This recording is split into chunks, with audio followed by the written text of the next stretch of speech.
Okay. Okay. Okay. Okay. Okay. How we doing? Hello, hello, hello. It's Killer Music.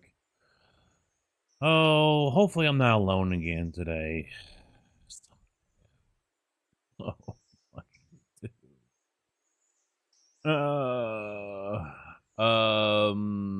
Made a little change, and I'll have to explain it to JB when he comes in. I haven't put it up on the YouTube description just yet, but over here at the East Whittier Yard, Chalmers has put out a newer mod. Mr. Kojak, how you doing? It's been a day.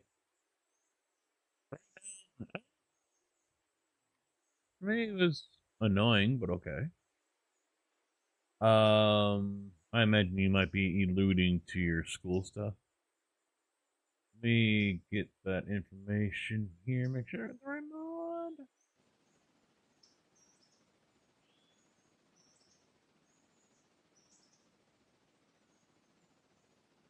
Chalmers. Where is it?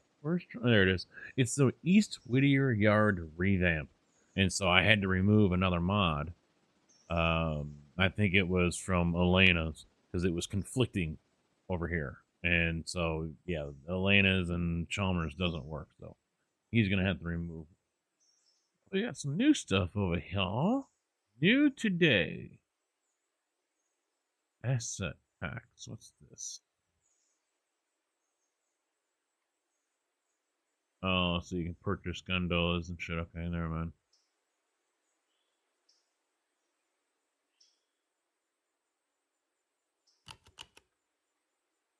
Oh, there's another one that adds stores and homes to Whittier.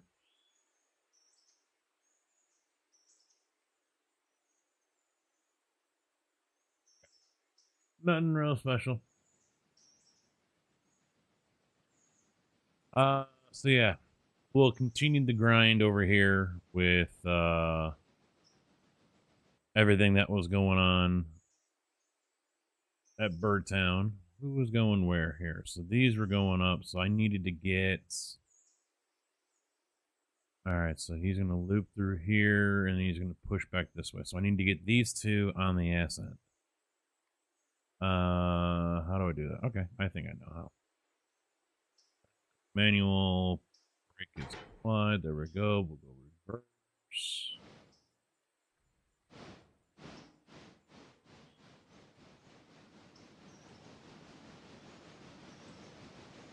And it's already basically 1 o'clock in the afternoon, so I need to start thinking about returning freight together, ready to go back to Bryson.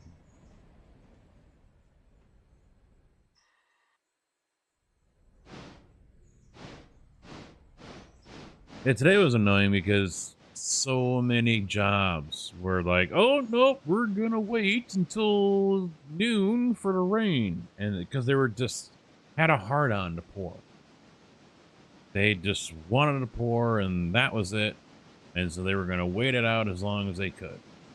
And the new dispatcher doesn't quite have the balls to say, hey, no, I'm not keeping 4, 5, 6, 7, 8 guys sitting here in the yard for 6 hours just to have you change your mind and say, no, you're not going to pour.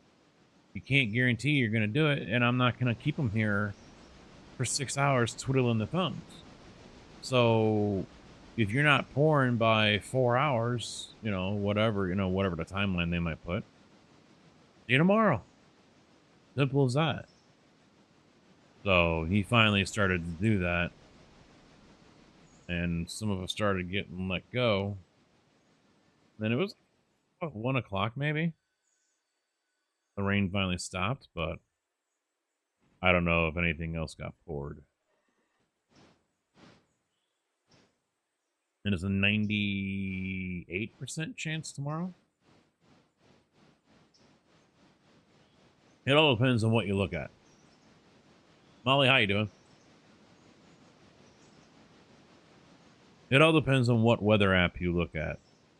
When I woke up at 6 this morning, Both of them were saying the rain was going to dry up before it got halfway through the states, the Bloomington area. It was going to dry up and disappear like a fart in the wind. And that wasn't happening. It made it to Bloomington, and it was still strong, if not intensifying a little bit. So then the weather apps, you do for the future radar, so it's just AI trying to predict it. And Weather Channel was the worst of all. Then it was supposed to reach Champaign-Urbana and then dry up. That didn't happen.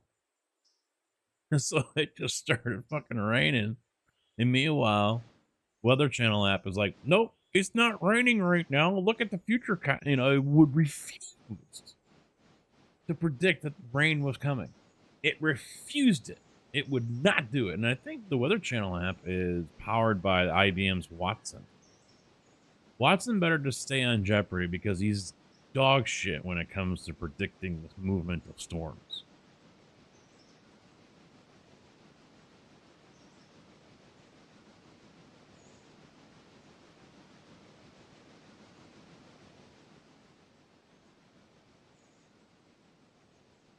I could have went golfing today too, but I figured no, I want to go home, play for a little bit, have my dinner, let the dogs out, and then go live. I don't think I was wanting to go live before 5, so I'm a little bit late. Nature called, got in the way, but yeah, he's not putting time frame on these guys. And I tried questioning him on it. I'm like, is this a your call, a Denny call? I mean, who's making this call here? That we're going to sit here and twiddle our fucking thumbs and not put pressure on these guys to pour. I said, it's not wise for you to have 10 plus drivers sitting here with their dicks in their hand, screwing around.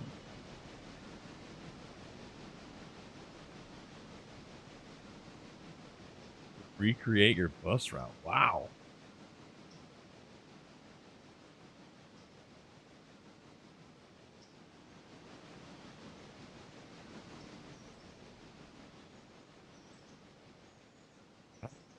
My bus route.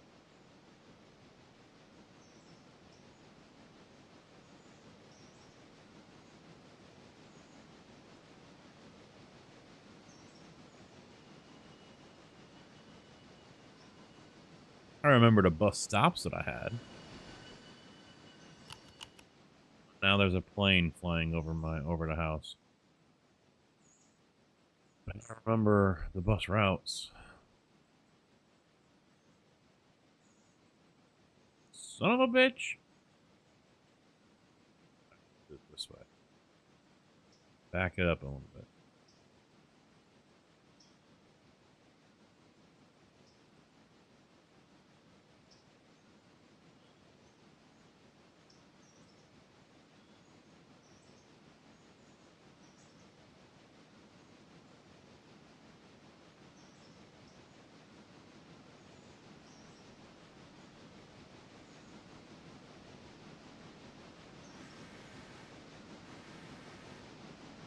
Yeah, the first 2 schools I went to, I mean, yeah, they're not going to have like a 5 or 6-year-old go to school, So yeah, I had to take a bus for that.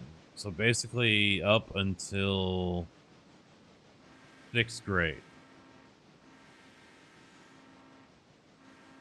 Everything, but once I hit 6th grade, I think I started riding my bike a lot. I don't remember if I took the bus, to be honest. For junior high. I mean, it was in my neighborhood ish, but maybe I got picked up and dropped off. I don't remember. Hell if I remember. I know in high school I never took the cheese wagon. Never rode the bus in high school. Always had a ride.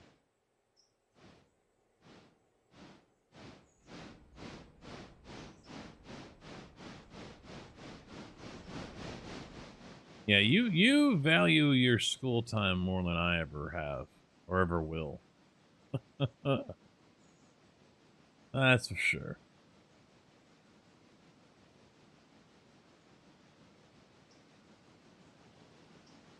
I barely even remember it.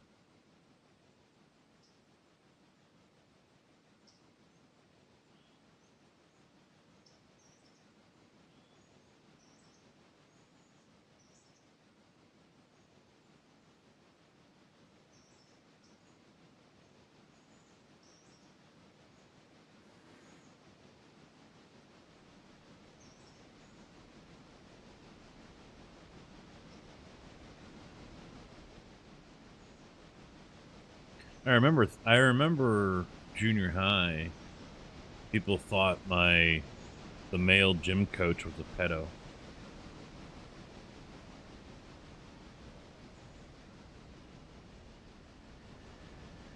He had that look about him, you know?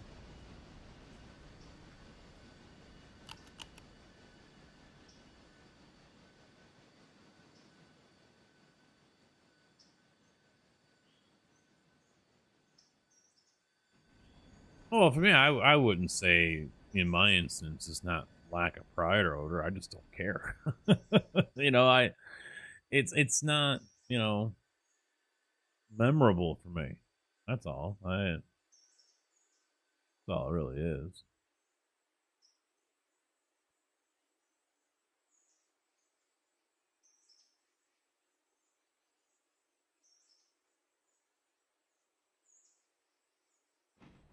Yeah, I guess it just didn't mean that much to me, you know?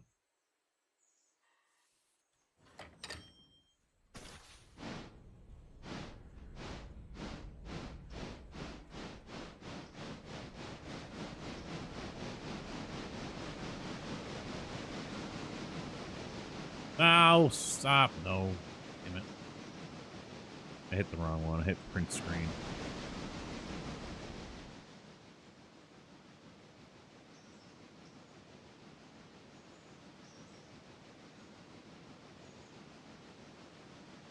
Yeah, I remember he was tall, but then again, when you're in sixth grade or whatever, everyone's tall, you know? More the old style, 60s and 70s shorts that were only like that long. And his legs were always ghost white. Always ghost white. And blue veins popping all over the place on him. And I would say at the time, he was in his late 40s. I mean, he didn't strike me as someone that was like 70 or something. He wasn't that way. I mean, his hair, he could have dyed it, but he didn't have gray hair or whatever. So, he was probably someone, if I, looking back, remembering, I don't remember what his face looks like. But looking back, I would say he was in his late 40s, early 50s, maybe, would be my guess. And the gym teacher for the girls, she was always with the gold jewelry. Always. The long nails, the fancy hair, eyelashes, gold jewelry, bracelets, necklaces, rings, everything.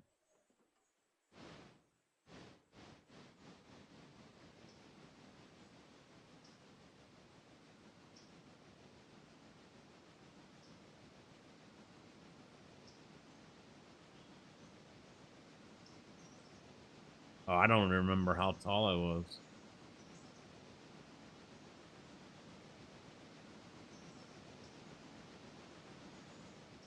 I don't even remember when I hit 6'3", when I hit 6 foot. I don't remember that. Sophomore, maybe? Fuck if I know.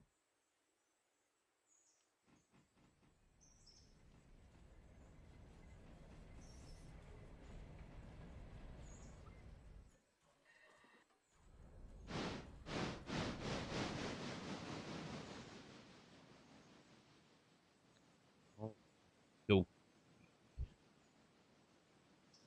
of course, we got bitch.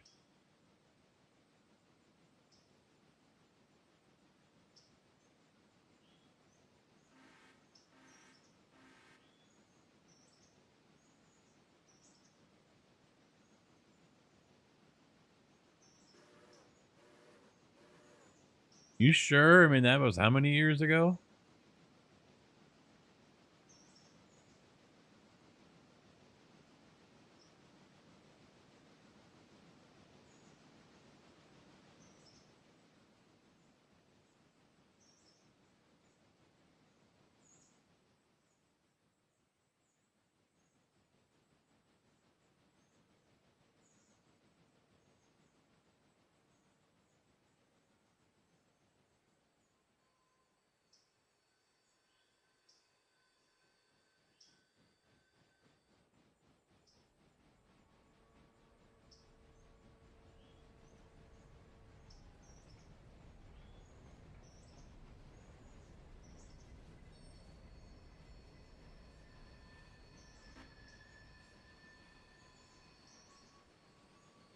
He stopped. I'm gonna stop him real quick. Wait, no, I got cars over here still, don't I? Yes, I do. Yes, I do.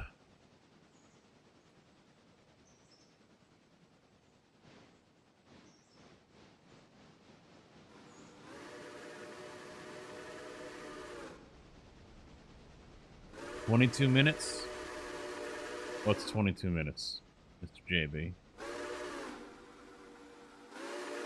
See, I don't know. I think that's too big, man.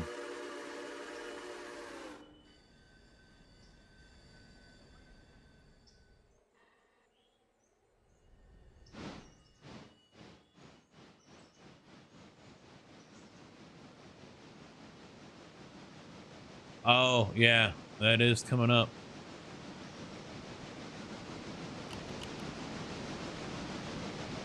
Nathan, how you doing, man? What's up? So before you come on here, JB, I downloaded a new mod and I removed one. Well, it's more of an update, honestly.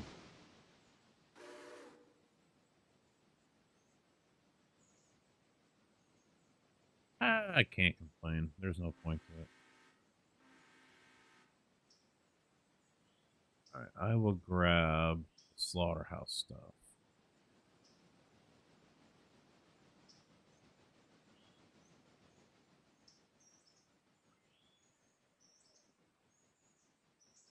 Over there yet? No. All right.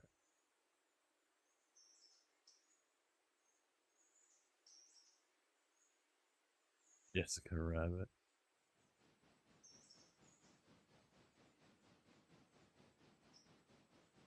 I gotta get up here. Reverse. Forward. Let's get him off of hired help.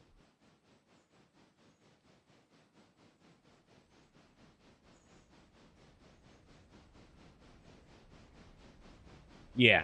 So what Chalmers updated the Whittier yard.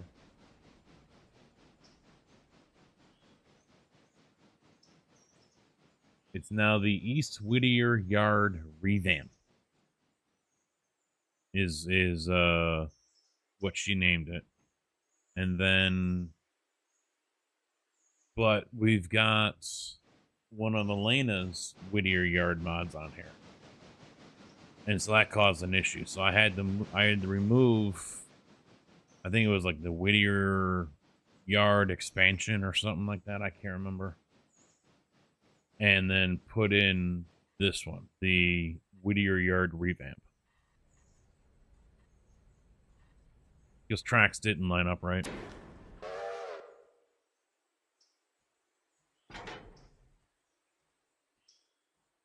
First.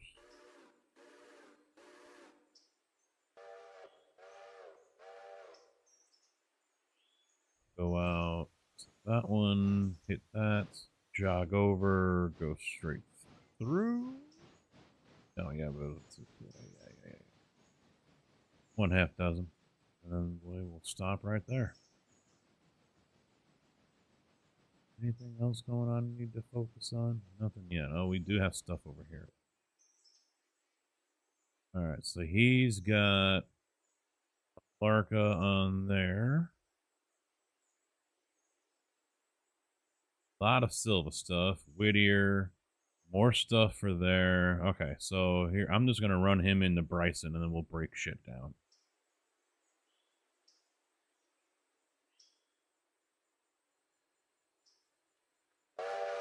How's he look all the way through? Looking bootyful. Bootyful. Hit that. Then he hits that. And he goes there. Right along track 3. We'll leave him on the main. Or, well, I guess, I don't know. And Bob's your own.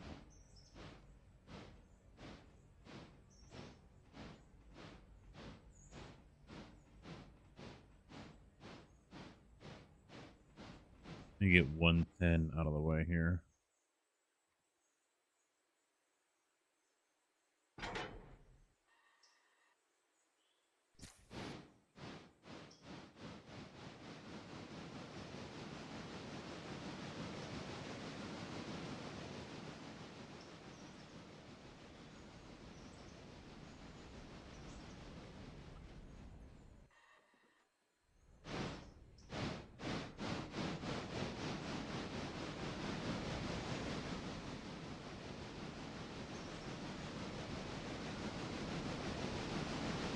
Yeah, it extends the yard a little bit.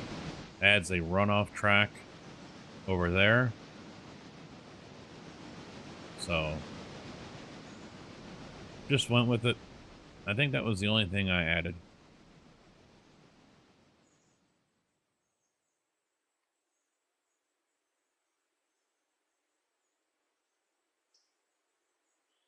I head up the hill right now. I think we're a little off on our count here for cars. So I will take this one, change him over to Conley Creek. This one as well.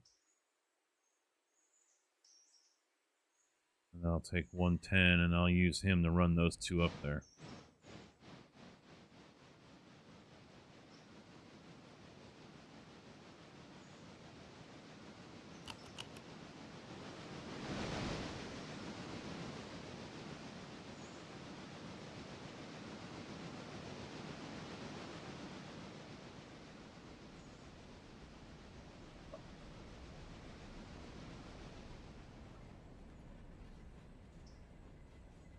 All right, now it sounds like the wife is home.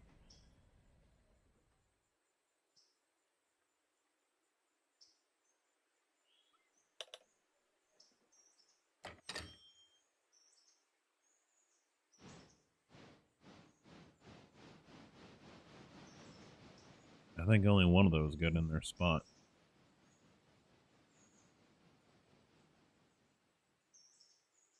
Let's see if Indy comes down here again.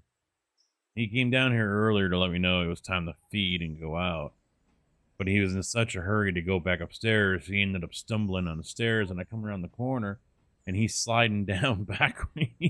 He was facing up the stairs, but his ass was sliding down. His legs had given out because he misstepped.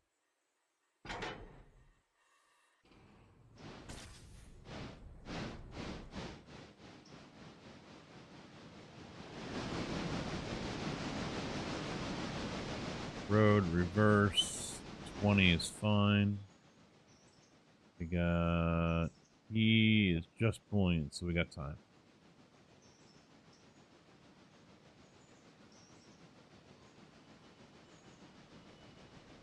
I want to push them up. I'm going to have him go straight in.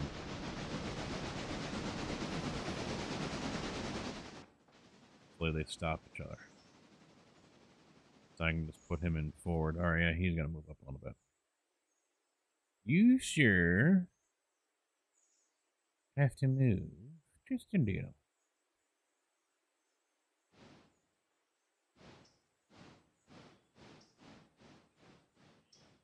There we go.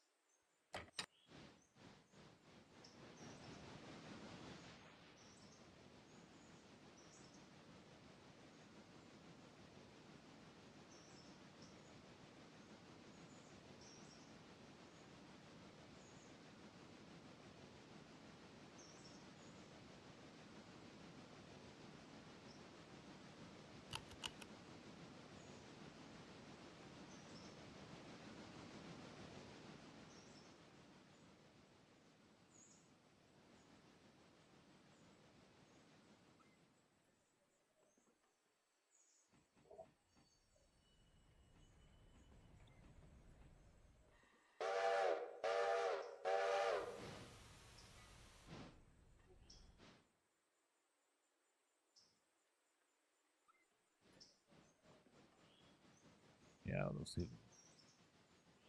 Right here. Move over. Get that. Get that. Good, good, good. Hit that. All right, where do we want to go next? We can go up the hill to the chocolate factory.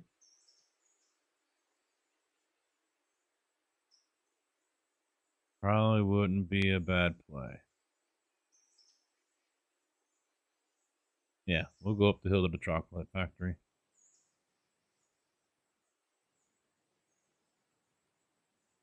All right. Yep, 110 is there. Excellent. I need him to go just a little bit more so we can get past that switch. Go. Hill he goes. Up, up, and away. Hi-ho, silver.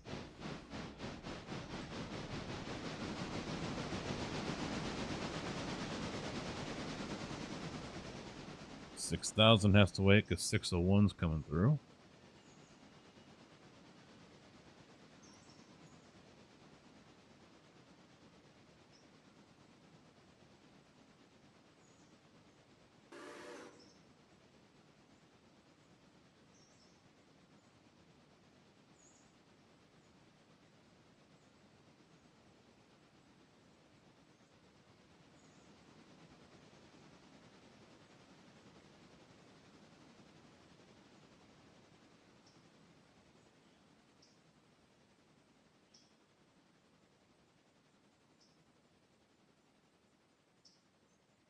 Is he gonna go where I want him to go? No, he's not. Skip that one. Yep. And then he goes into that one. Okay.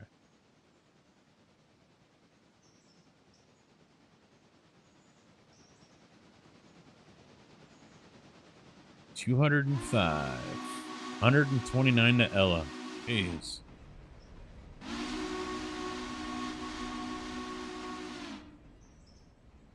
Ella's really kicking him out, man.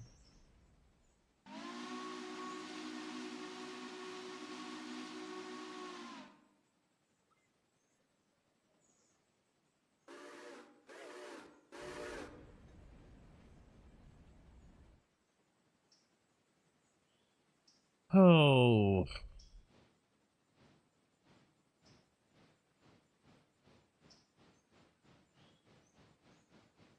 Did that car over here finally go? Yes, it did.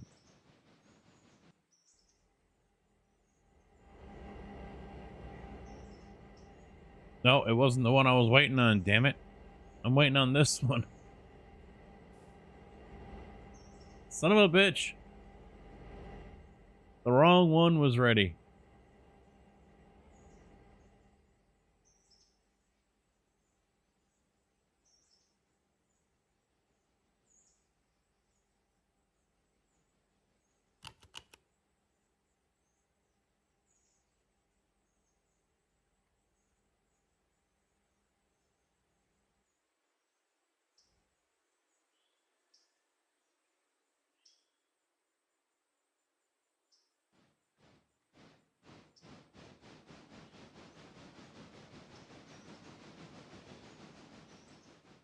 Mr. K-Dub, how you doing, man? What's up?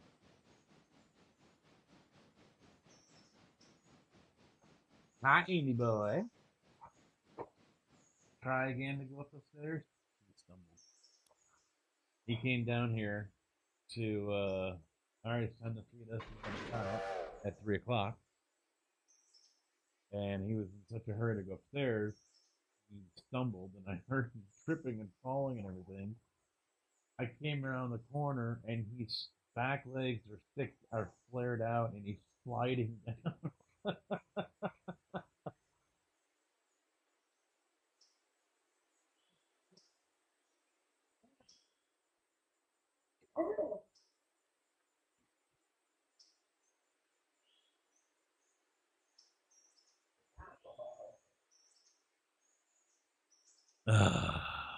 Indy.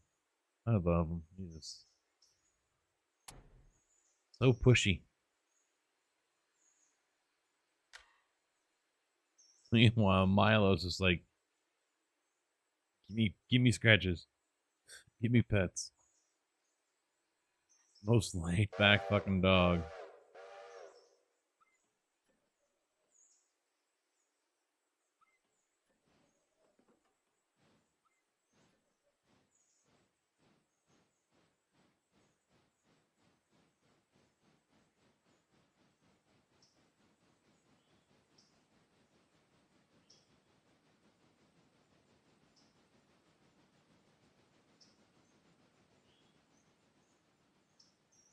All right. Let's get this broken down here real quick.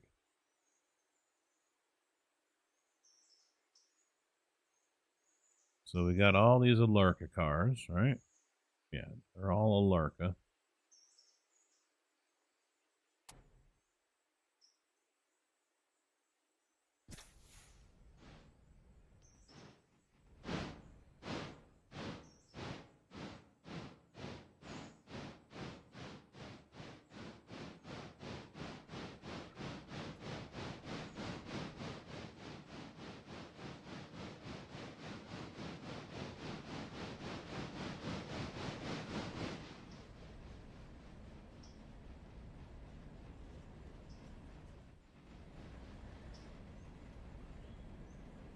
And I never used this section of track that it's going up right now.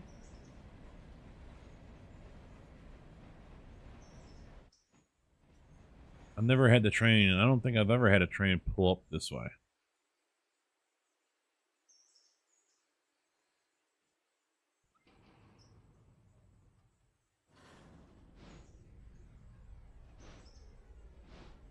Purple, how you doing?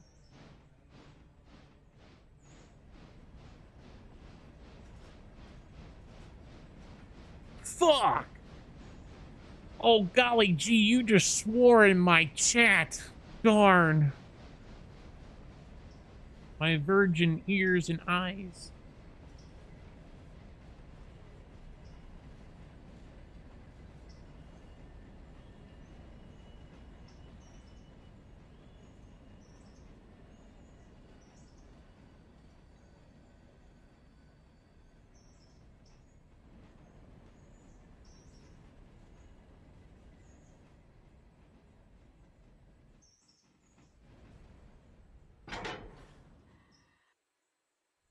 Might as well grab repair boxcars.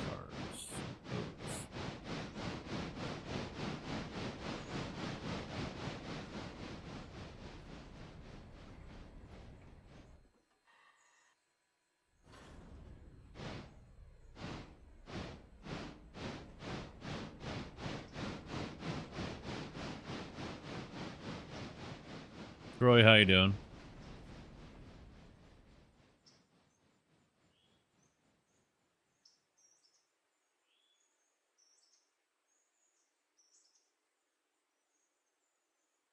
Oh, I have Whittier on here too. Back there, okay. I was thinking both in.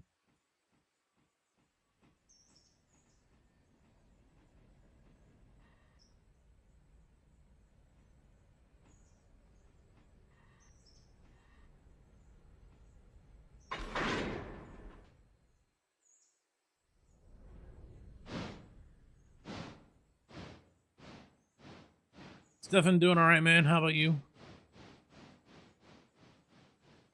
It's slow going. Hopefully JB jumps on soon. I was lazy. I didn't even feel like getting out of my work shirt. Kind of fitting for this game, I guess. Wearing my striped high-vis Carhartt shirt. Because I didn't get concrete splattered on it today. It's all there, black and white, clear as crystal. You get nothing. You lose. Good day, sir. I take that as a no. You're not coming on.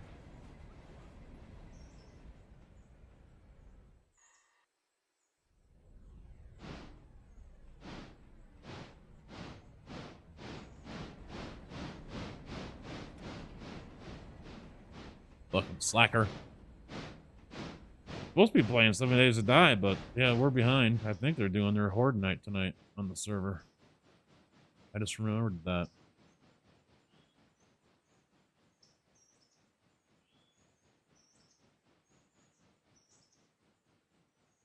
Yeah, I'm still kind of addicted to this. We'll probably be on this tomorrow, but Sunday, Monday we'll be on Escape from Tarkov. And the Twitch side will have BitBot turned on for Troll Casket, so.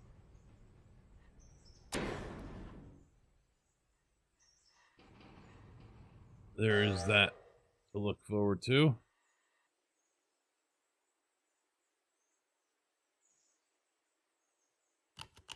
Now I just need to kick off these guys back here.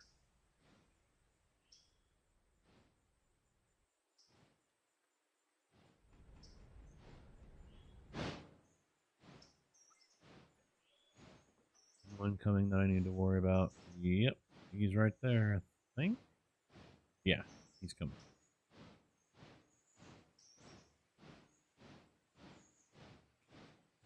Just got delivered.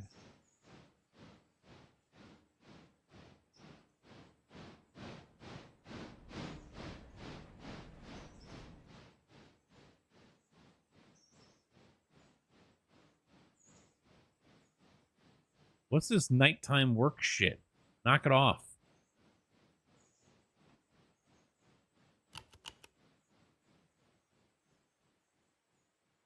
You got games to play, man.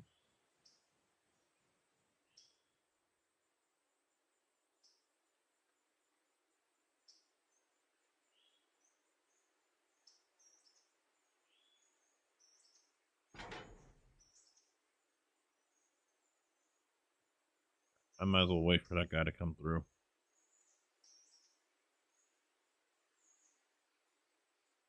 What did we get? What did we get? Well, a few more for Birdtown. More Robinson Gap. More Bryson. We got our coaling tower and our diesel back as well. Repair track, repair track, repair track. A lot of Robinson Gap. There's more for Silva. More for Bryson. More for Robinson. Got quite a bit of Robinson over here. Oh boy. Oh boy.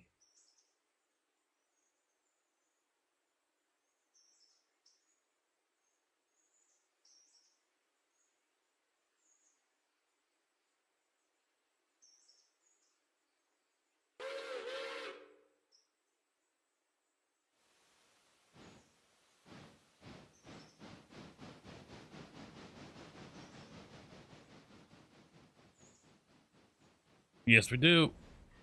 32K burning a hole. Don't know what I'll buy, but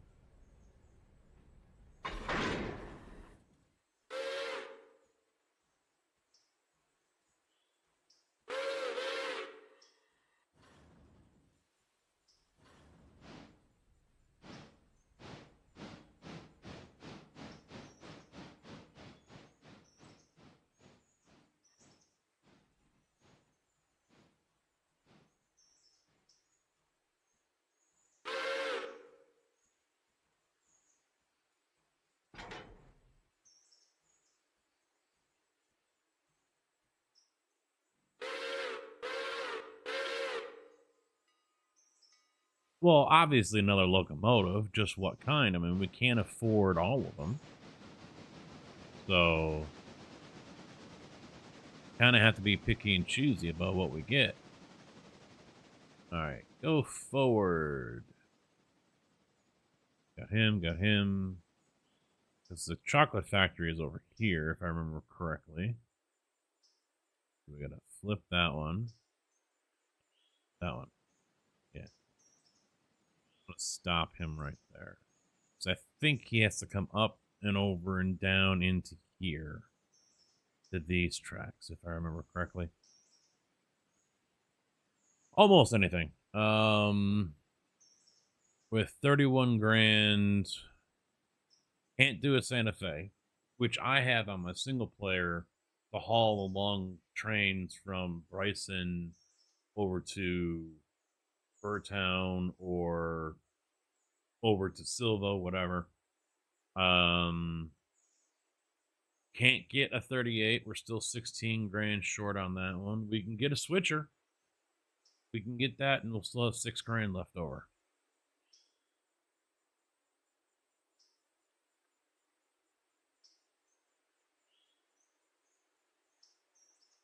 So, I don't know. And we got the 38 still sitting up here because I'm sitting here waiting for that tanker to fucking go, but it isn't, which is pissing me off.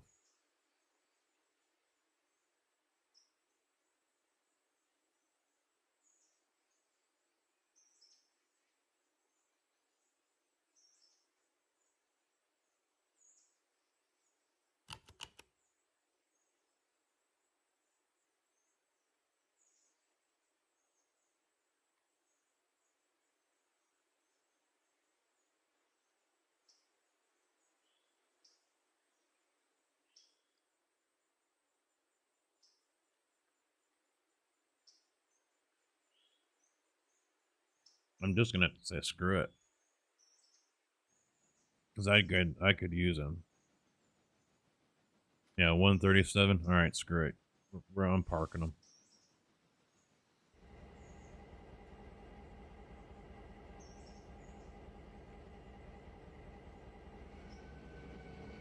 As soon as they get to the bottom of the hill, he's going to be ready. Mark my words.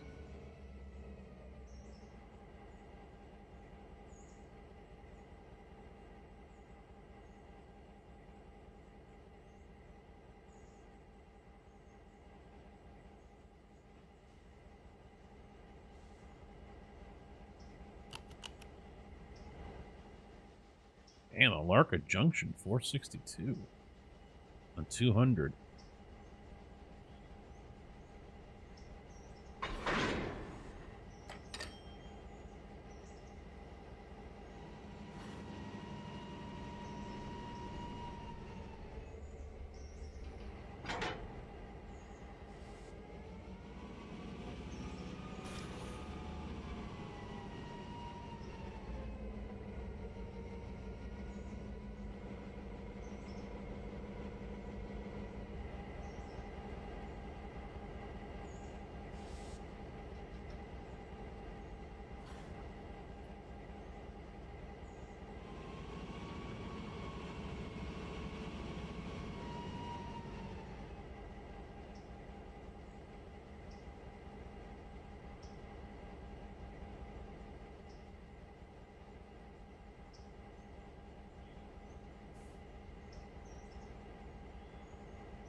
I'm a little surprised about his condition.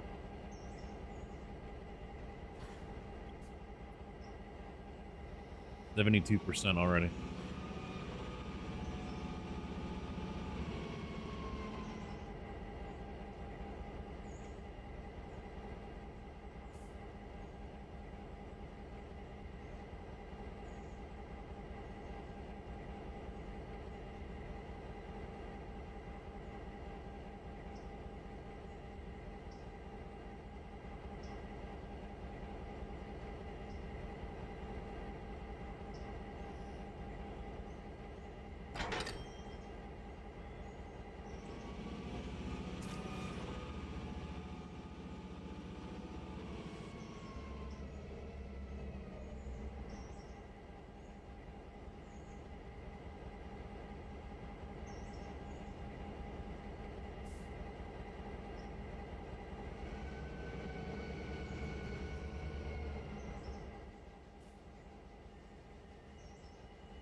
All right, he's almost to the top. Good, good, good. What else we got? Track one, we don't want that. 110 is back down. Where do I want to go with him? I don't know. Might leave him right there for now.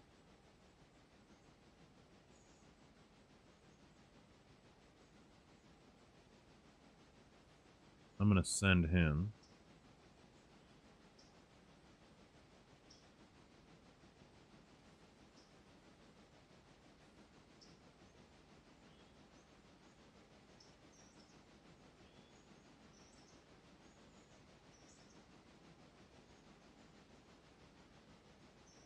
Yeah, they're ready to go. So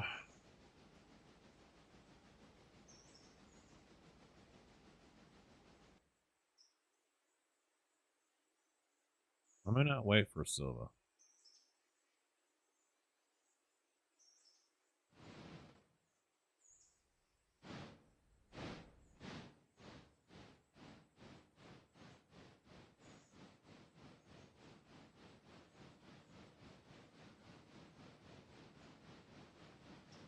I might just send broke ass out there with these Ford wood cars.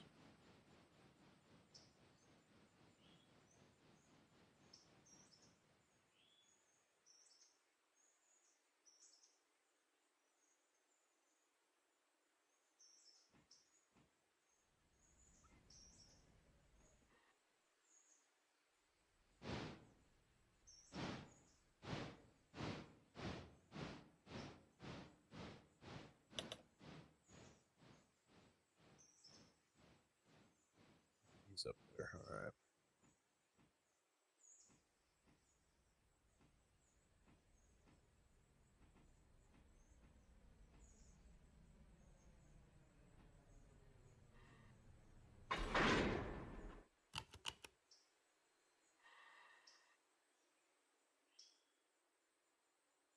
A lot of things ain't broke.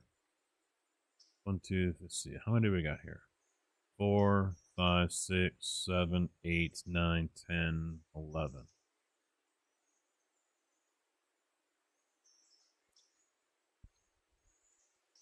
Yeah, we're kind of fucked up here.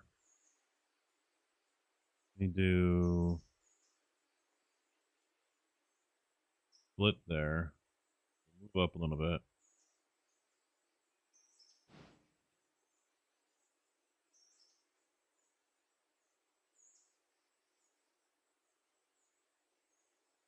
All right. This one.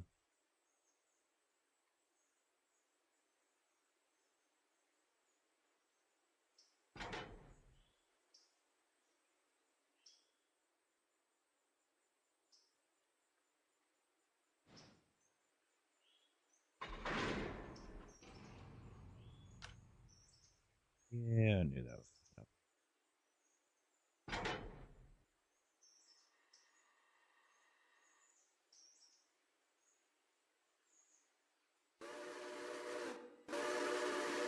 Are we good? Yes.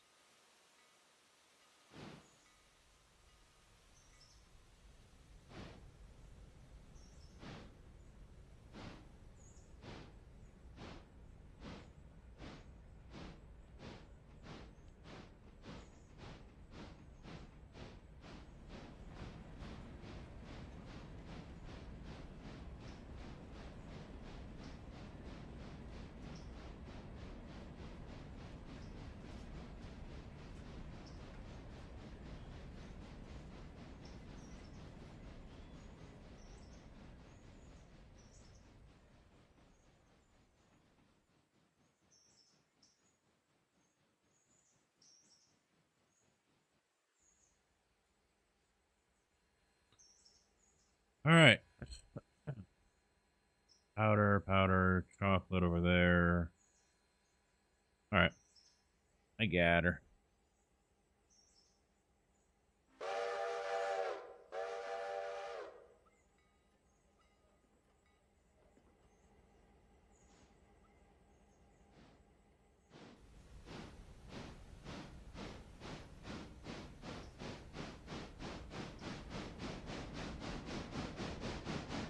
Hey, I'll let you know with the pulpwood process at Ella. What do you mean?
What's the one I deleted?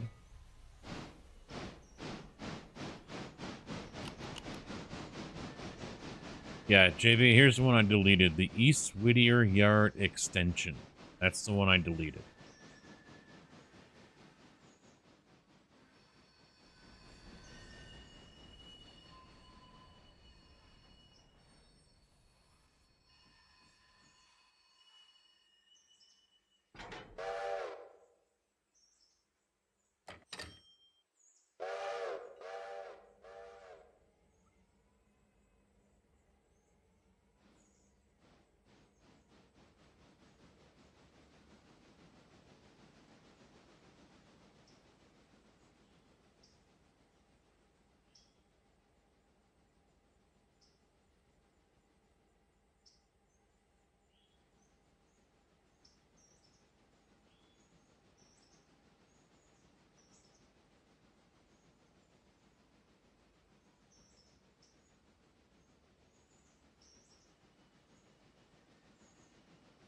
Hmm.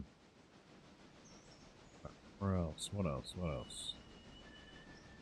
He's in Dillsboro. He's on his way out. That's good. He's about to come in.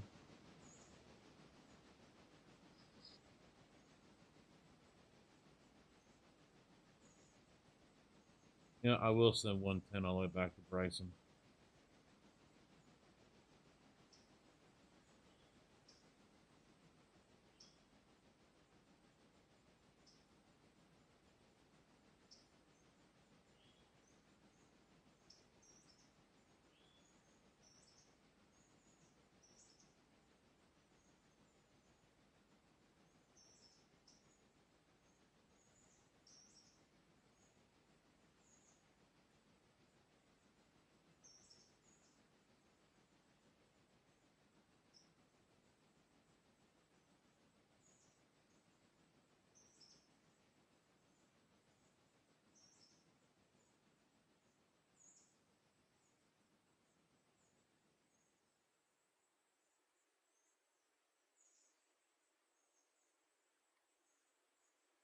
Did these two roll too far?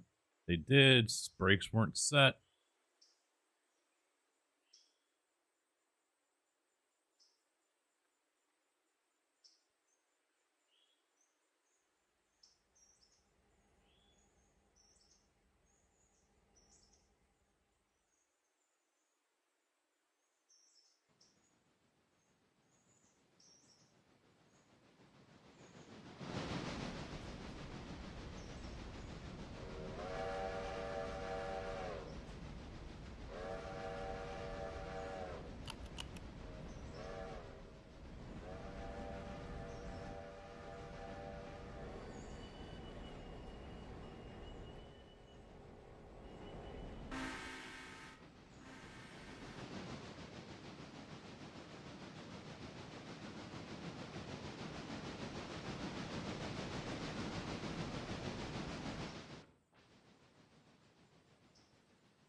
Glass, hops, hops. So I can tell you right now, these three aren't getting in. The grain and the hops. Those are full tracks over there.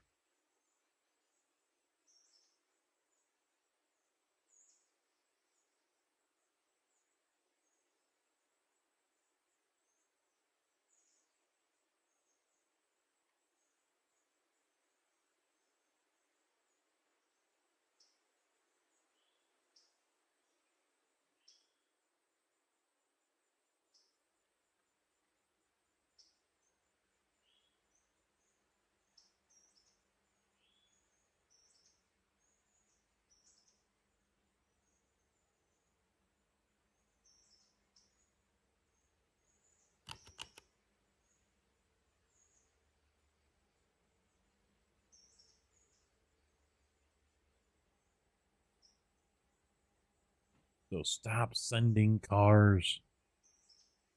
How much you want to bet that there's more over in the interchange right now waiting to come over here to go into the hops and grain area for the beer?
Actually, no. Why am I?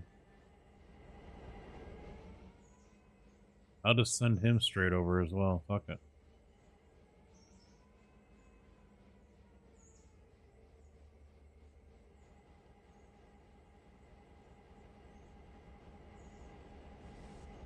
I see where it could be added. I mean, there's no more fucking room over here.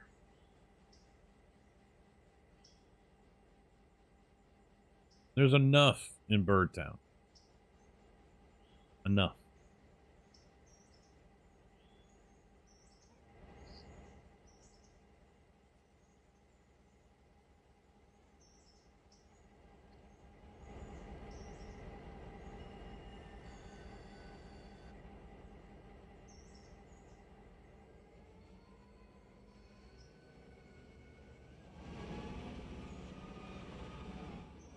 No doubt. Bigger than Verizon. I mean, because it's three sections. You got over here, you got this main section, and then you got this one up here.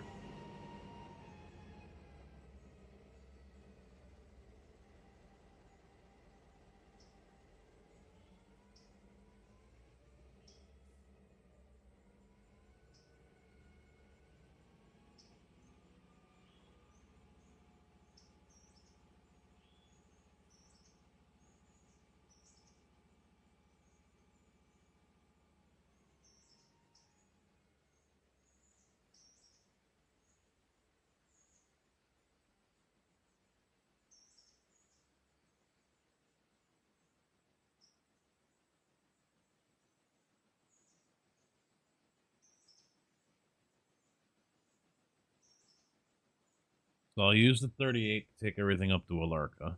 I'll use 110 for everything in Bryson.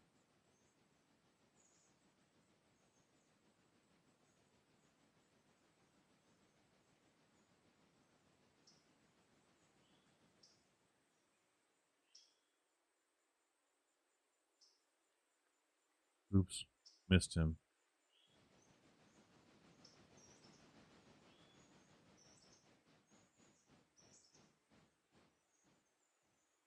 No, JB looked at that one and it still needs time to cook.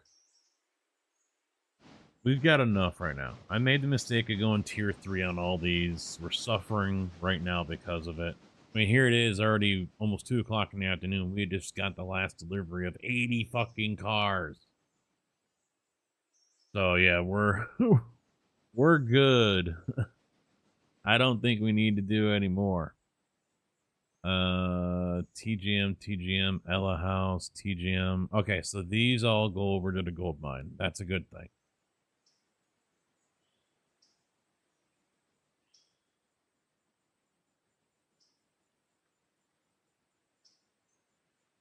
So I'm gonna come and grab the Tuskegee stuff. Drop that over there, and then I'll come back through, grab this, and push it all the way in.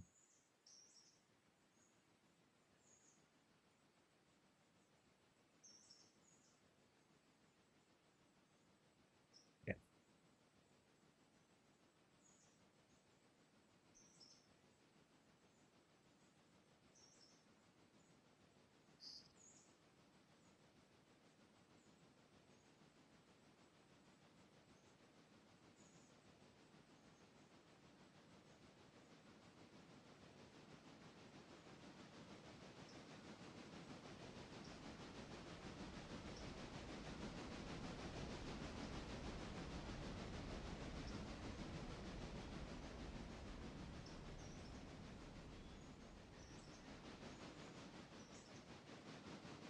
You can't go tier 5 right off the bat on some of the stuff. I think the max we could have done was 3.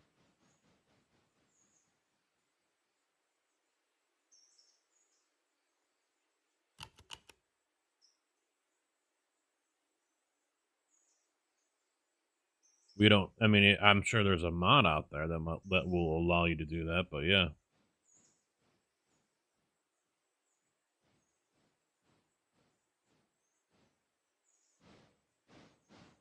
I think yeah, tier 3 was the max we could go.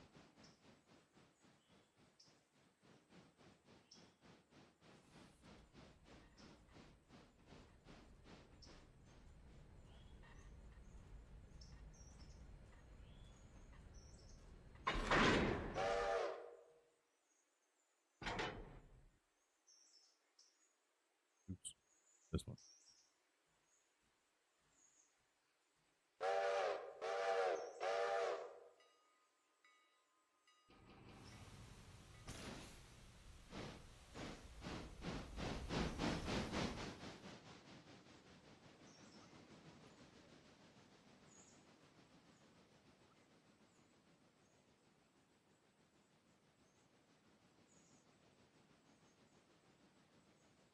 Thought I put him forward.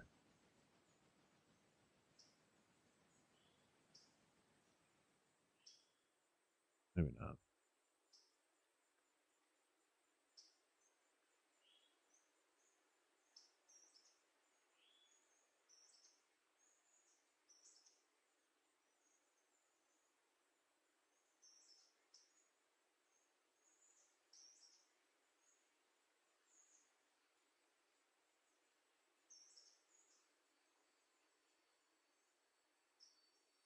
All right, I've already got a fuse out for him.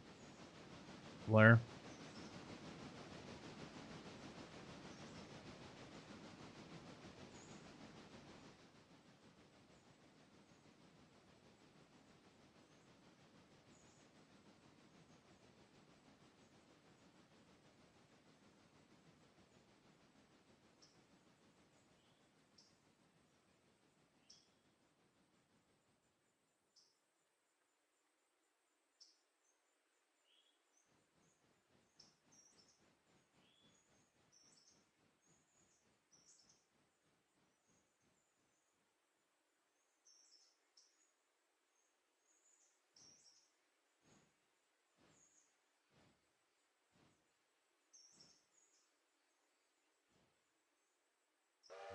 Up. Yeah, we'll have just close out up there.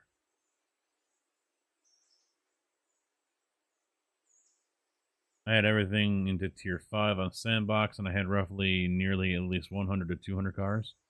Yeah, we've maxed out the interchange twice and almost did it again here.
Multitasking. I keep this up, I will wreck.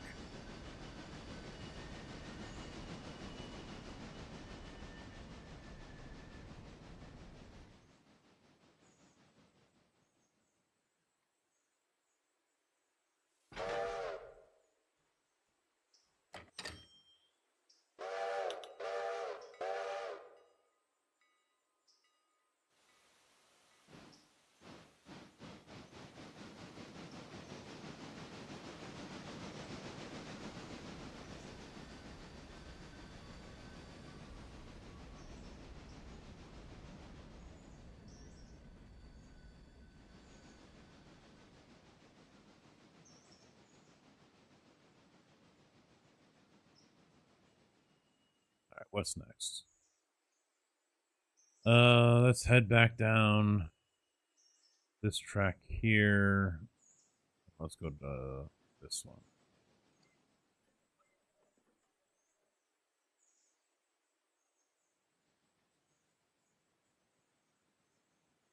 Yeah.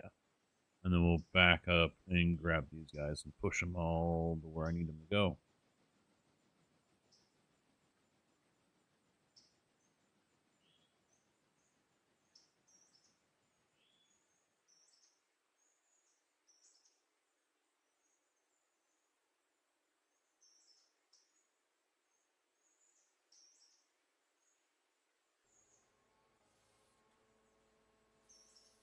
It's here somewhere.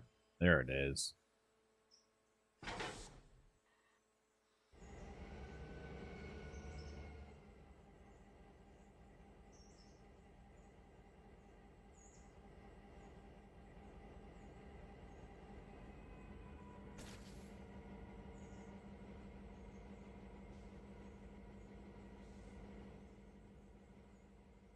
All right, I need to get into the interchange so I can get the rest of those Robinson Gap cars.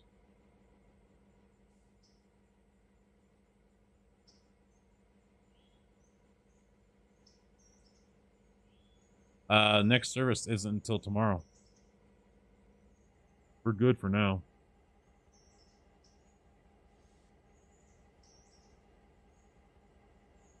Yep.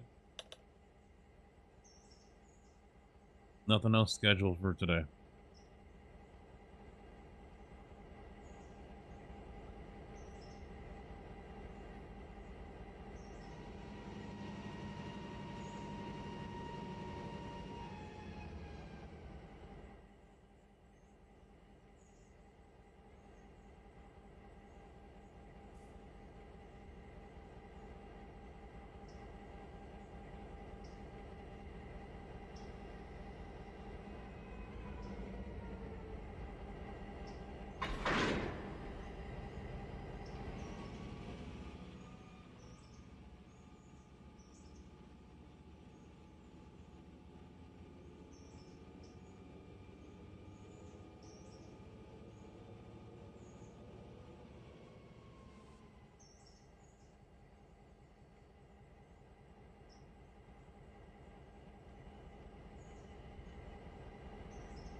Where is that?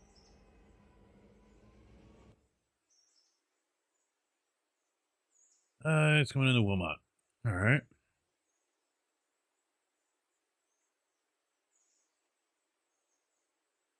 I don't think I have cold. Oh, I do. Okay.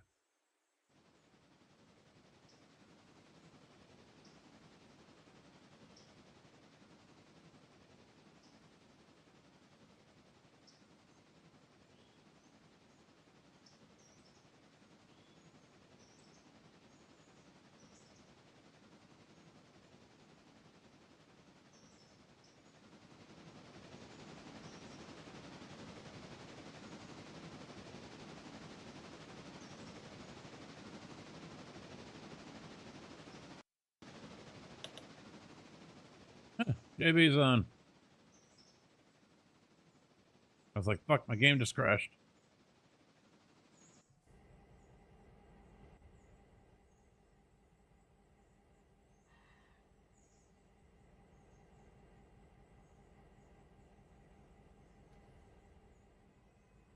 Have to come save. Yeah, I need saving. Yes.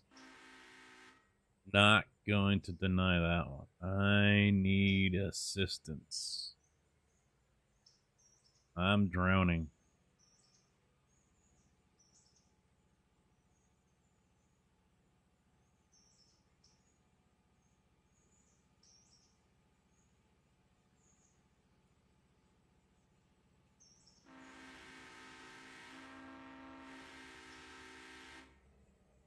Right, he's rolling out.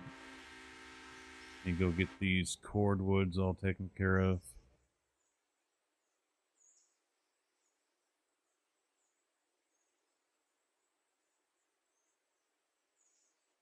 Still not up far enough.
I could probably go to sleep right now and hopefully not wake up until my alarm goes off at like 5:30 tomorrow. Won't happen that way, but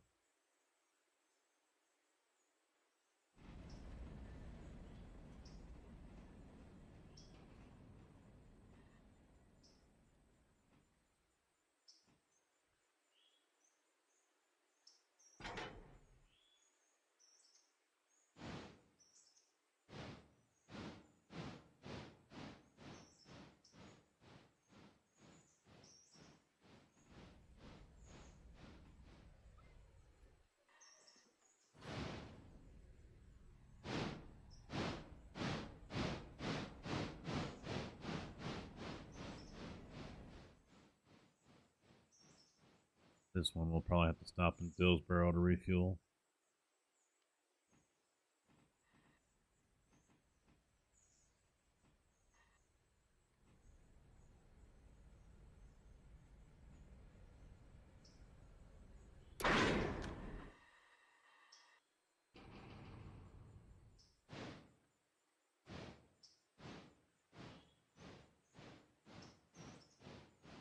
Oh.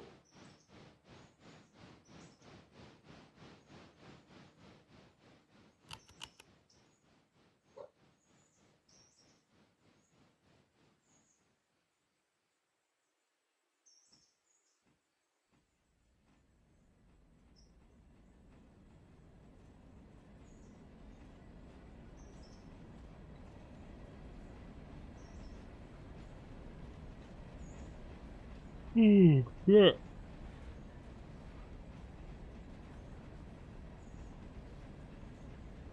Depending on the next 2 days go, I'm definitely gonna try to do a golf stream.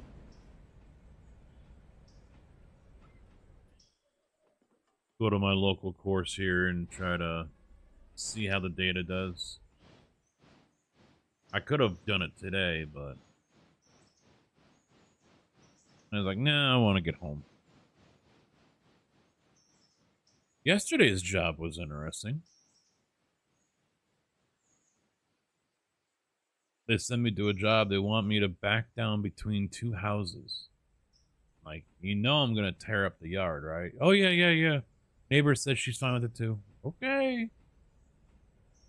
More work for you. So, back down between the houses, go right up to the fence. And then he's like, do you think you can reach it with your chutes? I was like, no. Because he's doing a patio in the back of the house.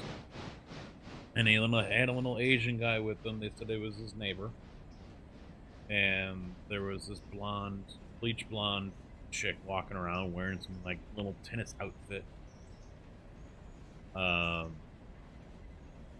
Yeah, it wasn't that long after I got there. Things perked up for her. So, as I was mentioning in Discord, yeah, they were cross-eyed, and I've been telling guys at work about it. I'm like, yeah, they were the size of keycaps poking through her shirt, and then I was like, and they were cross-eyed. They were innie and then pointing that way. Obviously, the result of a brawl that was probably too small.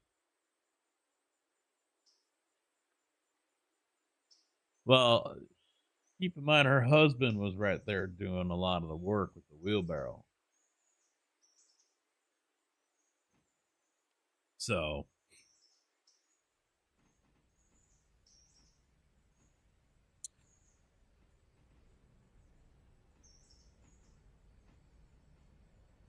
but they knew absolutely nothing. The neighbor's like, we watched a lot of YouTube. I'm like, oh boy. They knew nothing. And I didn't really help him out too much because for probably 2/3 of it, it was a little too dry. We could have watered it up. He was worried about it breaking. And I don't remember what the mix was. We put fiber in it as well. And then he had, and like I said, this is just a patio. So they had, he says he did like 5 tons of white rock. And it was a 2x6 framed up all the way around. So it's like 5-6 inches thick, which is already overkill for a patio. But, you know, the rock was already up on like 2 inches, and then he put the concrete on top of that. So I'm thinking, you better put some patio block or brick around this thing. This is going to look stupid. Seeing concrete than white rock. And of course, that'll eventually wash away from out from underneath it, and then he's got a whole nother headache. Hello, motherfucker. Drew, how you doing, man? So he's using 1/4-inch fucking rebar. 16 inches, it looked like, apart, squared. And he's like, yeah, we probably went a little too nuts on this too. I was like, yeah. This thing ain't going anywhere.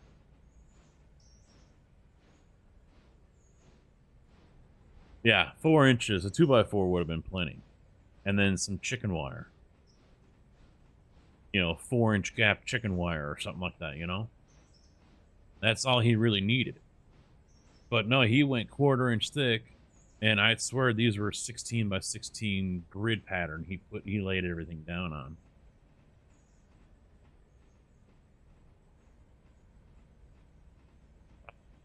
I'm thinking that's, you know, he over-engineered it. He was worried about it breaking. He's like, do you think we really needed the fiber? And I was like, no. No, you don't. Because all the fiber is going to do is protect it against shrinkage. The fiber that he used. So, that bitch ain't going anywhere. That patio ain't going anywhere unless it erodes from underneath it. It ain't going anywhere.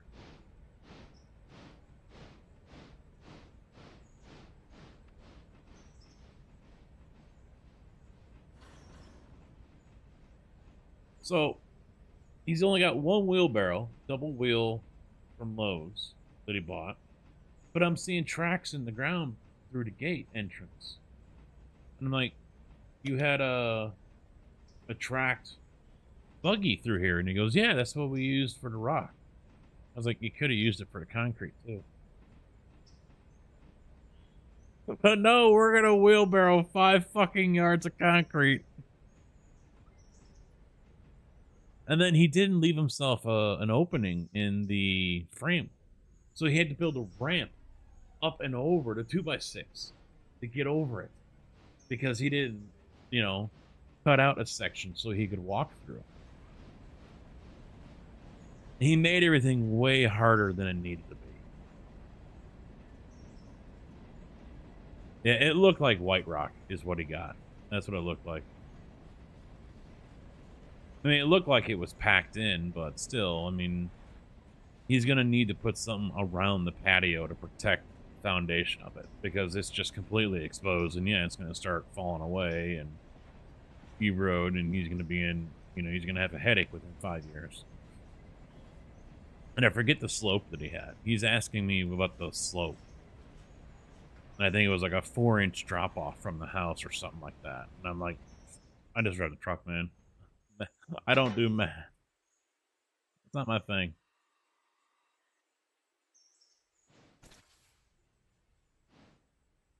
Yeah, he's gonna, and after work, I stopped by and they had a Ring doorbell. So maybe that's why they didn't answer, or they were both passed out. I don't know. But I stopped by to see how it turned out. And so when no one answered the door, I just walked around to the back and they already had it tarped over. So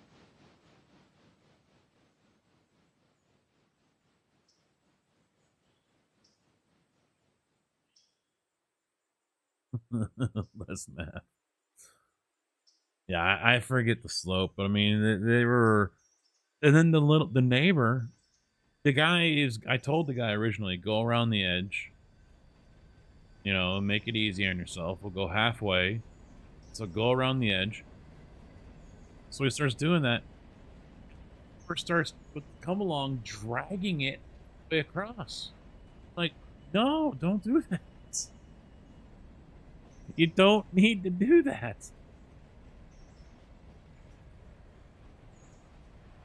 But it was too dry to start with for something like this. I mean, I knew he wanted it to last a long time, so I didn't want to put a whole lot of water into it.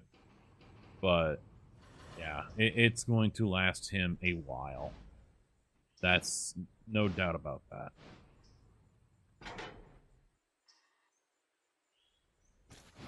He over-engineered the whole damn thing. But they got it off of YouTube.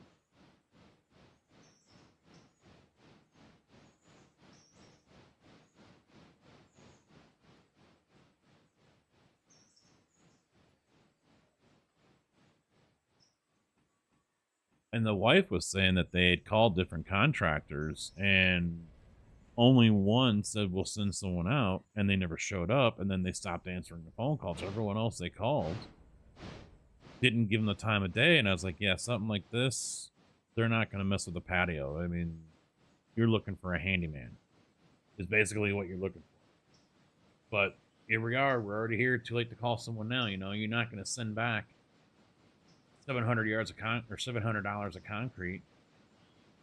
Wait for a handyman to show up. So he said he was going to cut it. I asked him. I said, you're going to cut this? Because he didn't have anything to, you know, like a sidewalk joint. He didn't have anything there for that. But he says he was going to come back later on in the afternoon and cut it. Once it's ready to be walked on. So either today or, like I said, I don't remember what it was. It was not normal 4,000. I can tell you that much. It was too goopy, too sticky at a 4. It was not a normal 4,000 mix. And our 4,000 doesn't break until 6. Our 4,000 mix is pretty fucking strong.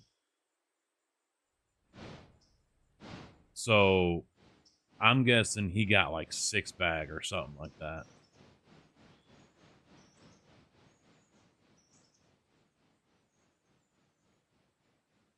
Yeah. I didn't see what he was going to cut with.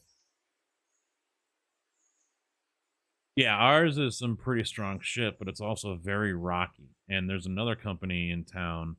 I was talking to the guy at one company that I golf with sometimes, and he's like, "Yeah, theirs is like real creamy. It's a finisher's dream. It's real easy to finish." But he says when it comes to a lot of the spec jobs and everything, they're always requesting prairie because they know it's gonna meet spec or surpass it.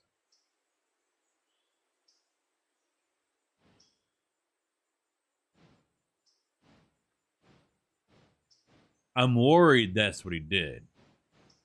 He rented a fucking hand grinder with like, whatever size disc on there and just did a cut right down. I'm thinking that's what he did.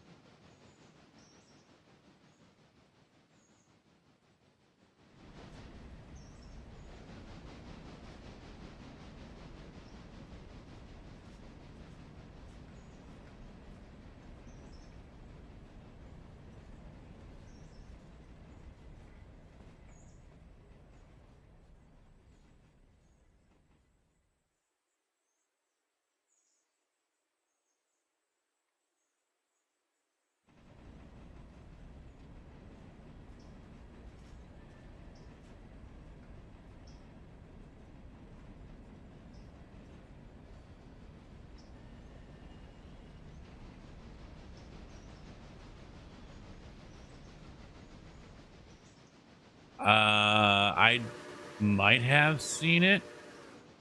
Isn't that something that came out a while back? But no, not interested.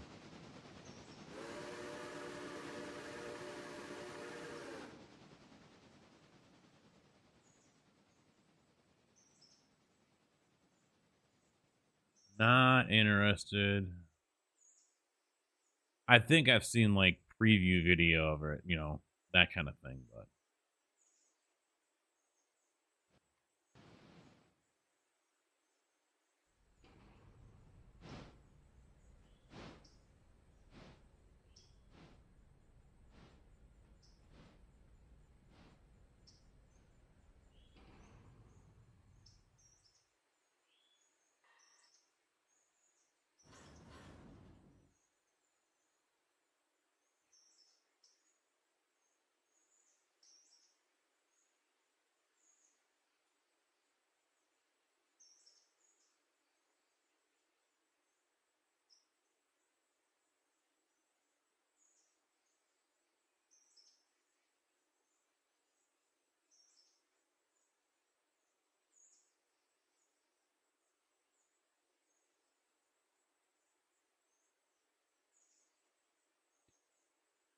so where do you want to send that Robinson Gap train, JB? Sit it in Bryson for the time being because we've got 2 passengers coming out of Alarka right now.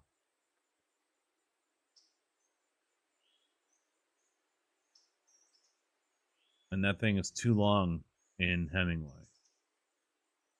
Unless well,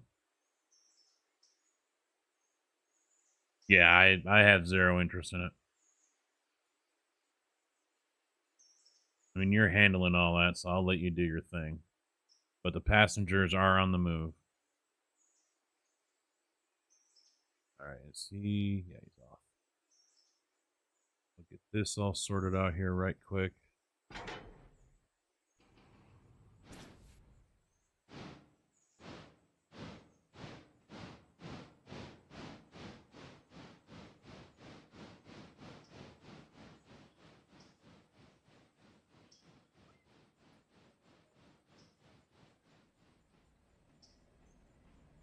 And they felt bad because all they could do was give me $30 for a tip. He's like, I'm really, really sorry. You've helped us out so much, but this is all we've got on us right now. I'm like, oh, okay, thank you.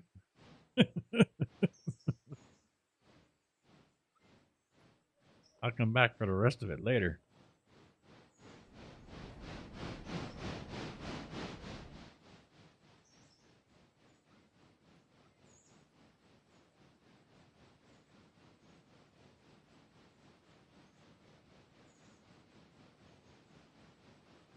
I mean, I hope it turns out okay for him.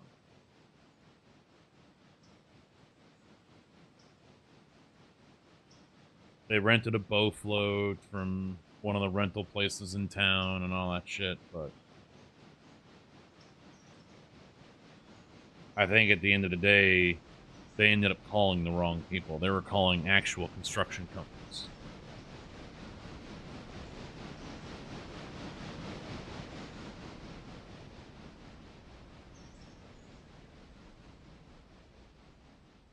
O2? Yeah, he's getting a little low. I'll probably have him stop over out in Hillsboro.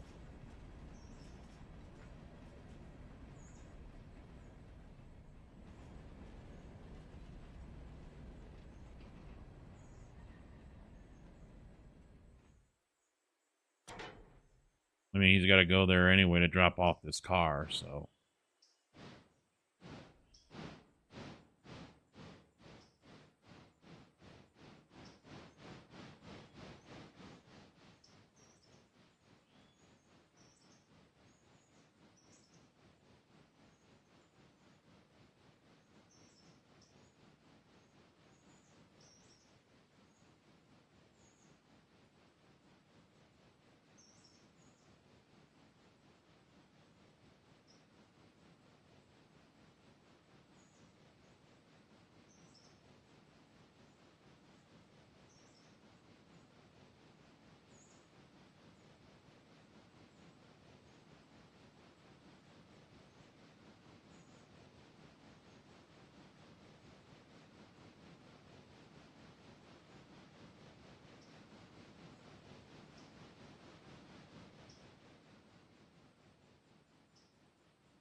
All right, he's on his way out. How are we looking here?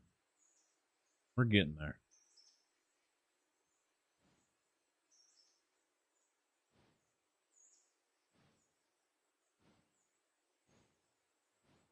Okay.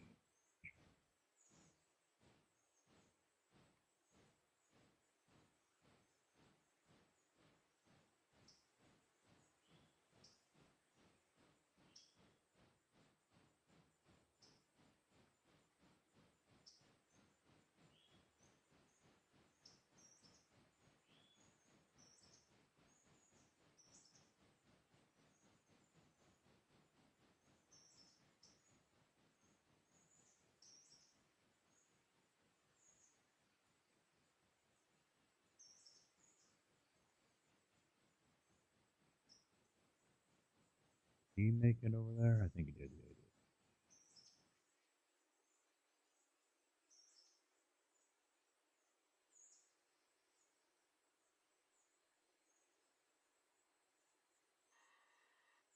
The wife says Milo's being a dick right now.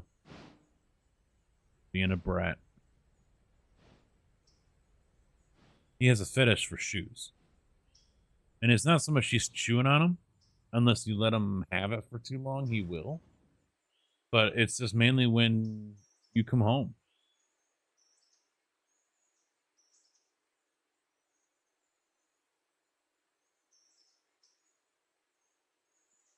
She goes, Milo's a dick. I was grabbing the last 2 cans of Pepsi in the fridge and had the last piece of pizza I was going to eat in my hand, and he just came over and took her right out of my hand.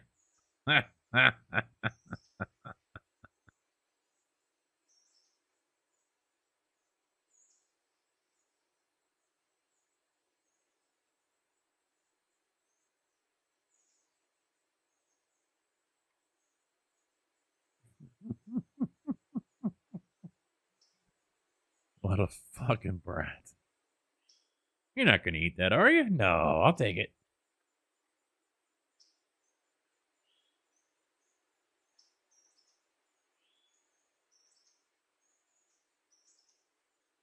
Well, I mean, if I'm sitting on the couch, for a wife night, and I'll have my food, whatever it is. It doesn't matter what it is, right there on the armrest. Because the wife sits on the one side, I sit on the other side, so I've got it right here on the armrest. Cause it's like that fucking wide, and so I'll be eating, and he'll come right up on the couch and sit right next to me, and stick his nose right here in my face as I'm eating, like I'm going to give it to him or something.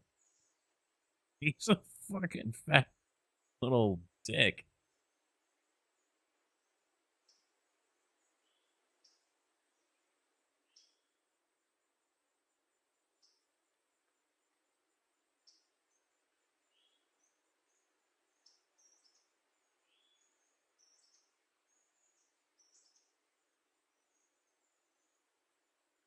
I'll hit the switches for you to get into Robinson since you're pushing that thing up.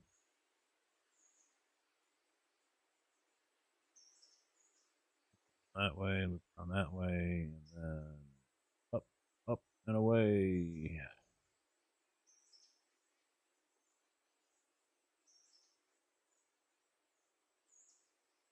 AI train. Okay. Yeah, I'll make sure he gets in. Yeah, there's nothing in the yard there, so he is set to go. He's gonna go through Alarka Junction since he's pushing.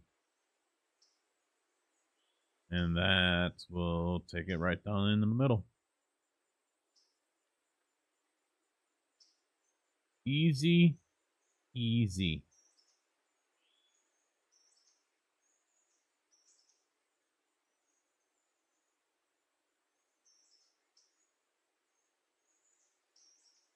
All right, so they're moving. He's got his water, so we can back him up a little bit more. Yeah, my single player, since I brought in all the locomotives and everything, ran out of coal on day 2.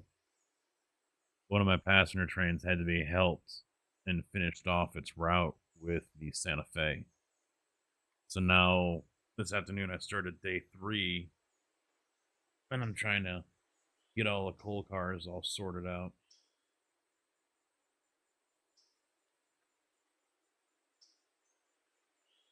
All right, he's good. 6,000 is back on the road again.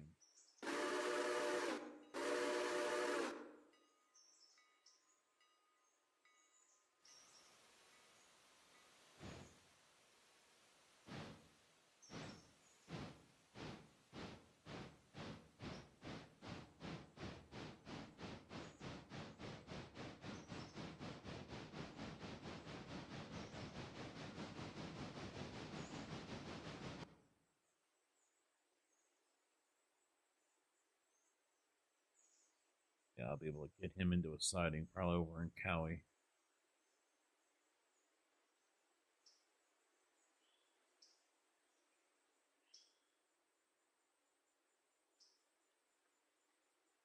Dishwasher time.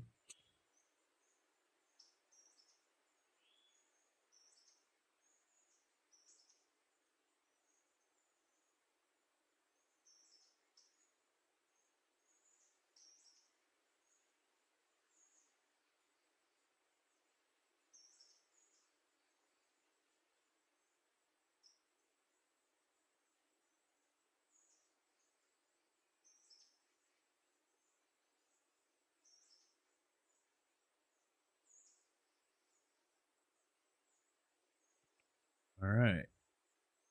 Reverse 40. to go straight out. Where's the other one? So I'll have them pull off to the side in Cowie.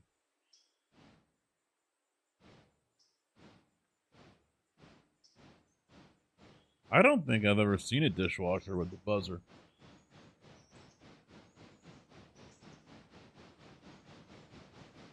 The newer ones, if you can connect it, like our washer and dryer, I've got that connected to my phone. So you gotta have the Samsung, the smart.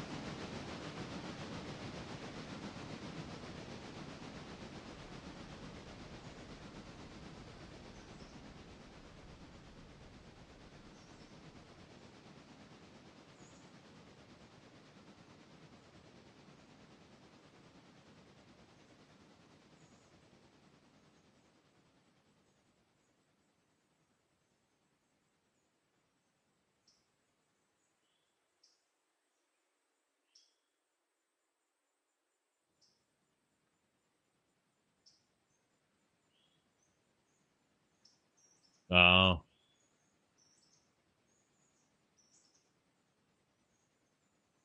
Yeah, the one we got now is the old one from my house. So eventually we'll have to get another one.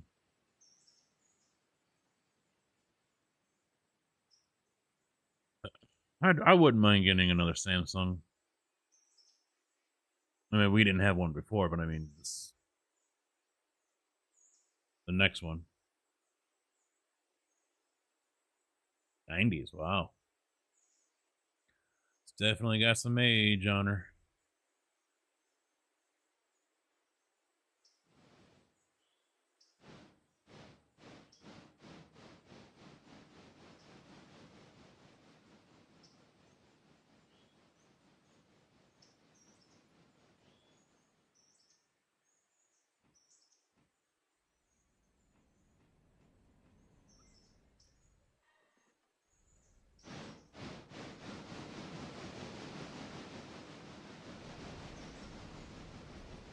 Yeah, well, I think the one that we have now that came from my house is Roper. That's the brand name on it.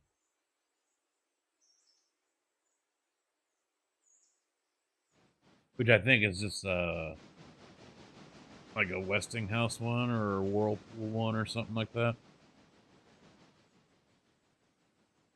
I mean, I'm not a huge fan of it. I'd like to get something new, but obviously it's not very we haven't even talked about it, so it's not very high on our to-do list, you know?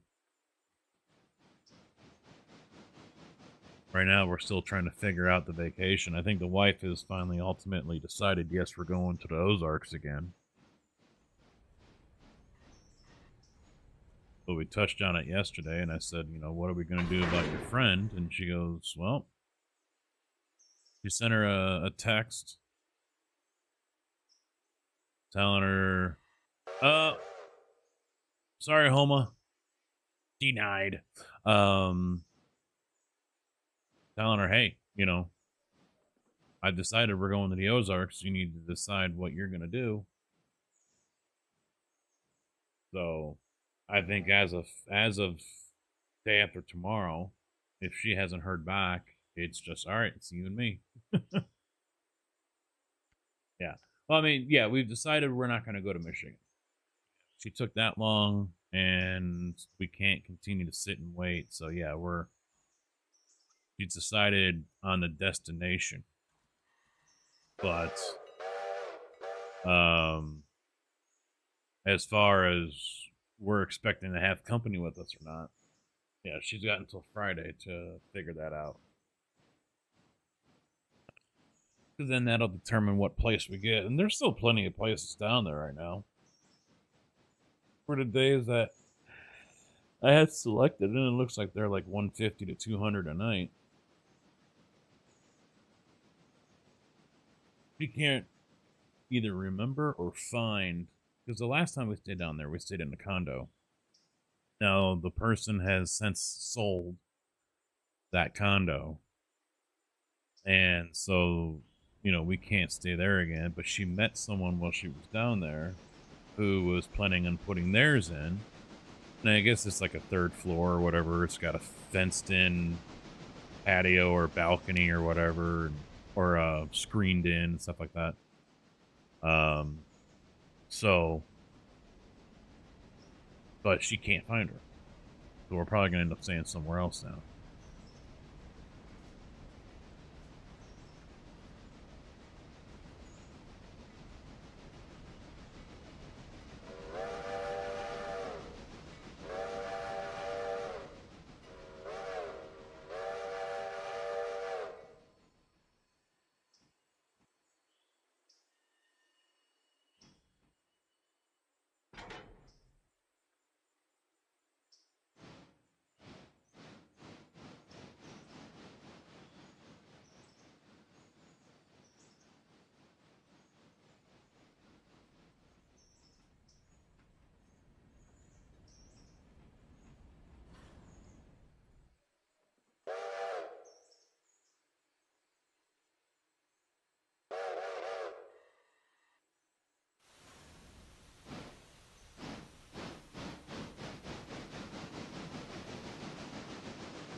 Right.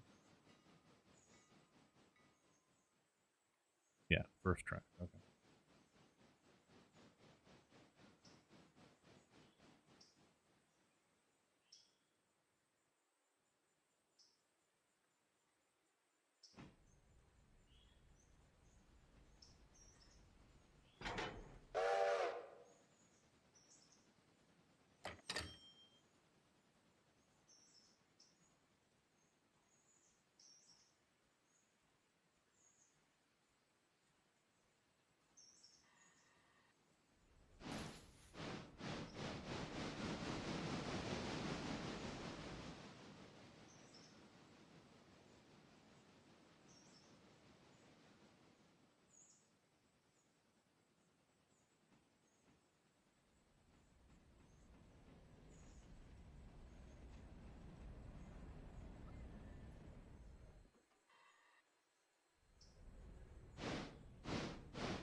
Hmm.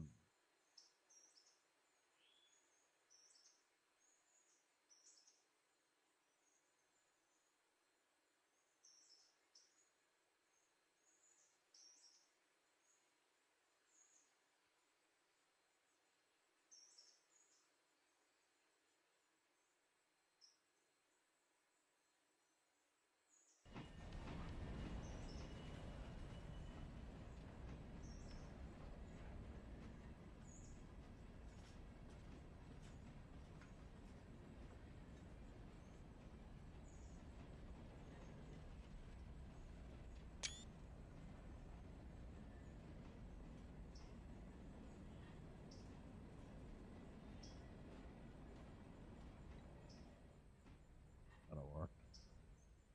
I'm gonna try to start making thumbnails for the YouTube live streams after I'm all done.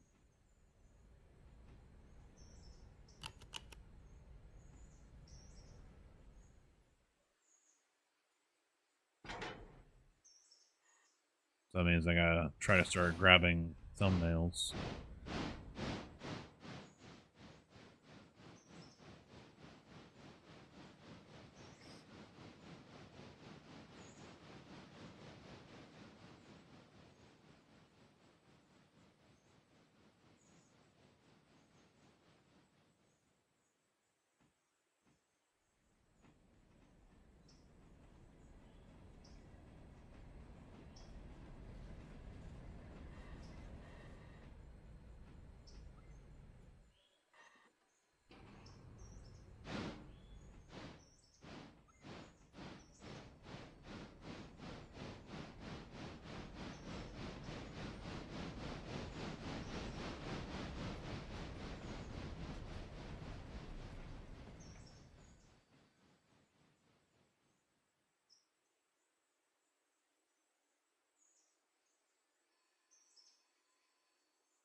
You good?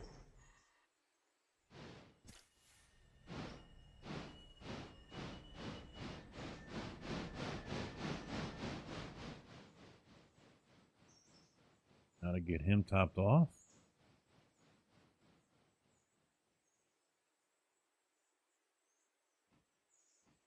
According to AccuWeather's long-term forecasts, right now it's looking like it's going to be about 90 every day we're down there.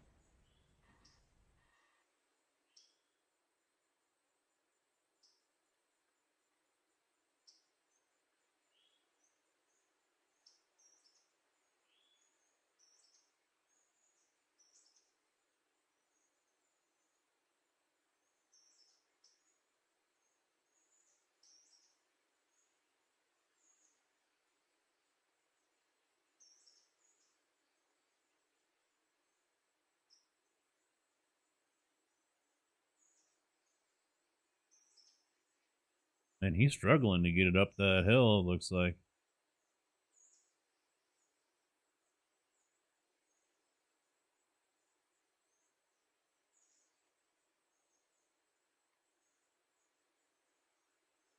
Get this sorted out here real quick so we can pull in.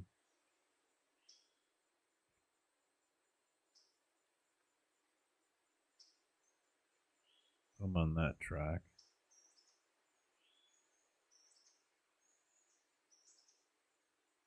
There we go. Oh, 3,000, the 38. He's just going slow.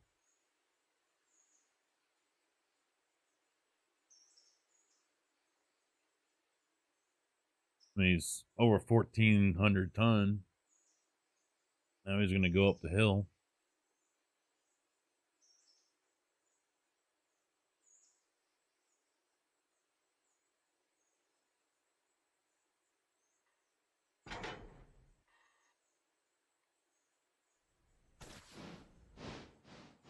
Oh, wait, no. I'm thinking I had Tuskegee on me.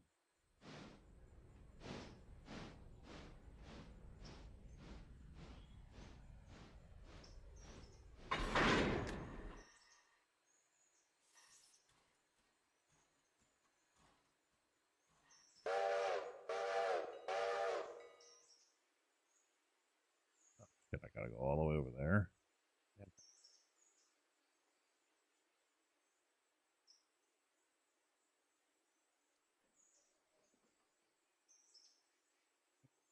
He might not be back far enough.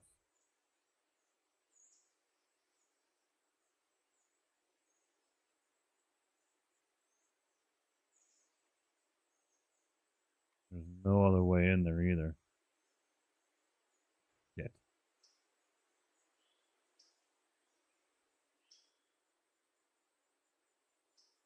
We'll see.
So what are you thinking to get?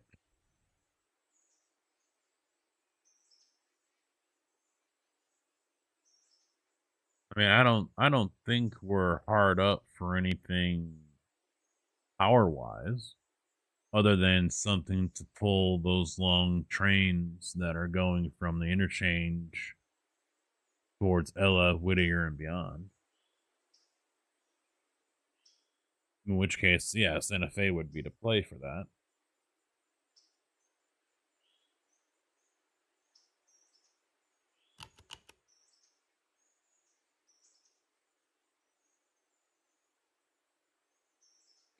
And the Santa Fe only has to go as far as Dillsboro. We can cut it loose there and come back with outbound. No, I'm not.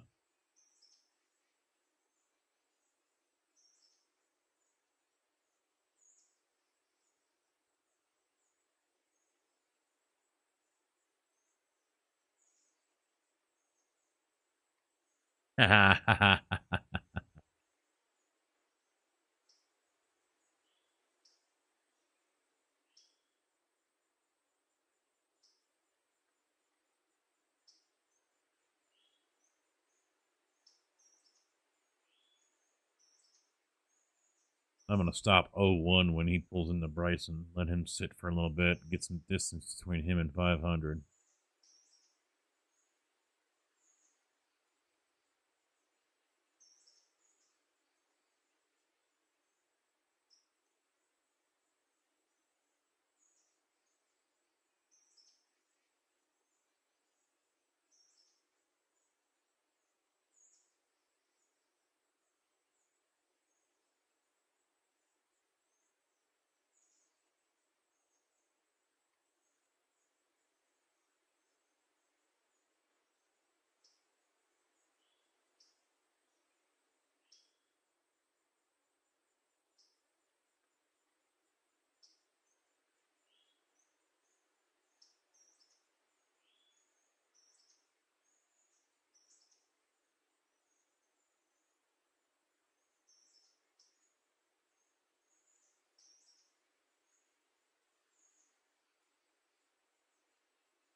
Damn, $2,500 to get them all in there.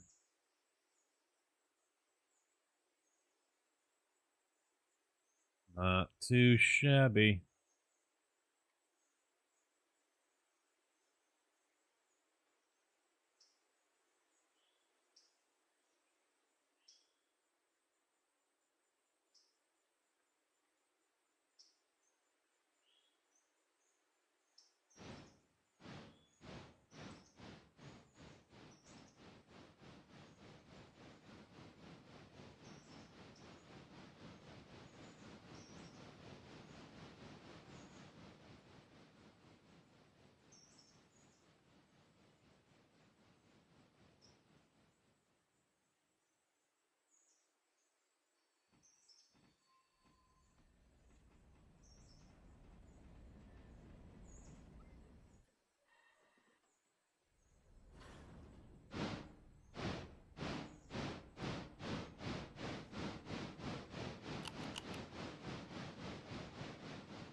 Uh-oh.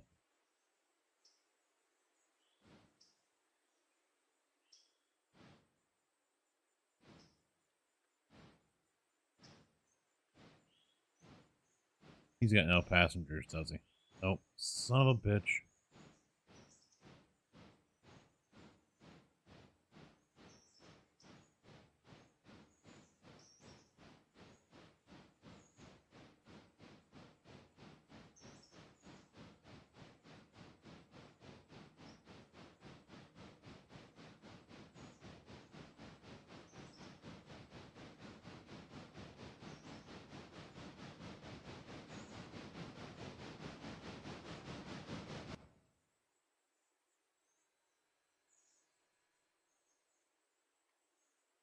Yep, right here.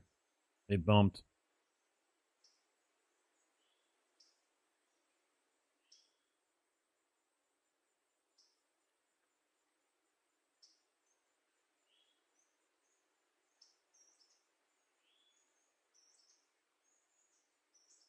There's just too many cars in this line.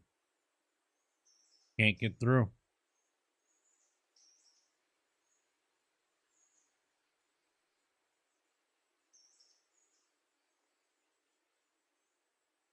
Oh, this one's off too.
Hmm.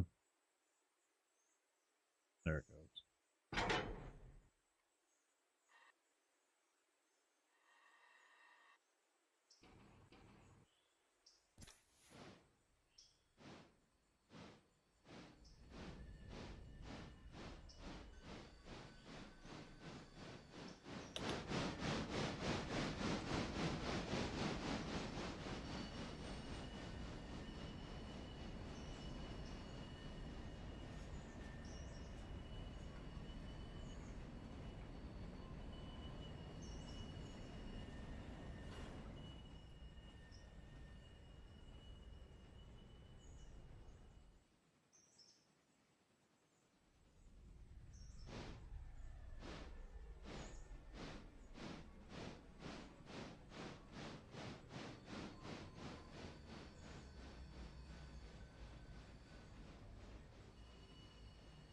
Painful.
Want to get these oil cars up.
This place is slow as hell.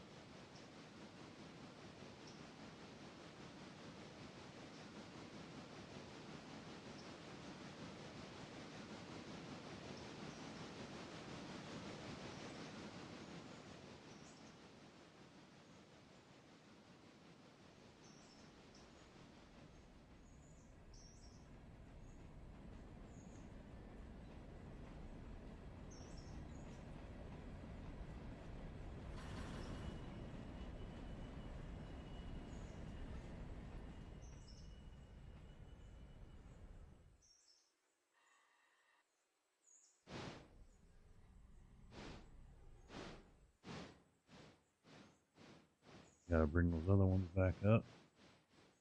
I think the one's ready. Yeah, that one's ready.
Minus $1 for damage.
Oh, I gotta park 6. Well, you know what?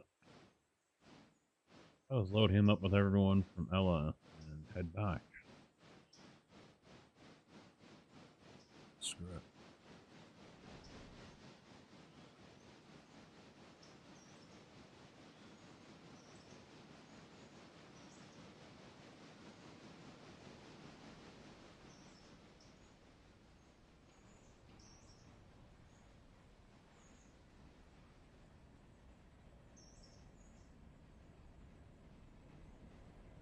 Son of a bitch.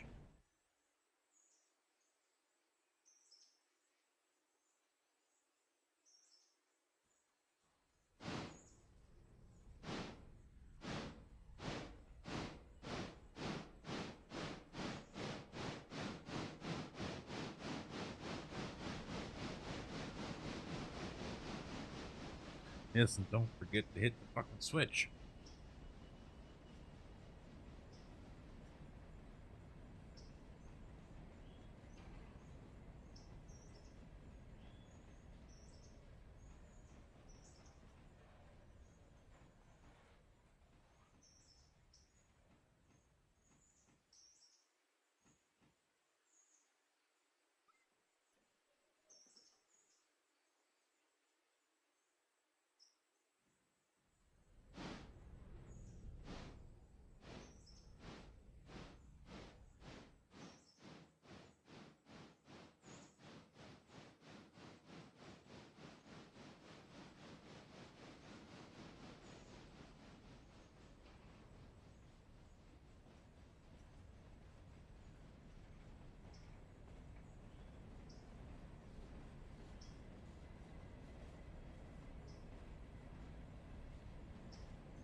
it's in YouTube.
Bryson might suffer. How so?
Where's the 110?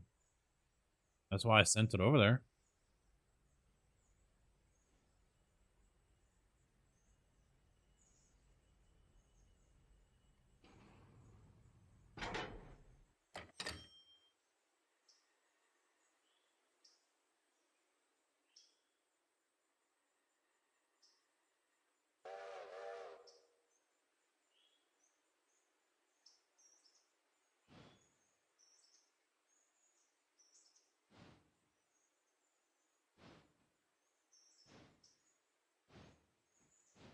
I'll grab that empty later.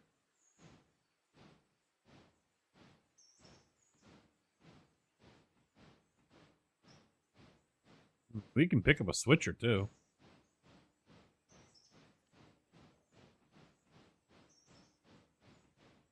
Oh, what is it? 02?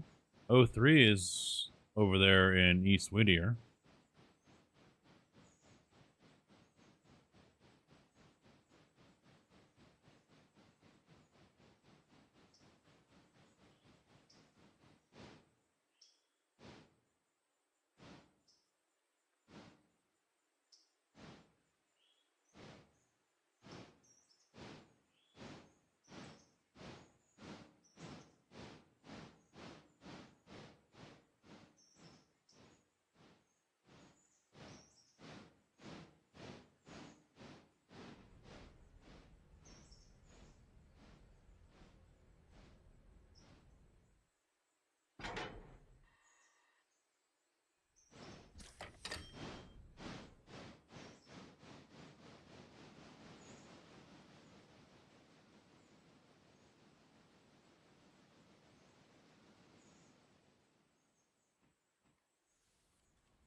It is kind of interesting. We got more cars for Silva on that one.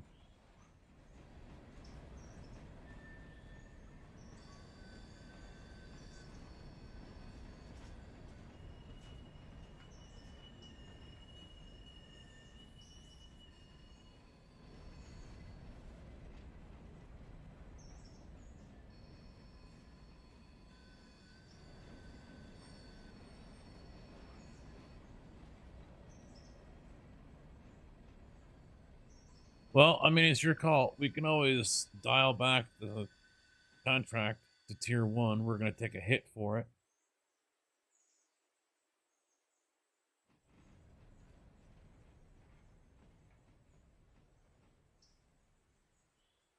I mean, it's my call, but I'm asking your opinion.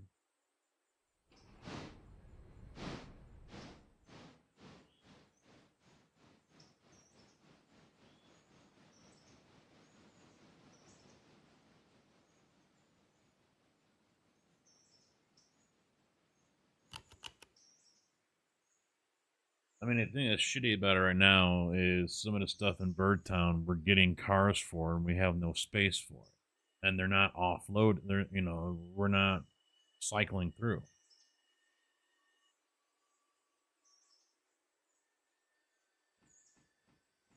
6 or 7 cars for the brewery that need to get offloaded can't be delivered because there's no space to put them.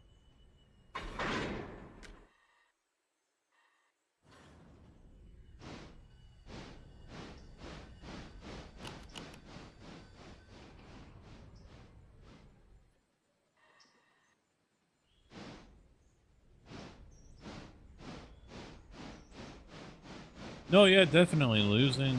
Yeah.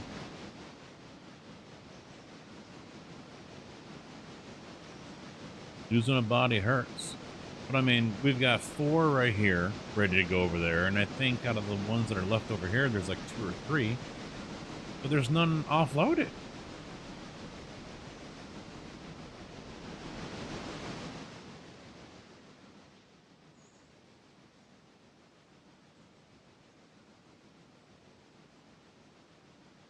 I'm going to hate to see what happens tomorrow when we get the interchange loads again. Are we going to have another crap load of fucking cars to go over there to Birdtown when there's no space to put them in? That's what I'm concerned about.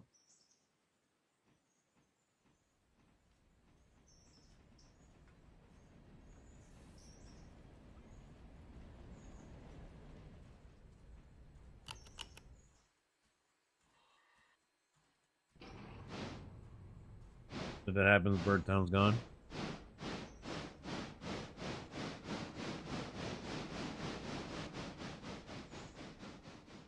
I would agree.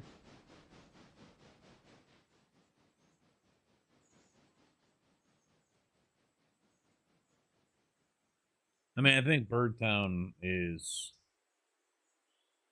I honestly think we should roll it back to tier 1. Personally, I think that's what I need to do. I think that's the play.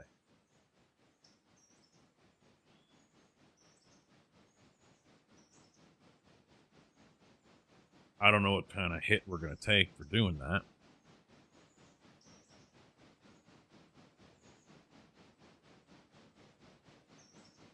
$1,700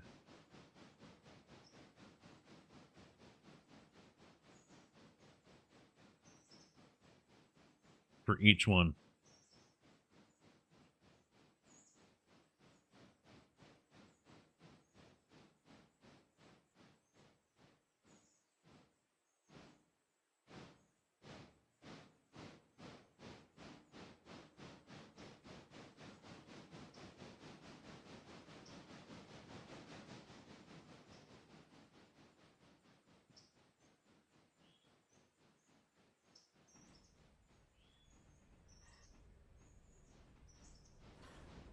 Yeah, I know you got more.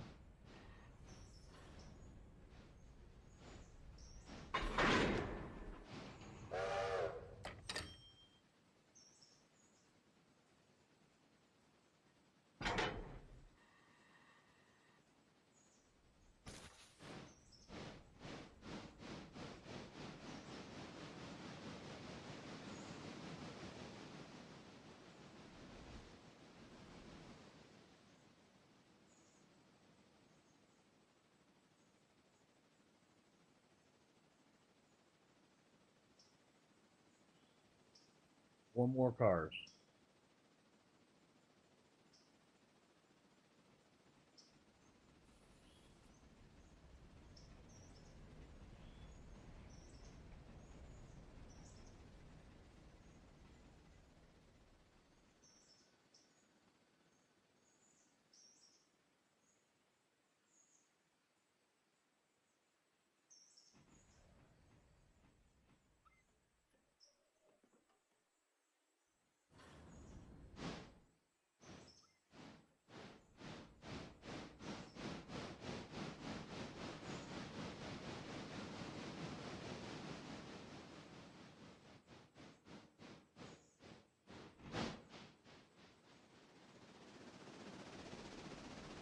One's for over here. One's for the Coke, the chocolate factory. All right, so nothing for the brewery. That's a good thing.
All right, go get that tanker and then get out of here.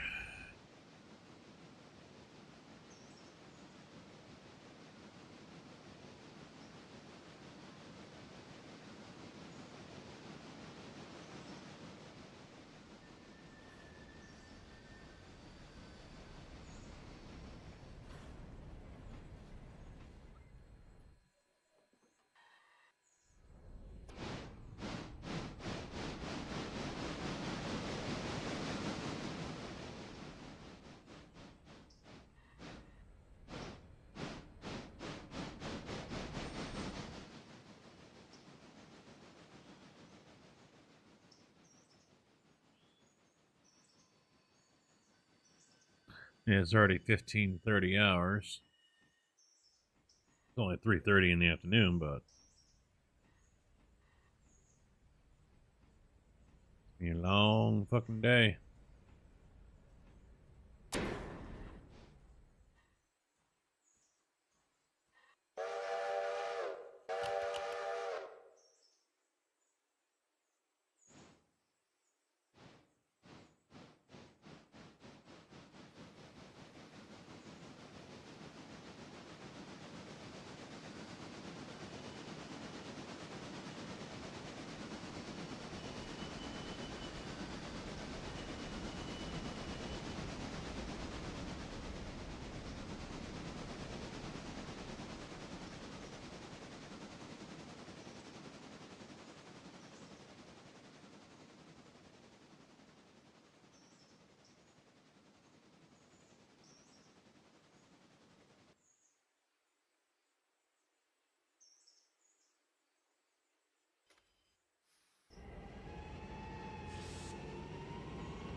Thank you.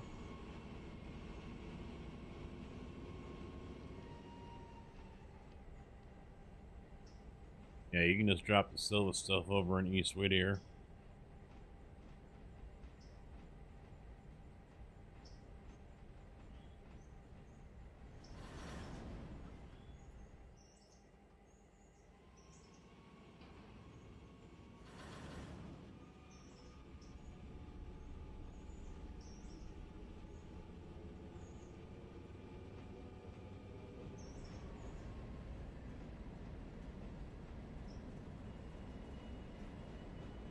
And 4.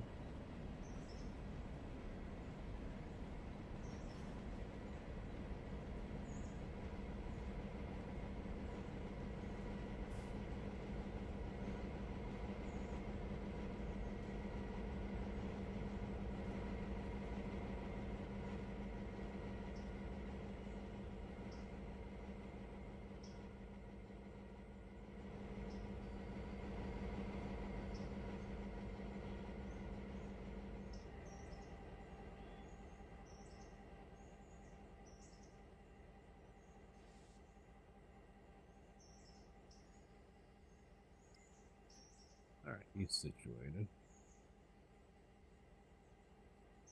For now.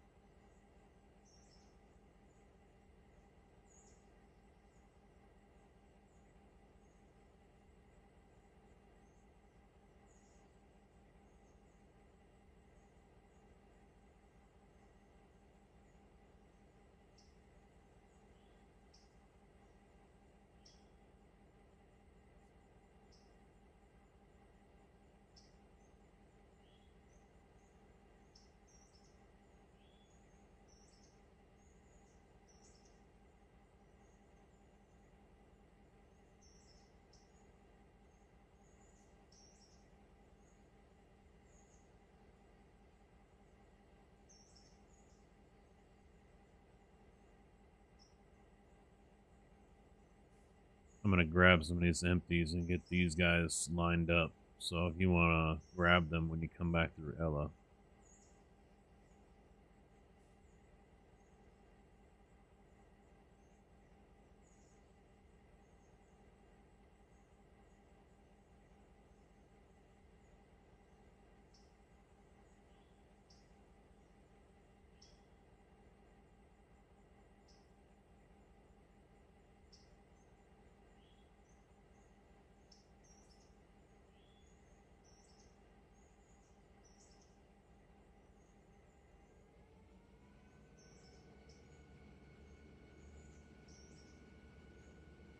Or just take over 300 or 3,000.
So it looks like we got 3 cars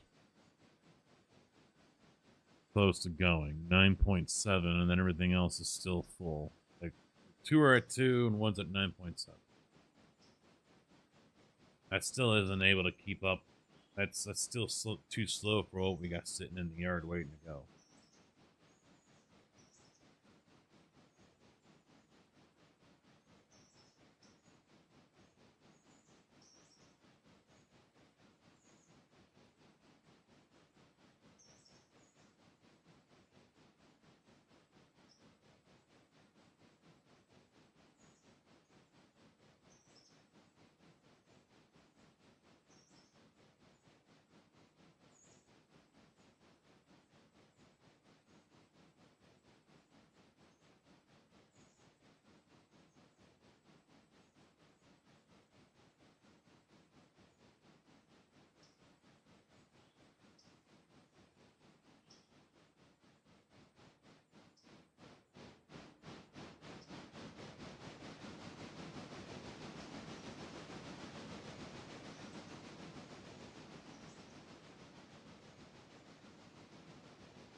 he can stop over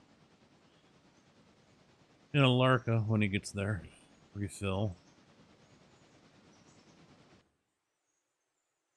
They're already good.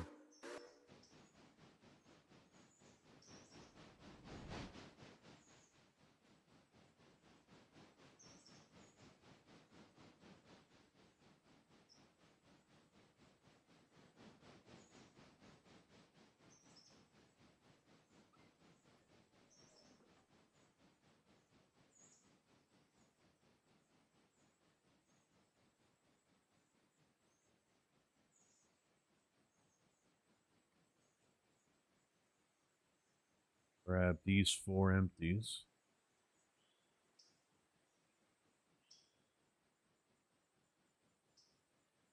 Looks like a yeast is going to go. 7.7 ton left on that one. We got 1, 2, 3 grain and then a malt.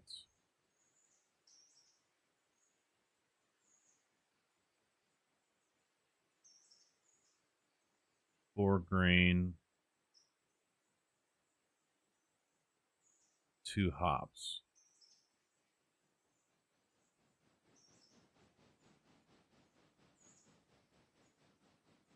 Yeah, there's just too many products going in here and there aren't enough tracks for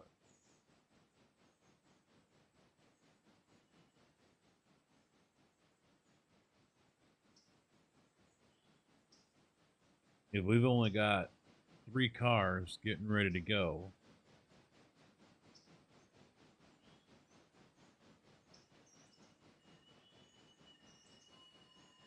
and the others haven't even been touched.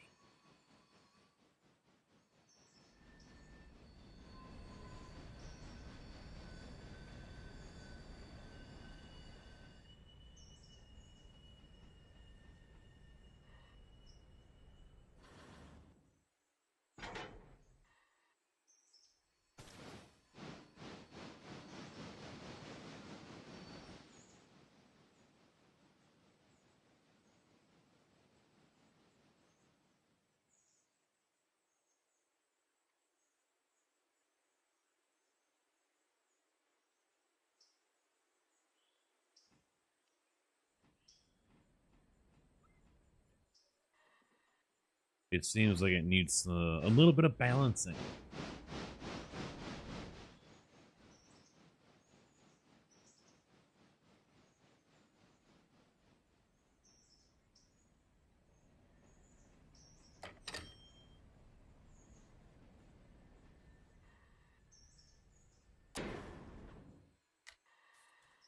I know it isn't going slow because it hasn't had the coal cars. They've been here. For one of the first things that got dropped off. It's had all the materials at the same time, pretty much.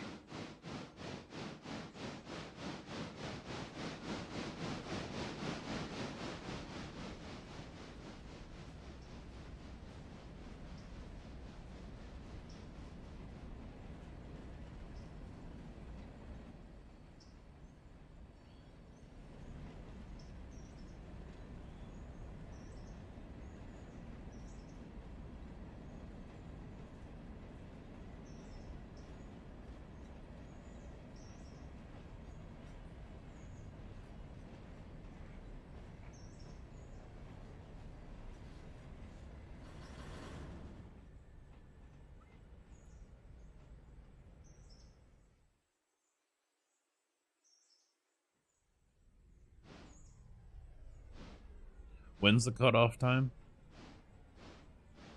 Where we don't have to worry about delivering stuff back to the interchange?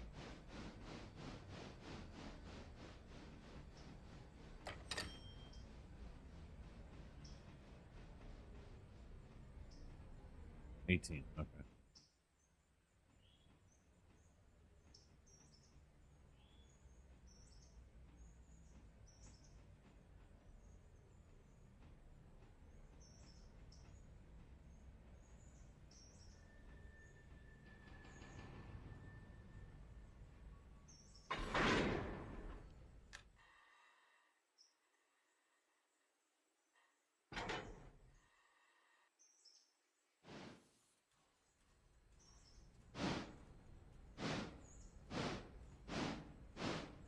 Got to get number 2 over to get water as well. He's under 1,000 gallons.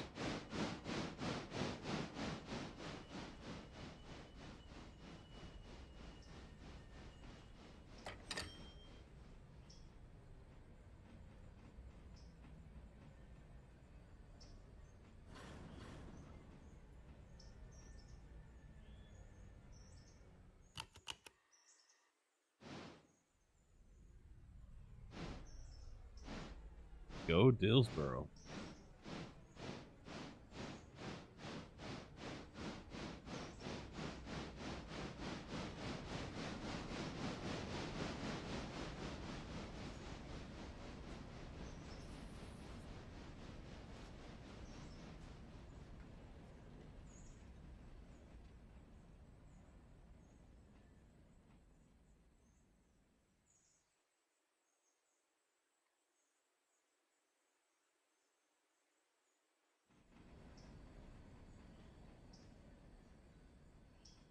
Did you get surprised by that train?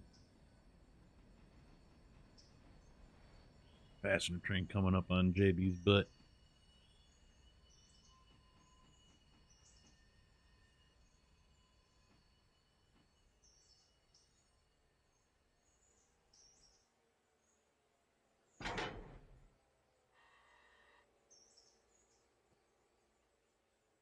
Oh. Yeah, I've been getting a lot of that. You think you flip the switch and it doesn't do shit.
It's lined up so it's easy to pick up.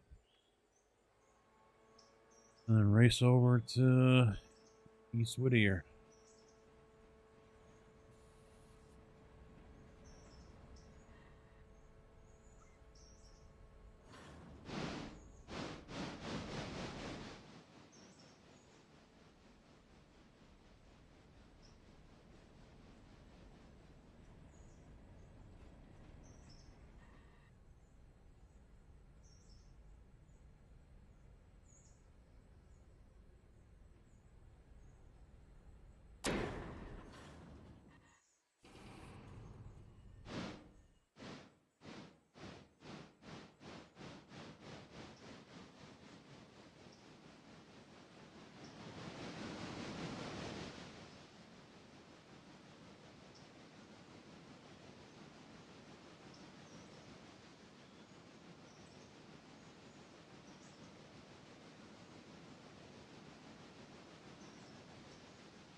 Damn, Silva.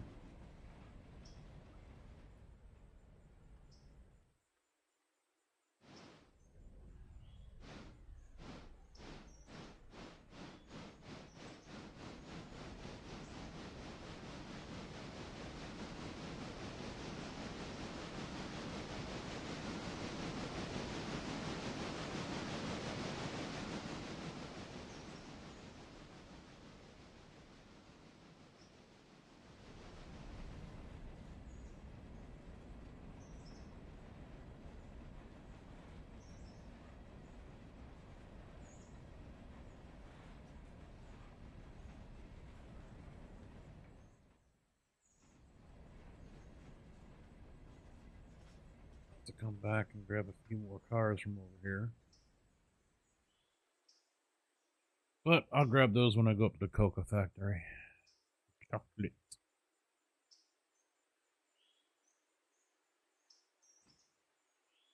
I want to check him. I want to make sure. Stop. Stop. Hit the brakes. So let's go check him out real quick. Okay, we do have everyone. All right.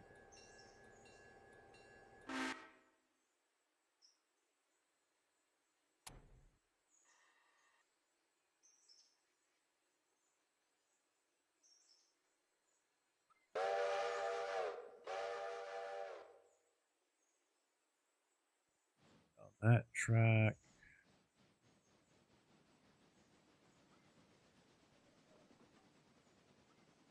Go. So he's on his way out.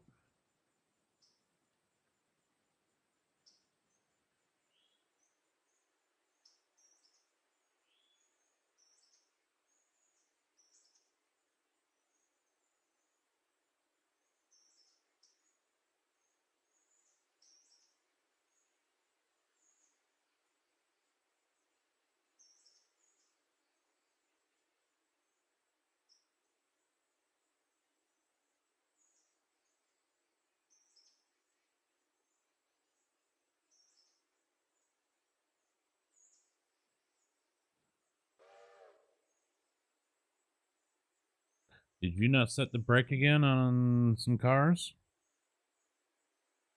The air brakes?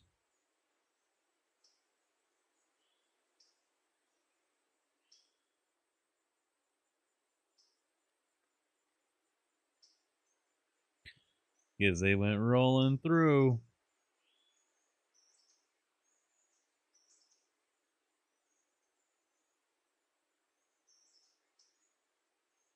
Track 3, it looks like.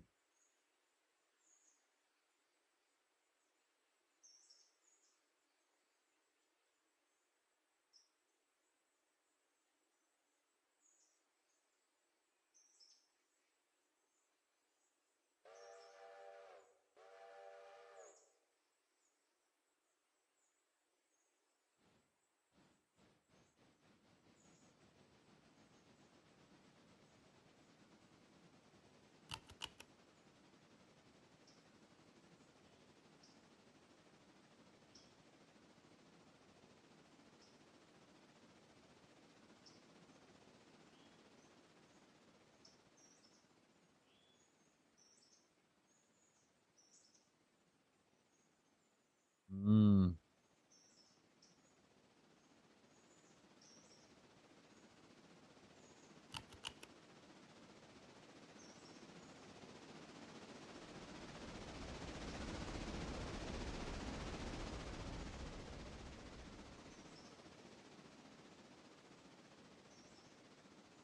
All right. Yeah, there's one pulling into Dillsboro right now, so.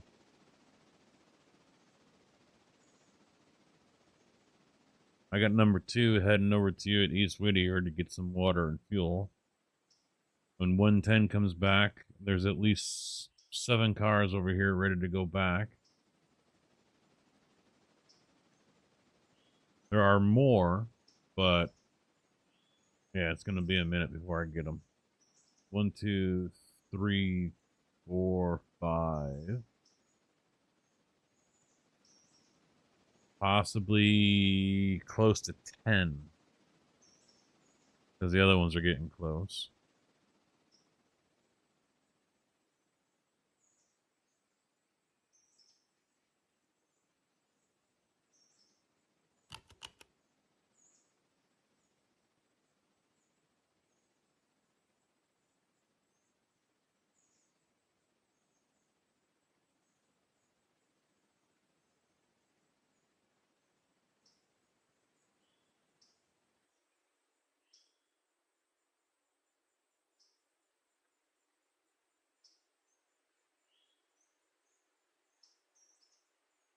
Am I though?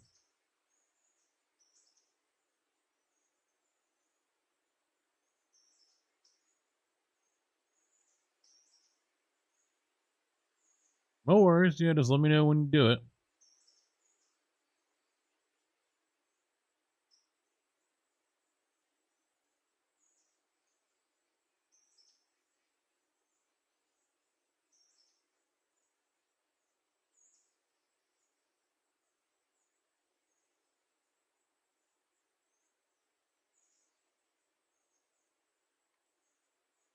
Yo, I've been doing that too. Yeah, but sideline him at Barker's.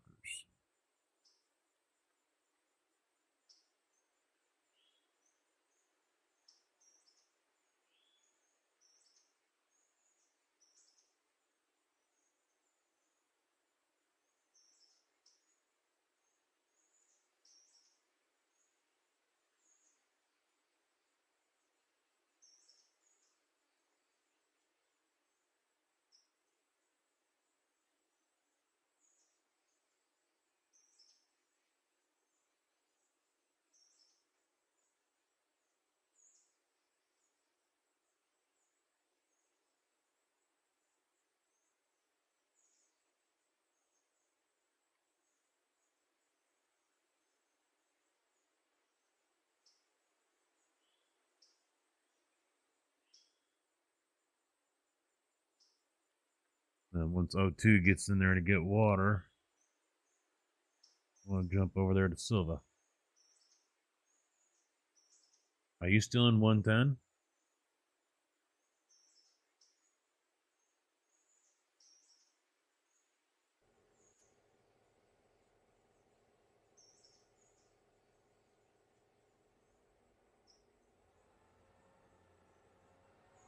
All right.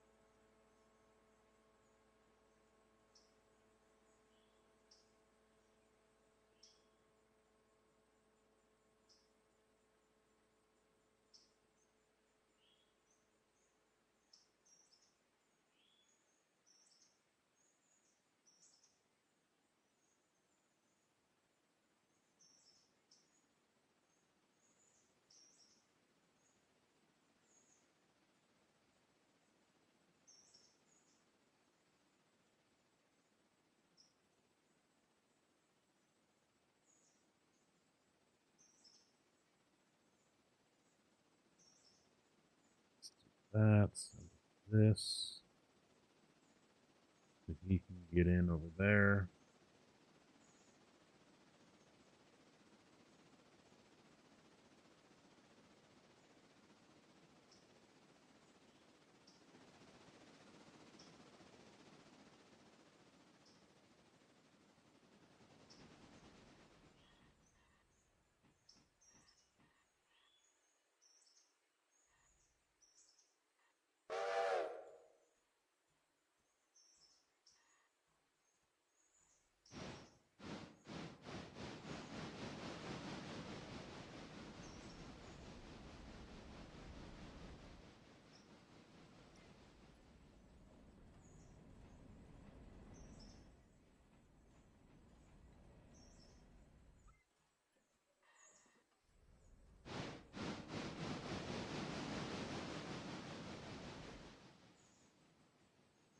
You're full.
Oh, we got 2 Dillsboro track repair cars.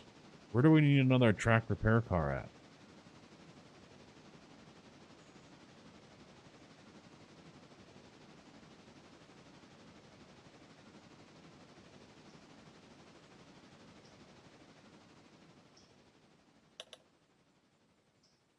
Larka?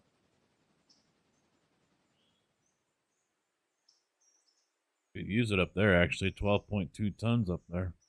That's all we got. No, that's coal, I'm sorry. Repair parts is 25.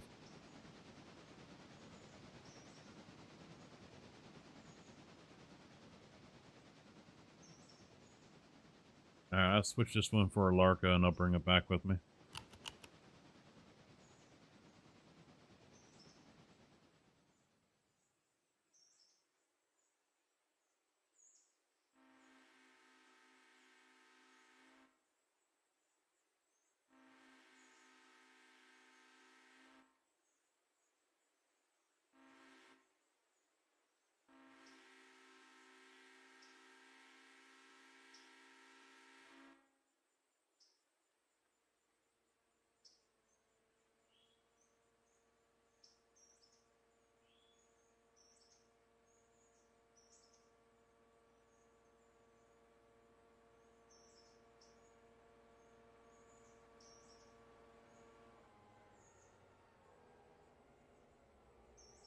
$280 on that train.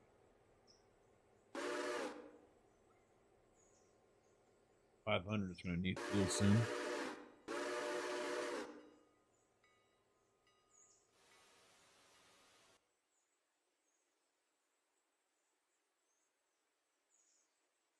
All right.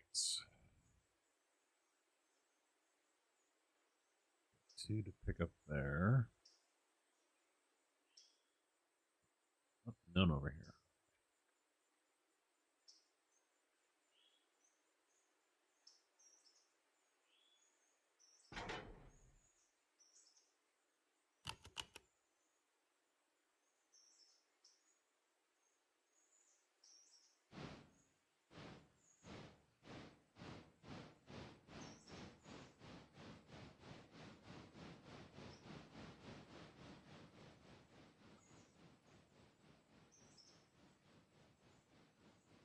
You think so?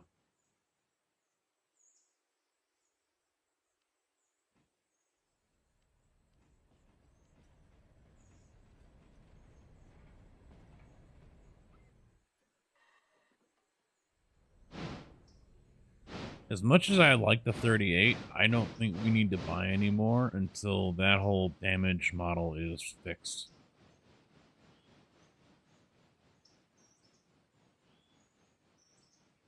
You know, we haven't used it as much as we have the other ones, and it's already down to like 70%.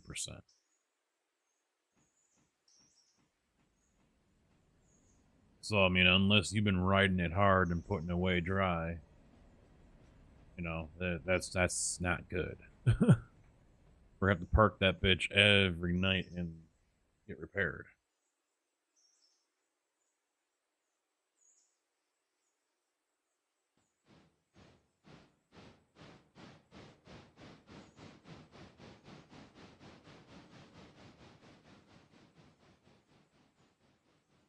Yeah, it's hurting. It should probably be parked tonight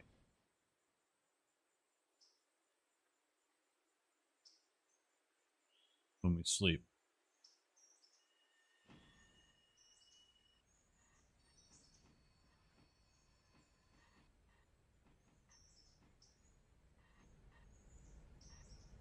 If anything, I think a switcher is probably to play.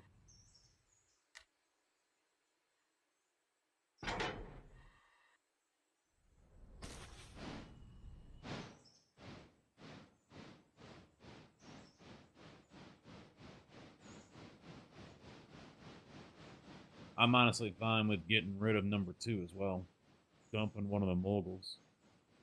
Just leave one for lumber and cordwood.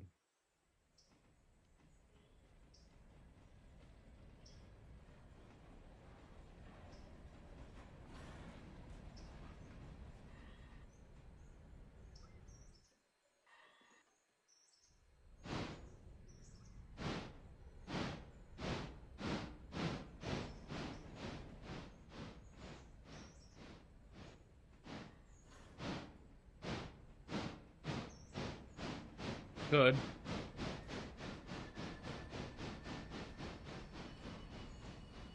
Problem is the brakes on the thing are not great. That's the problem. It can pull all day long, but when it comes to stopping,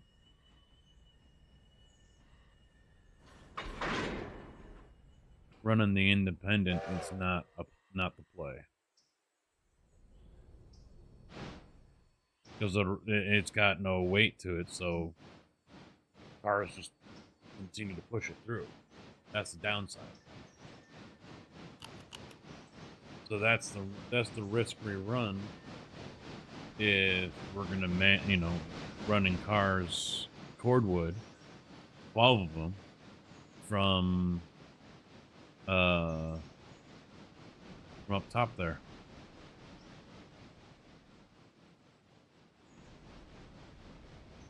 I actually might just run these back over to Dillsboro.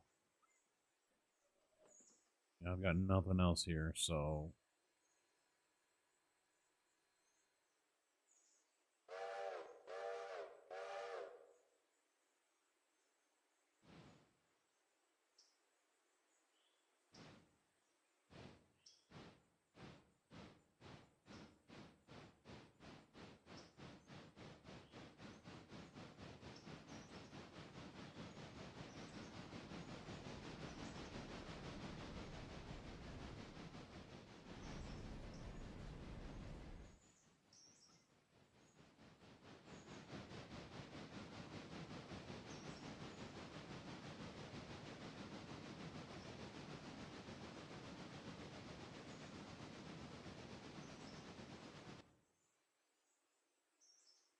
so close.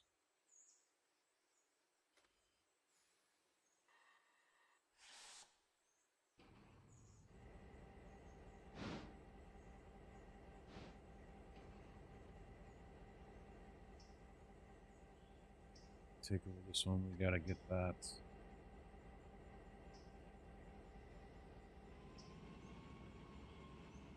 Coal car in here.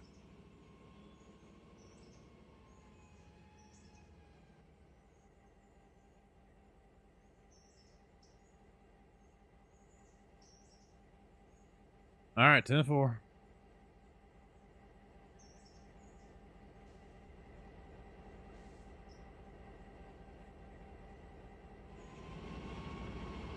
Thank you for the little bit of help. Definitely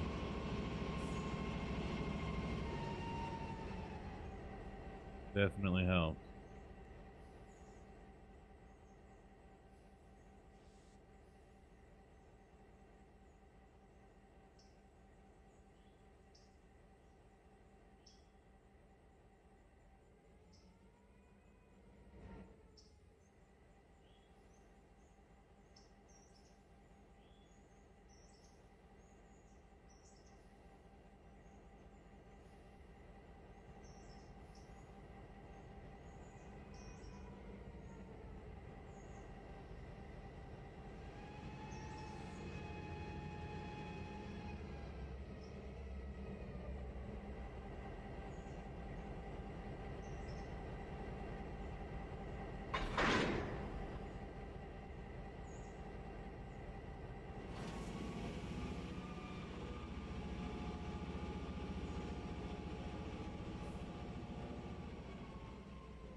Oh, we parked those two right there.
It should be.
I don't think 18 tons is enough.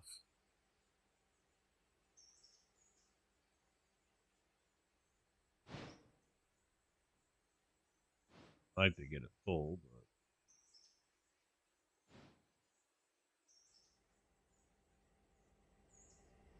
but fuck.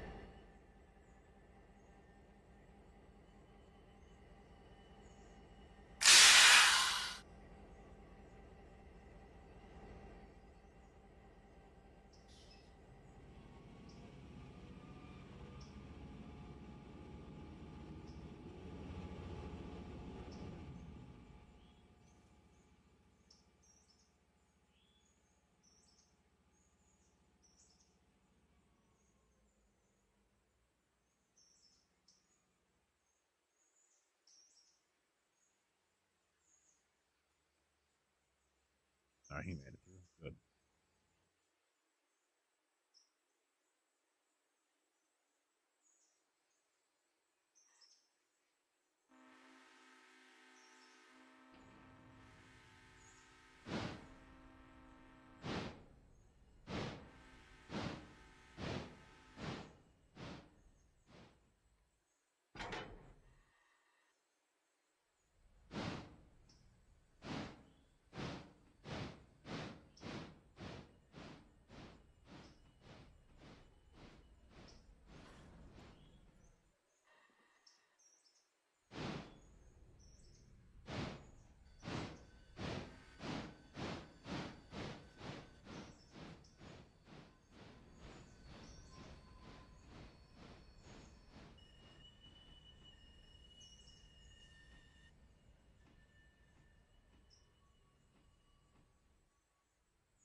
See if I can swap around cars here.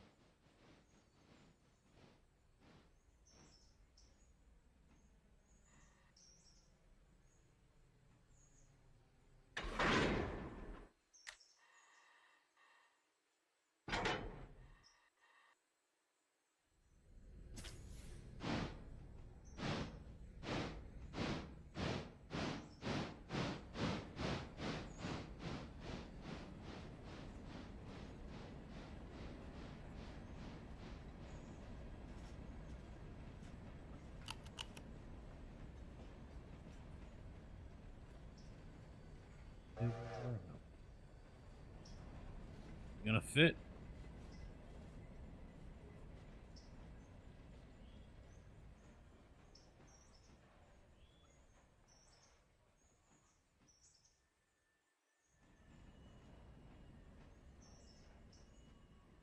Yep.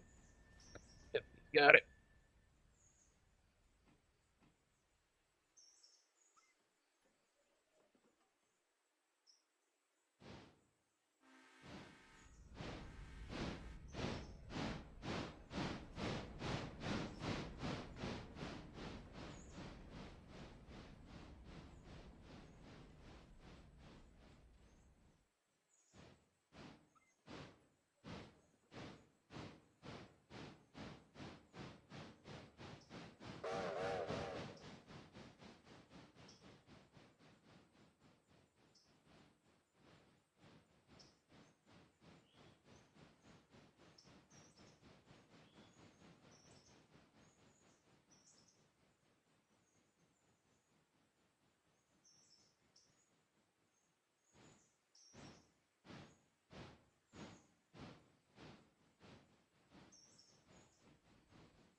There goes JB finally.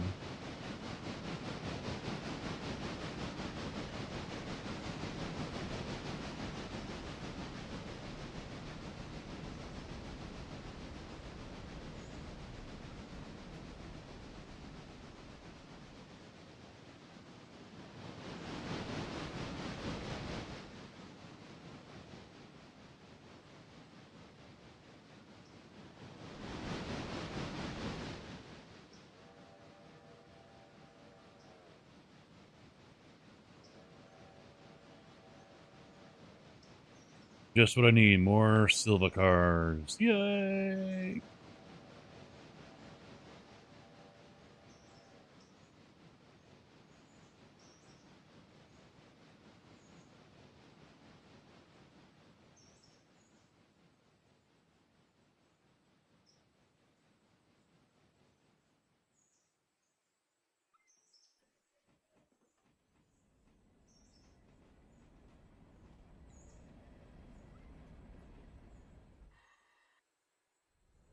Not gonna lie, all this stuff is kind of giving me a headache.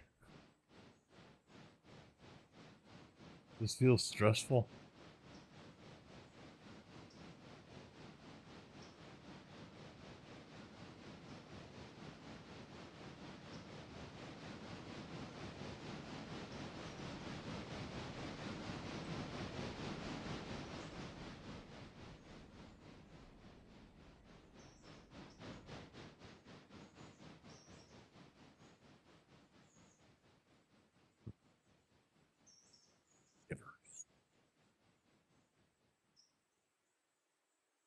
I will admit it has been a quiet night tonight.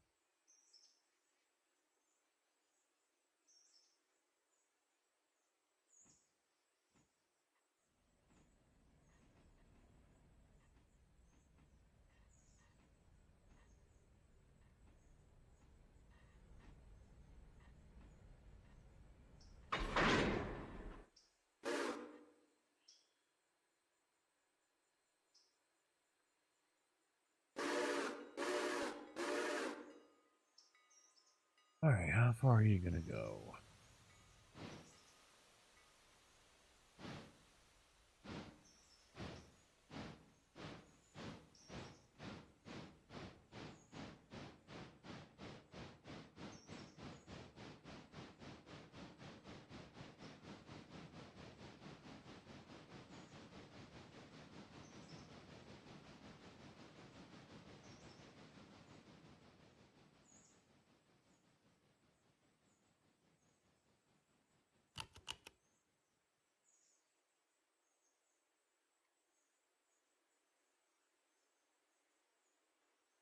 He's clear all the way back to East Whittier, I think.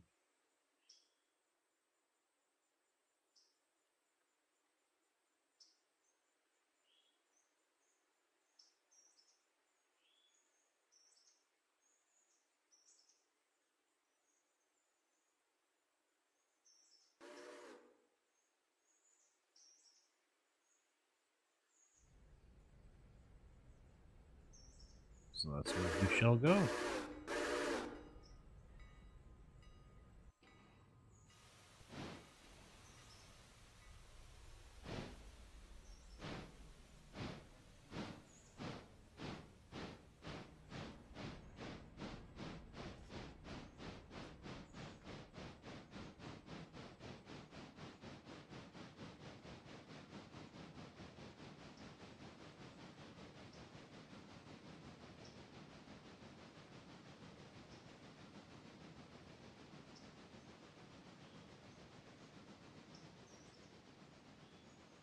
Back to Larka.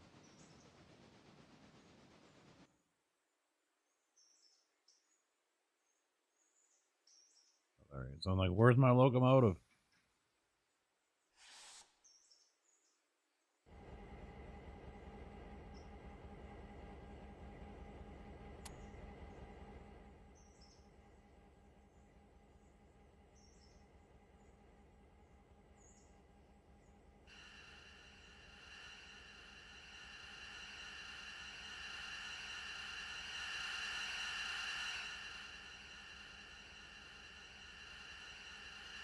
What?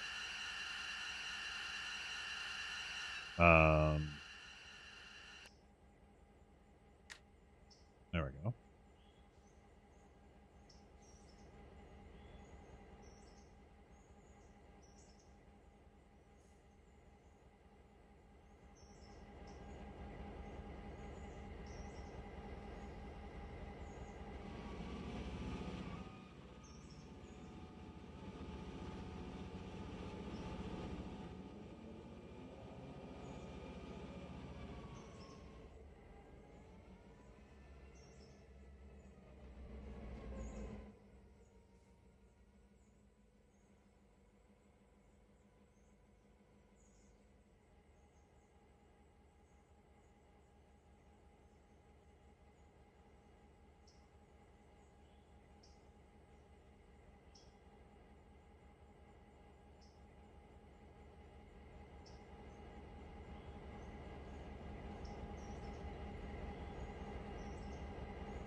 So do we want to take bets on tomorrow and how that's going to go rain-wise?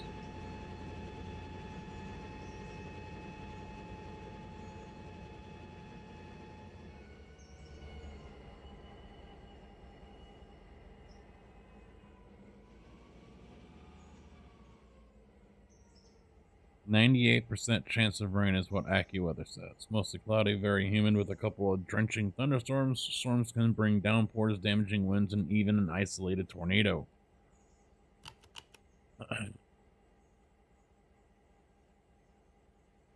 Weather Channel is not so optimistic.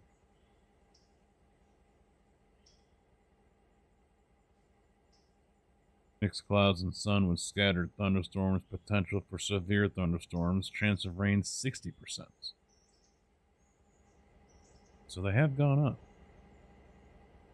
And of course, another fucking ad.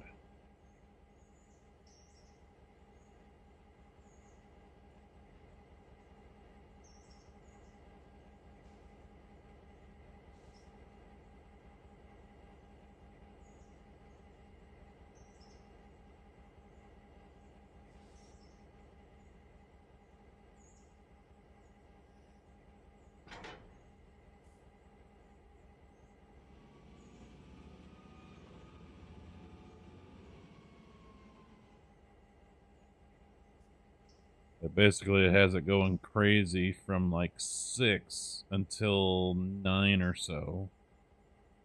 Then it picks up again like a 2.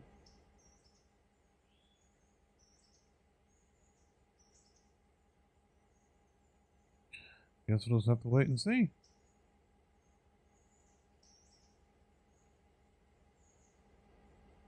Alright, this. Let me pull him up a little bit more.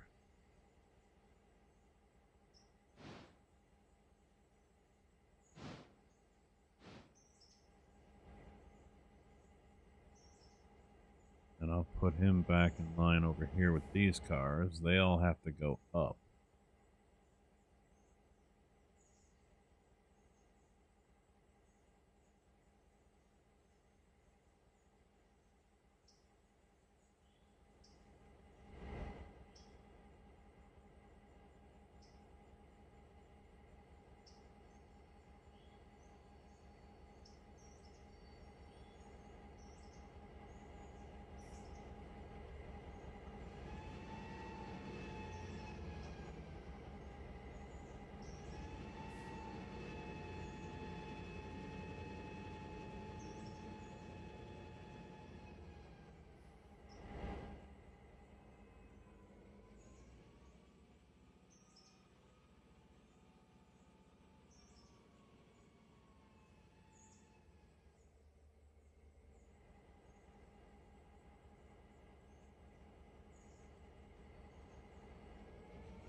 Go.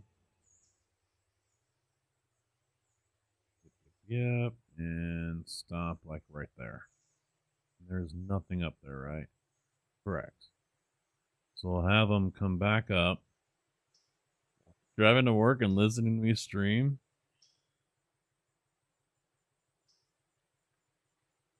Yeah, we'll do it this way.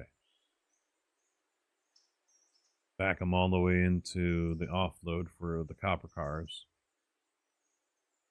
That should be good.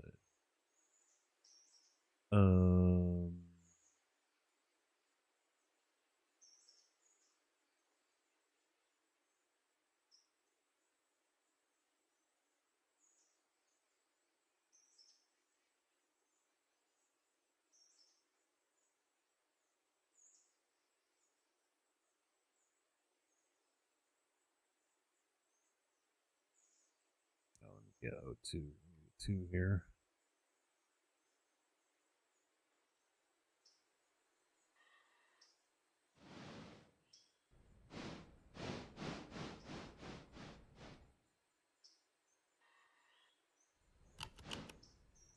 The fucker gets up and goes. LF 230. I like that. I like it a lot.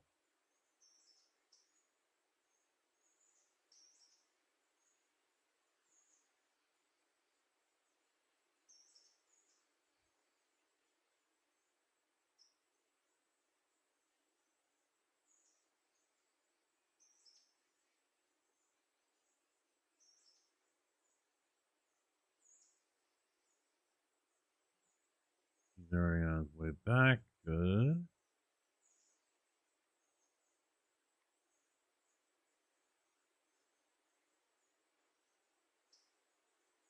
All right, he's going through. You have an idea, but you'll tell me about it later. Uh-oh.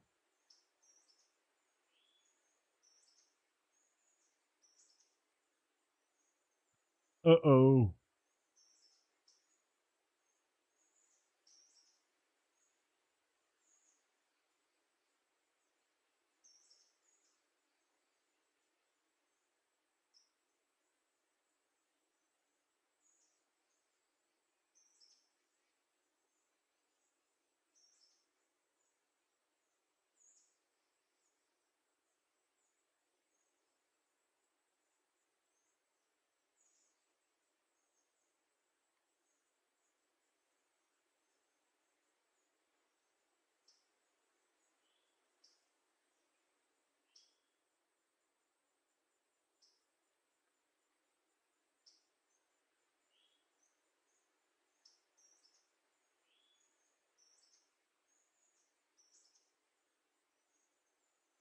and he's right there.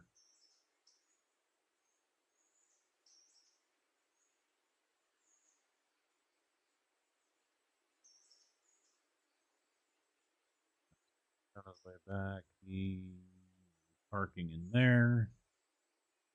And the switch is not thrown, so he will have no choice but to stop. Now, to get over here to Silva.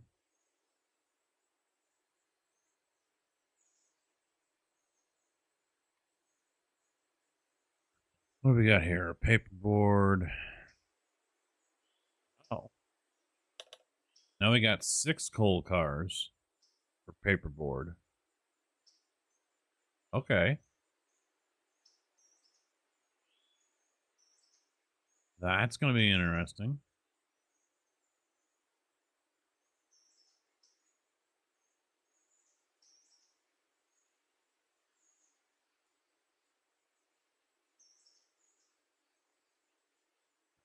HD1's right there. Of course it is.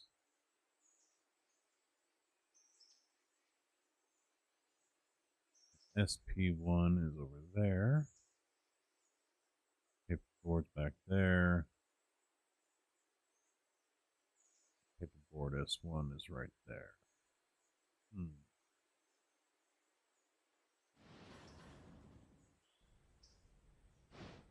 No, you know what? No. Go forward. Put that one over here, HD1.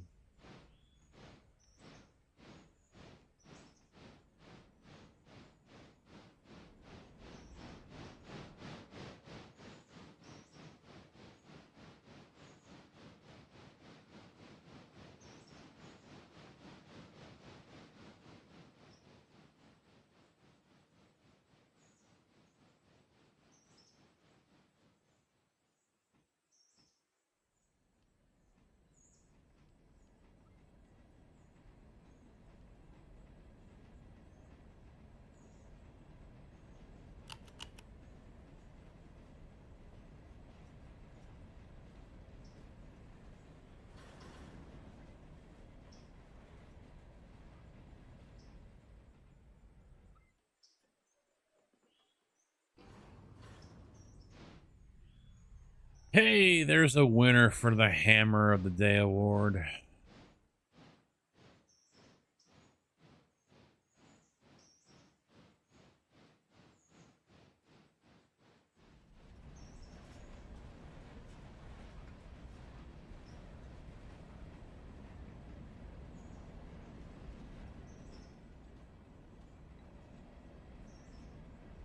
How old does that account? 22. Wow.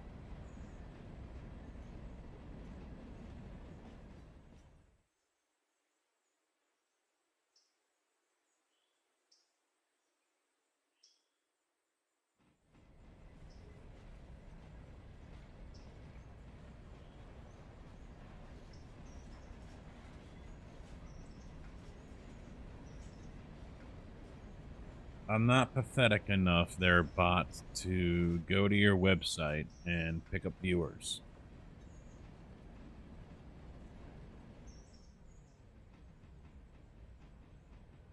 And then have my account get hacked and taken over by your crap-ass program. Others might be gullible and dumb enough to do it, but I'm not.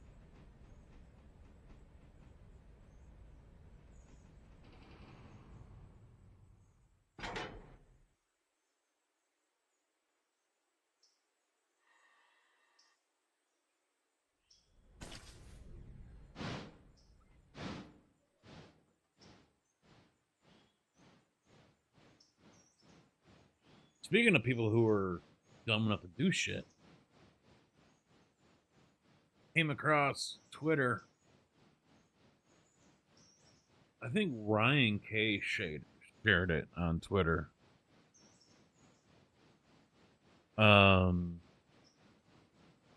It was, I think, a week or two ago.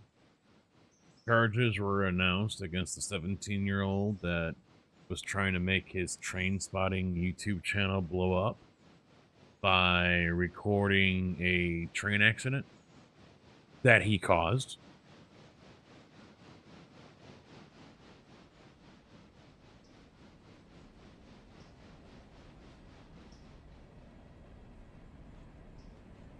I mean, he almost got away with it. He almost got away with it, but he had to open his fucking mouth during an interview with authorities.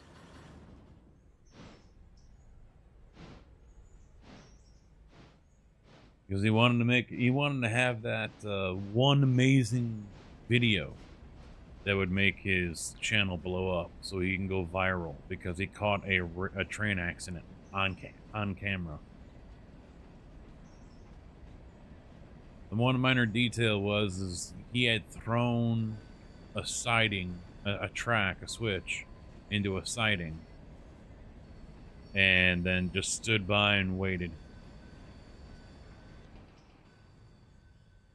Well, and apparently the dumbass, when he was talking to authorities, he asks them, "Do you know what happened? What caused this?" And they're like, "No, we don't know yet. It's still early."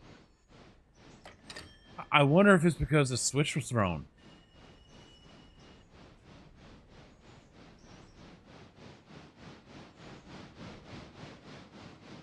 I think it was because the switch was thrown. Yeah. Yeah. That's what tipped him off. He suggested a switch was thrown to cause the UP locomotive to crash.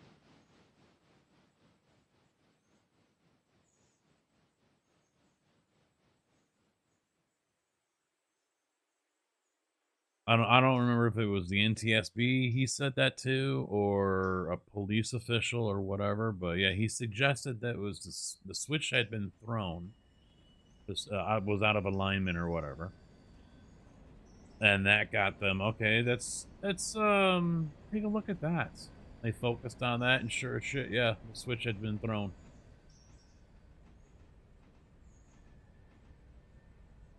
And they thought it was a little too coincidental that he happened to be there at the same time when that all happened. So, guess what?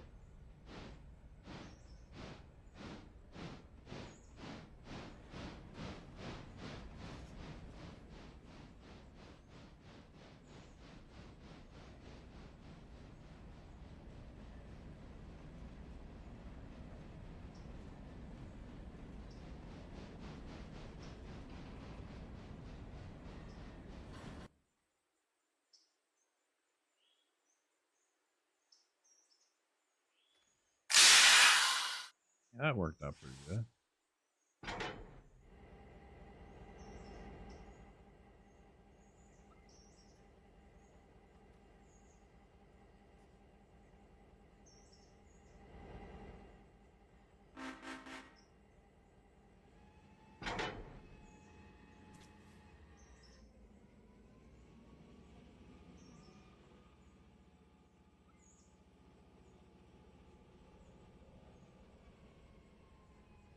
Yeah.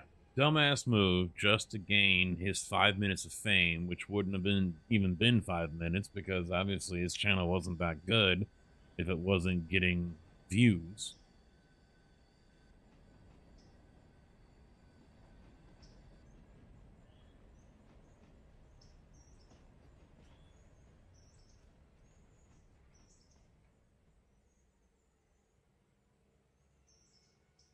Damn it, he went in the wrong siding.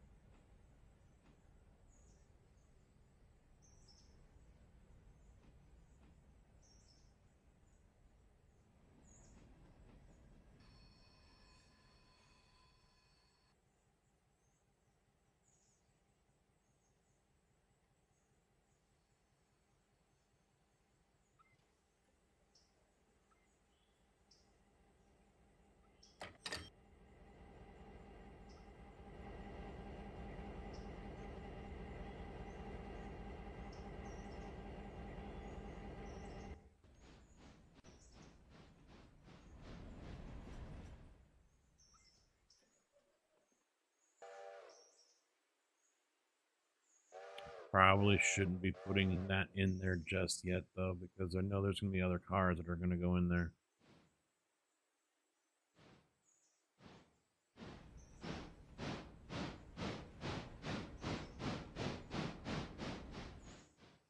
Yeah, you know what? Let's stick him off to the side.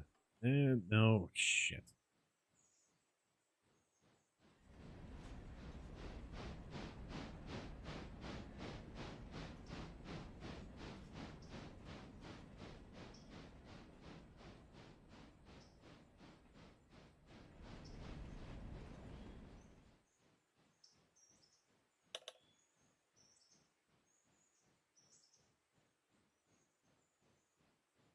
Yeah, fuck it. Yeah, let's just put it in there.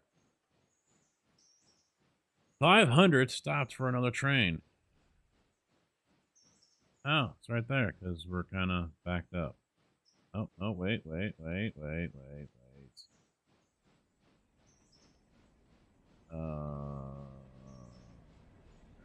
Passenger train coming through here, so we got to make sure everything's on the up and up.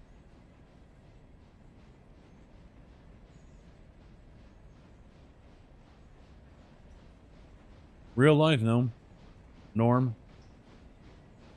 Real life, 17-year-old kid.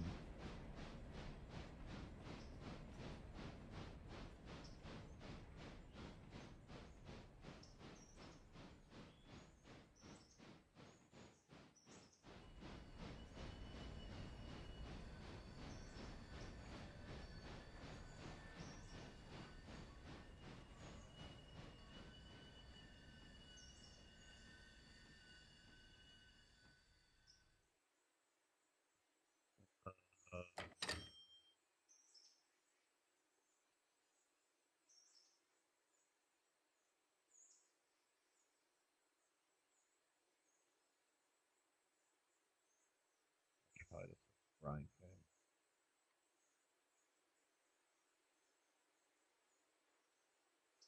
I think he's the one that posted about it.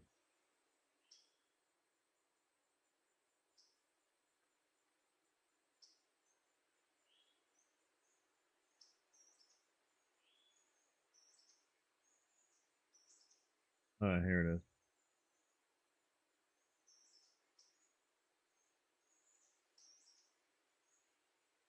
God! Oh my god! Oh my god! Oh my freaking god! Oh my god! Oh my god! Oh my freaking god!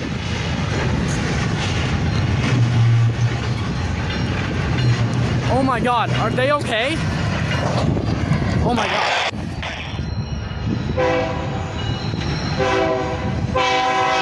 Oh my god! Oh my god! Yeah, oh my freaking god! I mean, to me, that sounds like he's fake as fuck saying all that. Was not identified because of his age. Posted a 5-minute video on April 21st. Derailment in Bennett, calling it the most insane video I've ever taken.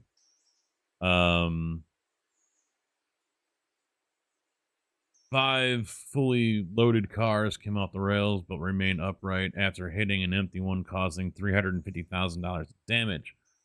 The boy who had reported the derailment asking the investigator what happened.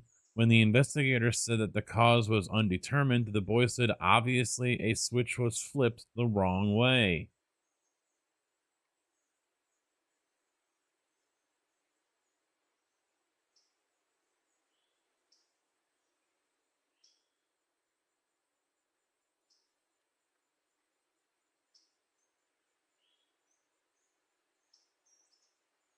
The warrant shows that the 17-year-old boy was then seen in a 1996 Buick Park Avenue. Before setting up his camera, a tripod was set up near the crossing just 4 minutes before the train derailed, investigators wrote. He was charged on Wednesday with 2 felonies and faces 7 years in prison.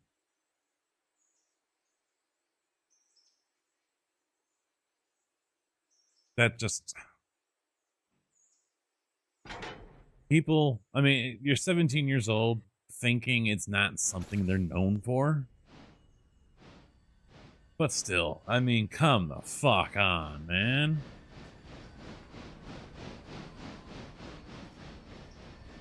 Now, I'll be honest. Full disclosure, hand up accountability here. I have been known to put stuff on the railroad tracks, and some of the stuff probably shouldn't have been up there in the first fucking place. Biggest thing I put up on the railroad tracks was, I think it was a crib mattress. It wasn't a full-size mattress or whatever. It was like something out of a crib or whatever. And I'd put that in the middle of the tracks, in between the rails. So back in the day, one of my friends told me that they had saw someone put like a dryer on the track. I never saw it, but that's what they told me.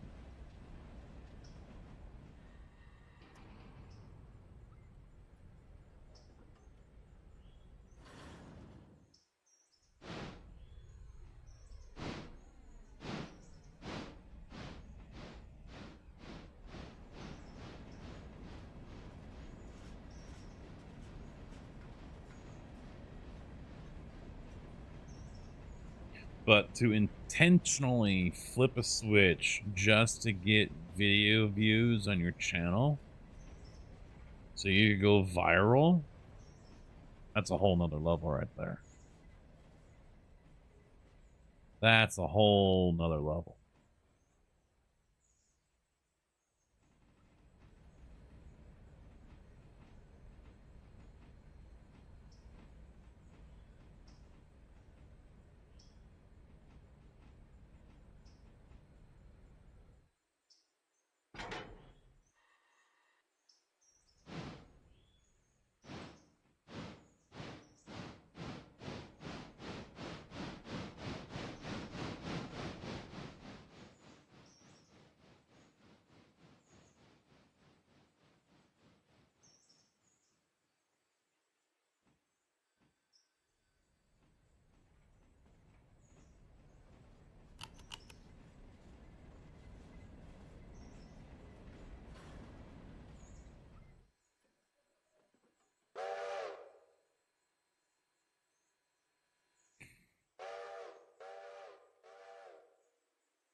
All right, let me check 3,000 again.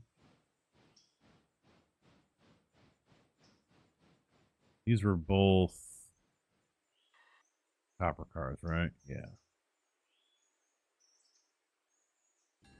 So they can just go straight in.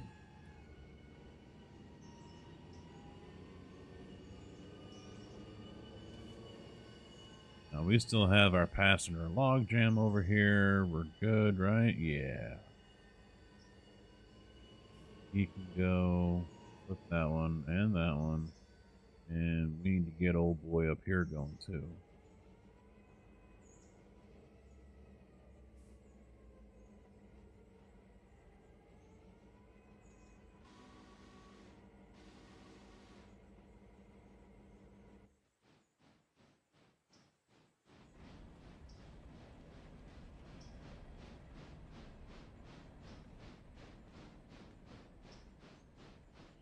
Oh shit.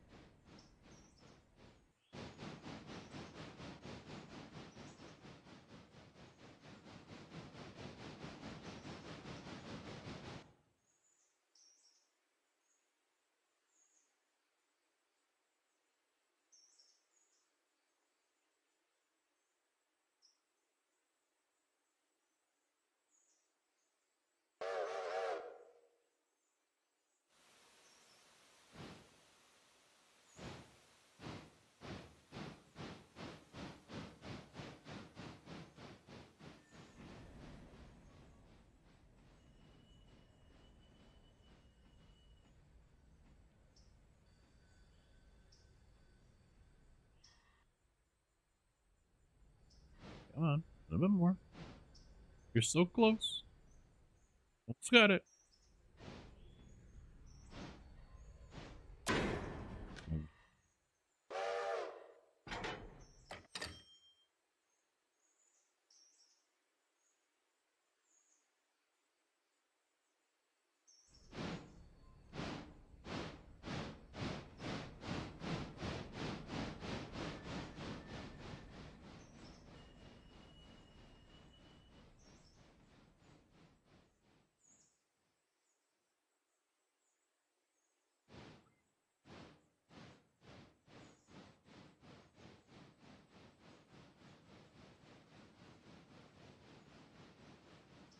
we've done the pennies and shit like that on the tracks. Especially if the train was already stationary, we would put them down.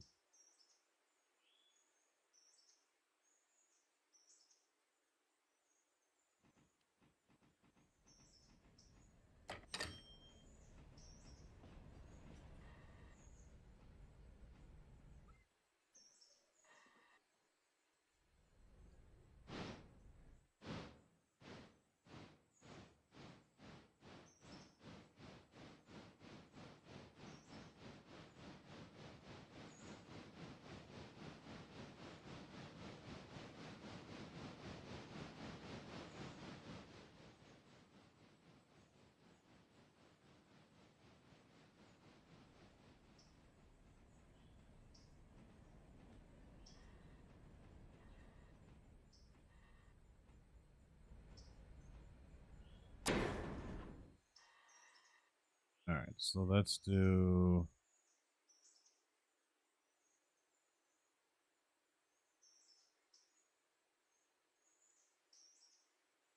Up to here.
Now, Kojak talking about visiting his old middle school and elementary school. It actually did make me go on the Google map to see my old area where I grew up. My two elementary schools, or elementary and middle, definitely grew. They definitely changed things up. They're still there, but they're definitely larger than they were when I was there. So I decided to look around some of the suburbs, some of the area where I grew up in, like Lincoln Mall, completely gone. It's just flat ground now. A lot of the places that were there when I was growing up, they're just vacant. But the area turned into a shithole. They shut everything down up there on the south side, Cabrini Green and everything, and they moved a lot of the people down to where I grew up. So now it's nothing but, nail care and hair care places, vacant stores, you know. Nothing is what it used to be. Fuddruckers is gone. It didn't even look like Best Buy was still open. Although they did get a J.C. Penney back. They took over the old movie theater.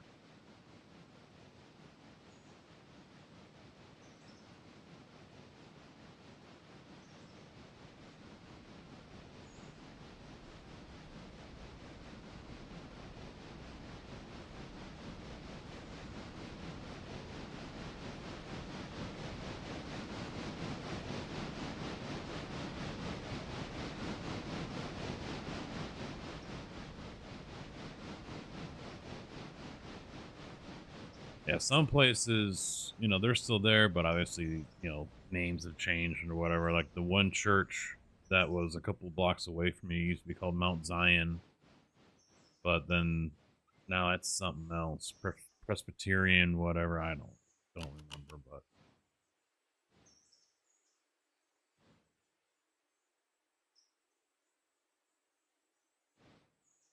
So yeah, he's hot on the heels. So I'm gonna wait until he gets to Wilmot.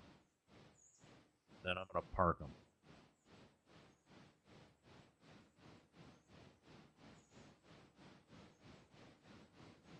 Yeah, forgot that switch.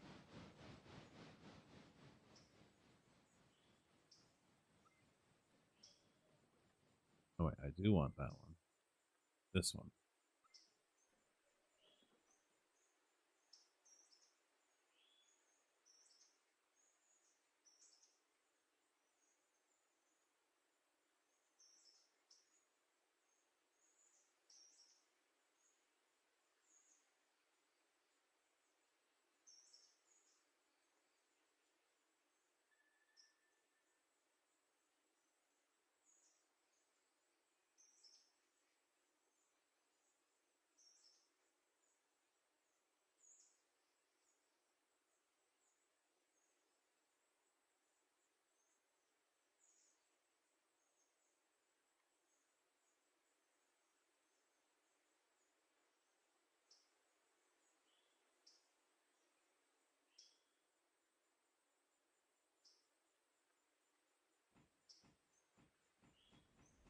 He's got no passengers selected.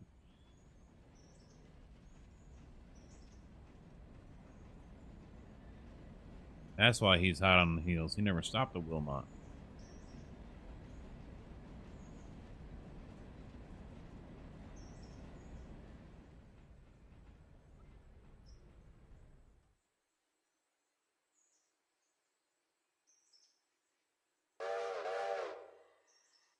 Oh, he's going the wrong way.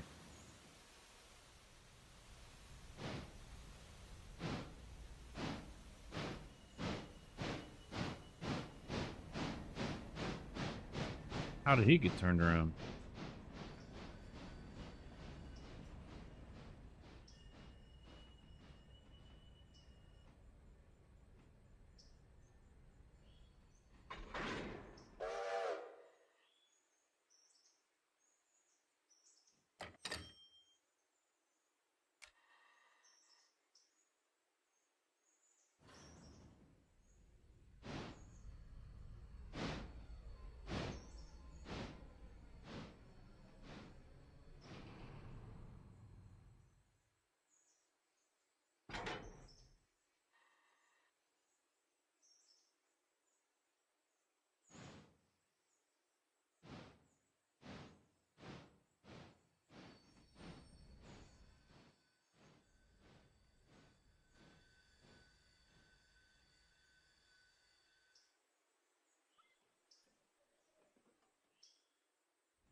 So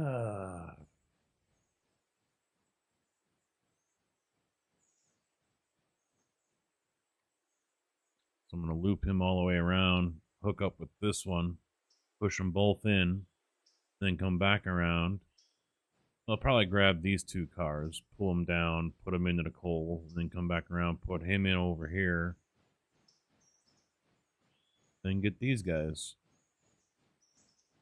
CS1, R1s. These four need to go over there where the coal is. I don't know if they're going to fit. Paperboard S1, paperboard S1, and then he's on the way out. Easy peasy.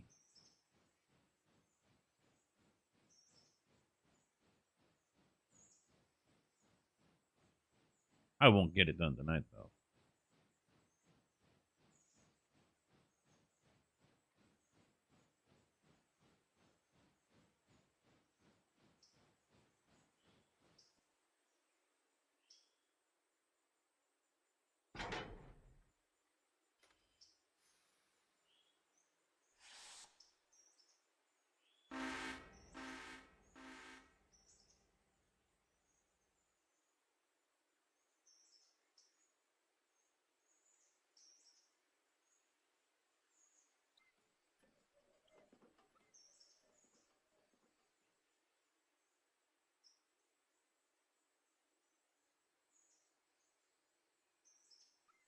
Switches, not Trone.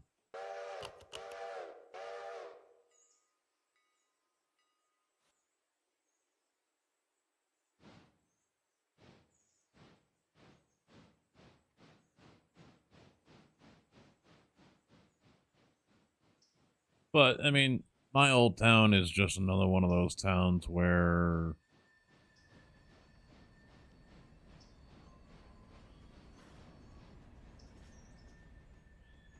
the residents that were there and helped the town grow moved out. The surrounding towns started going bad. You know, the neighborhoods were starting to go. And so, you know, we got out right when I was supposed to start high school, and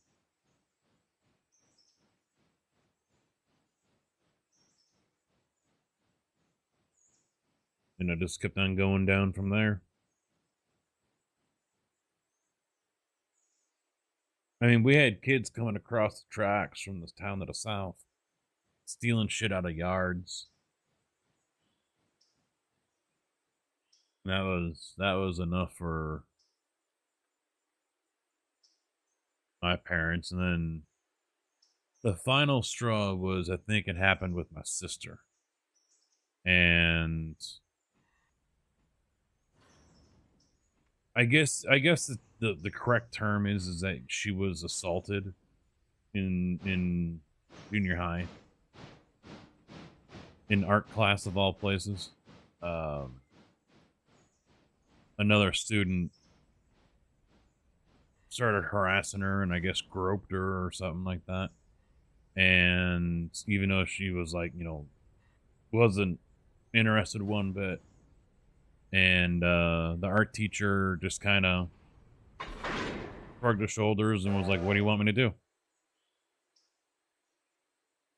What do you want me to? What, you know?" And the school wouldn't do anything because they were afraid of reprisals from that community.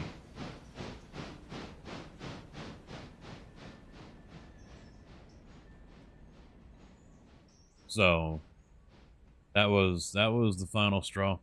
And they wanted to put her in trouble because I guess she threw a stool at the kid.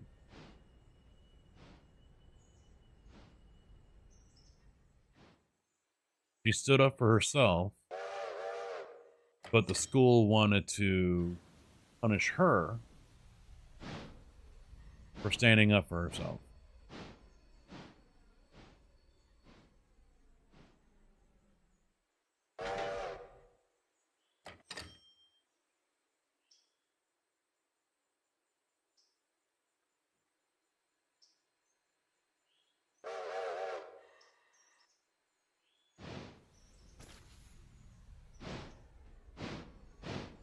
People started dying off. My grandmother died. Things started going downhill from there. Even the Detroit PD scared to patrol around there.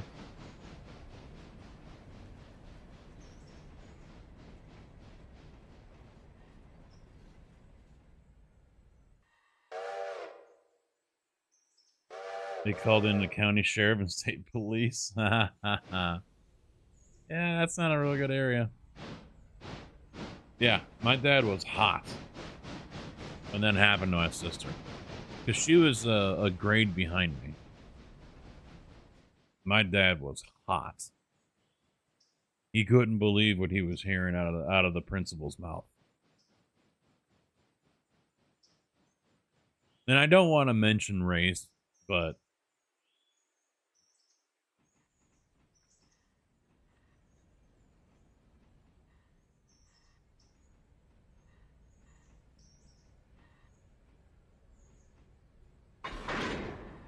because ultimately I don't think that had, well,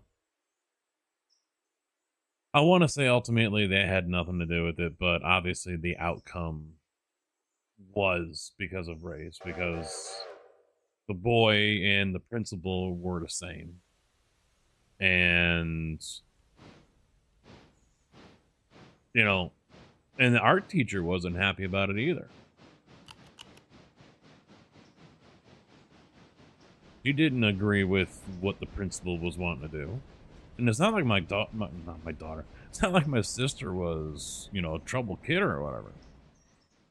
Kept to herself, and that was it. I mean, she wasn't a troublemaker or anything of that sort. You know, it's not like she had a file on, you know, of disciplinary actions. That was opposite.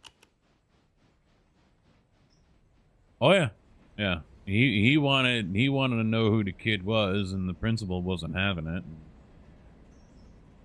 Yeah, he lost his shit when the principal's like, "No, but we want to suspend your daughter."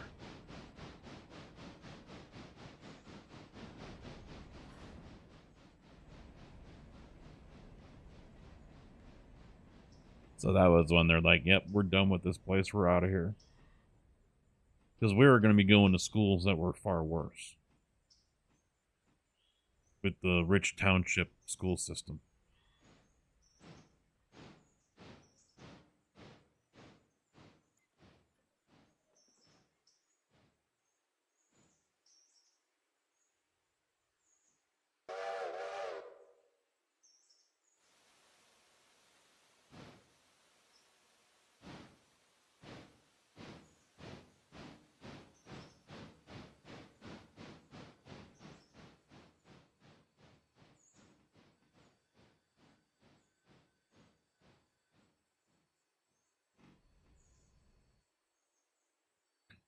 So I mean, it's sad to see things like that happen.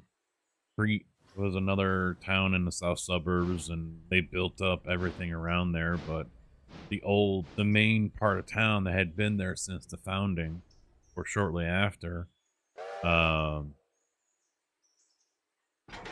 was the people that had been there since the 50s, 60s, 70s, things like that, and uh,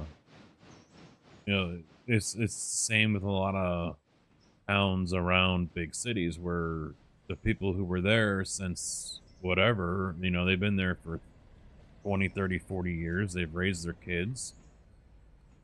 They stayed there and kept the neighborhood nice or whatever, and now they're dying off and the kids don't want to be there. So home values plummet, riffraff moves in regardless of what skin color. I mean, every race has riffraff, trash people. And eventually Crete went that way too. I mean, Crete was a nice little town.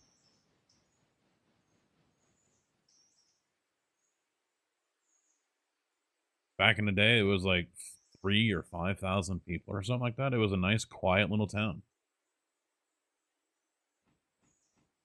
It was like some of the cities or some of the towns that we have out this way. They themselves in the historic stuff and whatever, and they got Main Street is actually still busy, has shops and things like that, and now probably not. Probably check cashing stores and shit like that.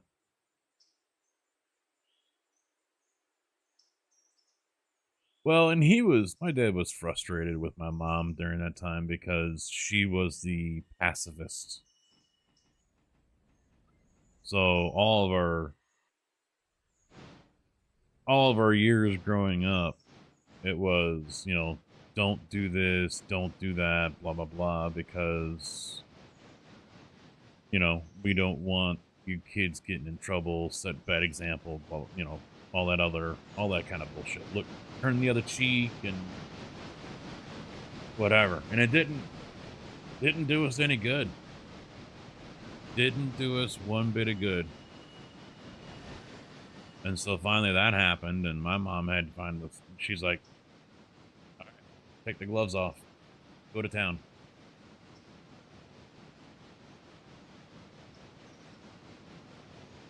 Okay.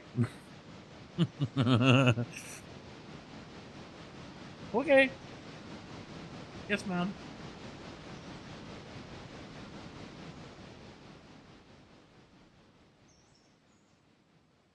But it drove my dad nuts.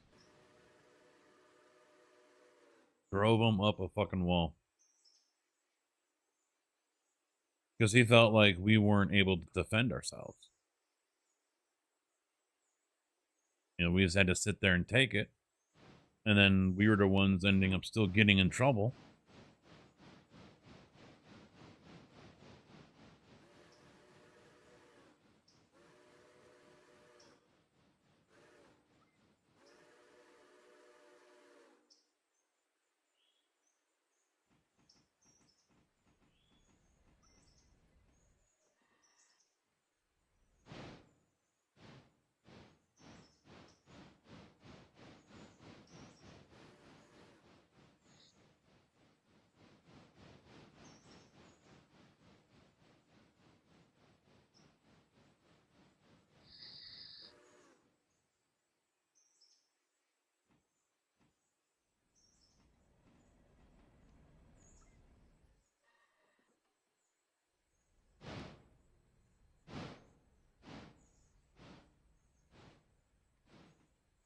Well, I mean, it's not like we just had to lay there and take it, you know.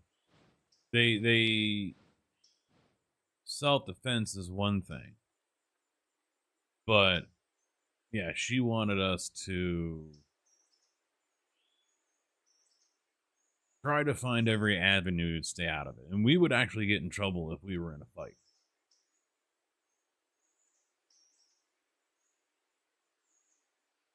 We would actually get in trouble. So we never said anything about it, or, you know, we tried to avoid it at all costs.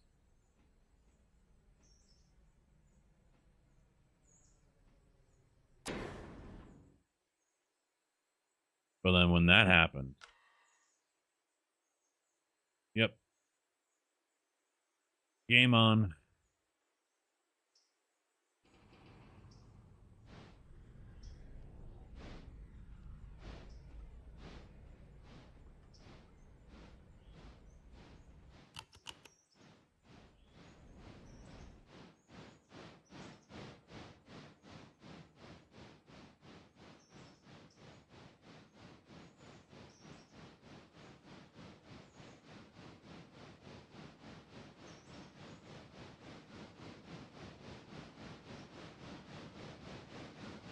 How are we looking on the other guys here? He's fine.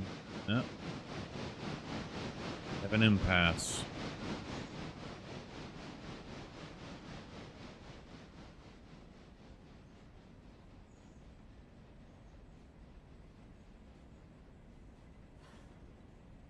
I didn't.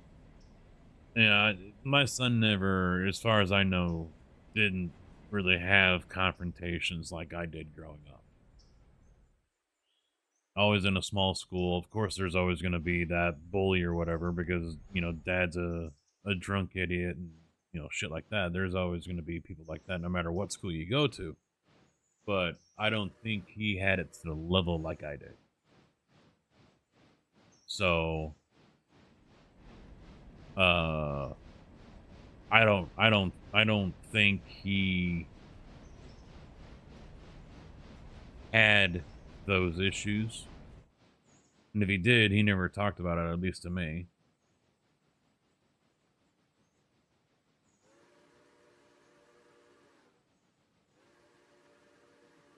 Hanging out a window. You graduated?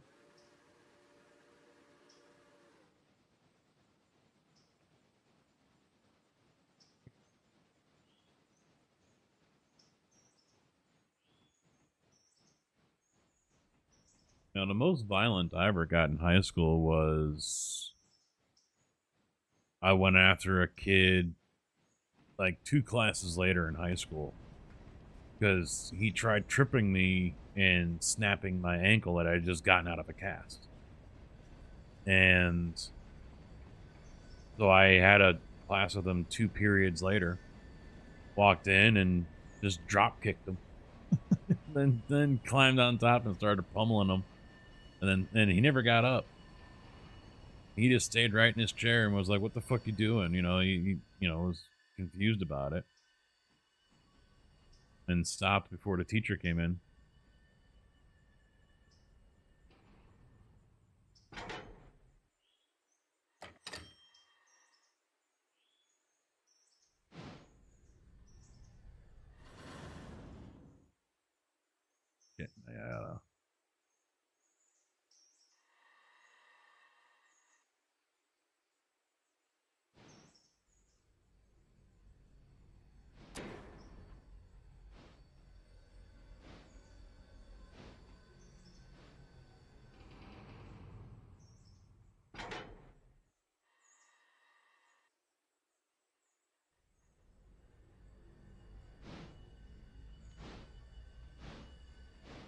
Well, the one mistake my brother did was when he got into high school. He was a freshman when I was a senior.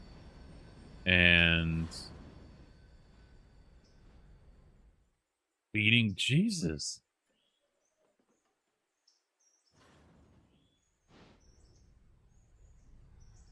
Yeah, I'd be calling the cops too. Oh, shit. I threw a desk in first grade. It was those two-piece desks. So you had the chair and then, you know, just a regular box on stilts, basically. I threw that across the room. But my brother made the mistake when he got into high school. Don't mess with me. I'll get my brother who's a senior on you. And I was like, when I heard that, I'm like, don't go. I straight up told the two kids that came and asked me about that. Because, you know, they were looking to challenge me, and I was like, no, I never said that. I said there's going to be ground rules. I said, you go looking for a fight just to be a dick, then yeah, I'll step in. Can't keep it fair, then I'll step in. He got picked on, but I don't think anyone, you know, I don't even think he was in a fight.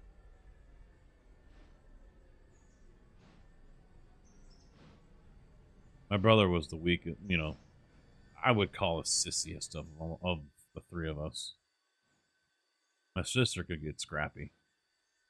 She bit a bitch once. It wasn't in school, it was at some party after school or whatever. And got into it with some other chick and then, like, bit her in the leg or something. Oddly enough, no one was fucking with her after that.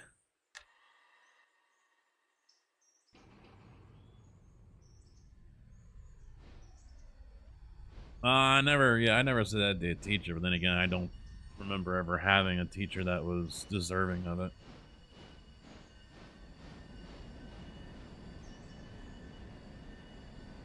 Yeah, between the three of us, my sister was definitely the more scrappy one. She was ready and willing to stand up for my brother. She would have done it. But I said, no, never said that, but if you're going to do it, you do it fair. As soon as it doesn't become fair or it becomes targeted, then yeah, I'm stepping in. And by then, yeah, I'm already 6'3", 250 pounds. There weren't too many people that, there was only a couple that, you know, were my size or bigger. So there weren't too many that really wanted to fuck with me.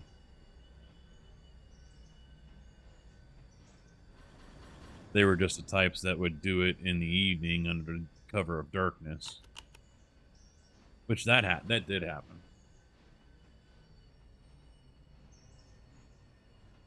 Or they would wait until they're in a group and then pull shit. Strength in numbers, because that was the only time they actually grew balls to do anything, or say, well, more or less say anything. They didn't do anything.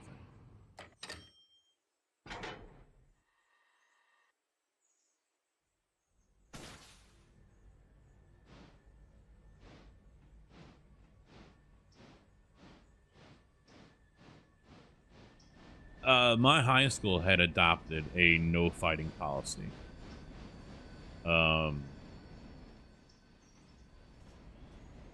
I think that was my senior year.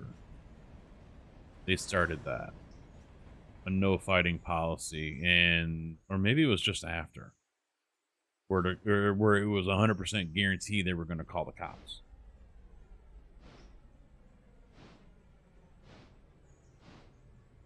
I remember hearing about that, but I don't remember if I was a senior at that time or if that really came into practice after.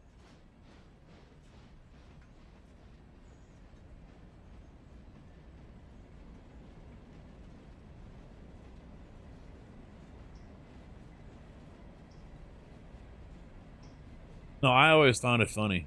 You know, no one fucked with me one-on-one. No one did that. They always waited until they had 4 or 5 of their friends with them, and then they would start doing shit.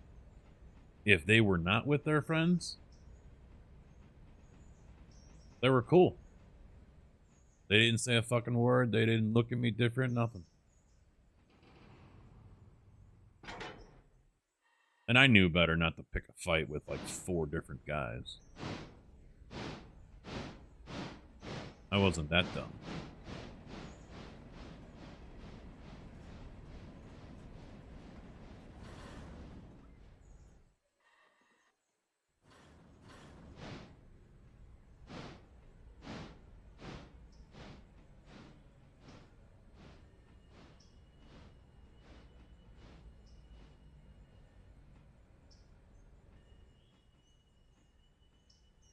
Oh yeah, we didn't.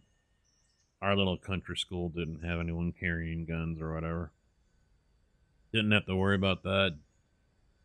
Griff didn't have to worry about that either with his schools.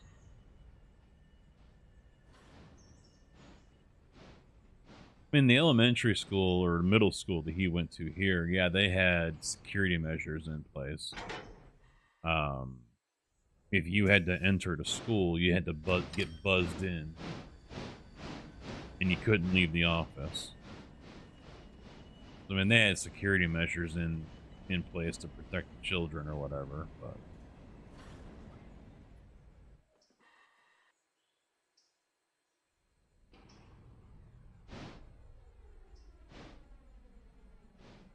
I think, yeah, my world would have been different if I had gone out for football, but being new to the school, I didn't do any of that.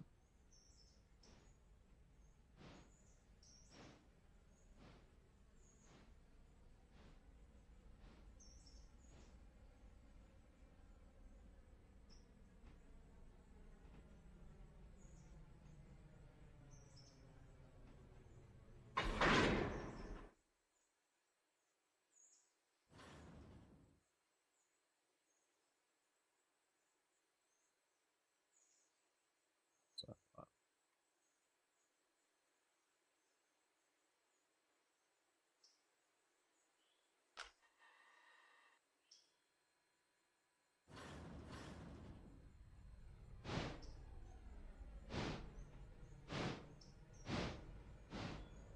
yeah, that a lot of that stuff was after my time, so I didn't have to deal with it.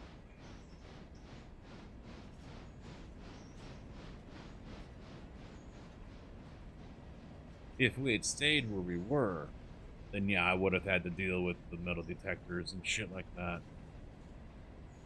At the school, I don't forget which school. I think I was supposed to go to Central. But yeah, I would have had to deal with the metal detectors and shit like that at that school. But my school, hell, my high school, I think my graduating class was like 110 or something. This was a little bit more. I think his was like 120 or whatever.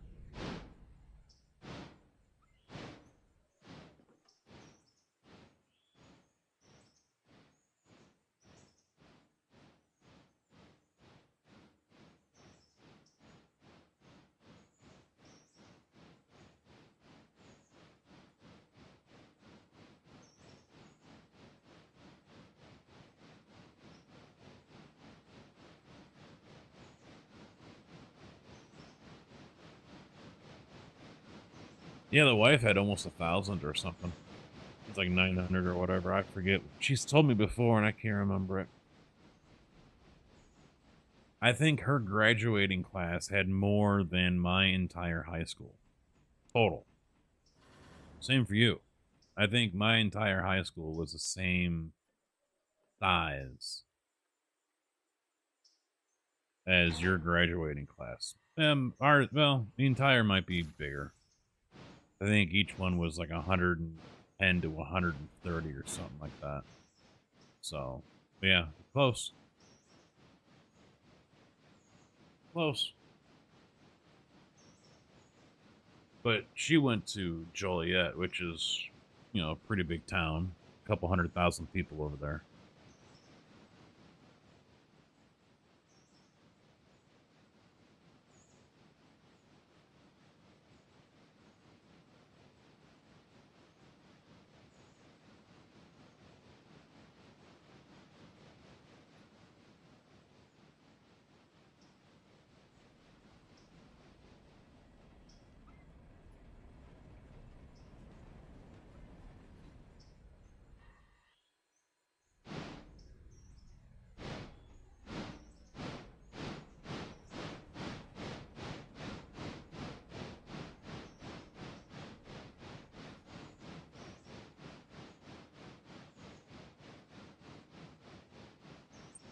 1,800 and you ended with 615 when you graduated. That's not good.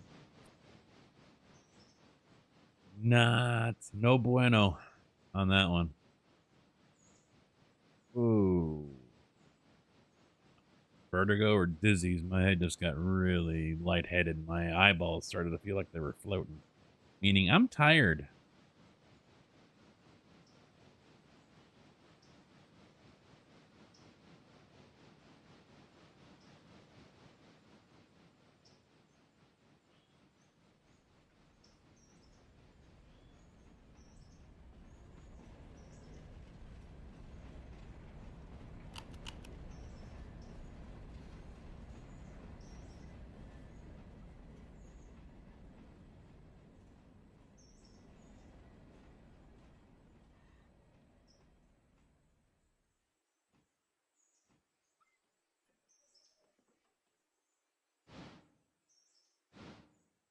A test to get in? Yeah, I didn't have any of that. The only thing difficult between my transition, aside from being a new kid in high school at a freshman age, which is not ideal, I went from a school system where an A was a 4.0, A plus was 4.0, B's were threes or whatever, to high school where an A plus was now 5. And I kind of felt like I went from being, the big fish in a small pond to a small fish in a big pond kind of deal.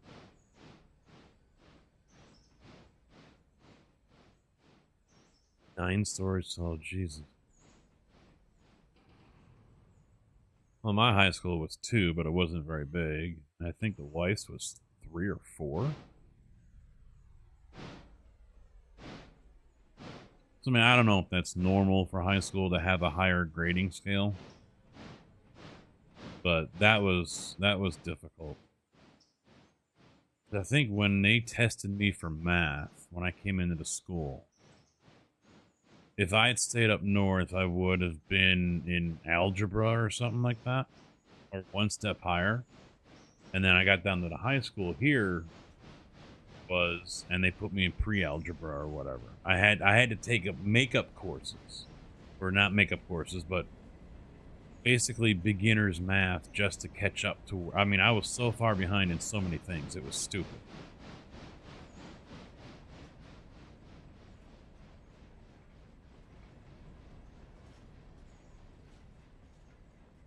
I think most of my freshman year, I was playing catch up on a lot of different shit.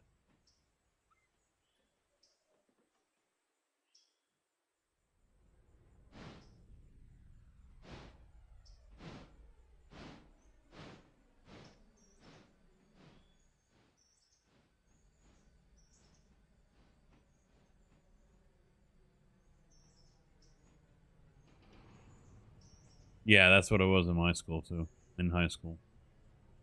Yeah, I never looked in that if that was normal or not.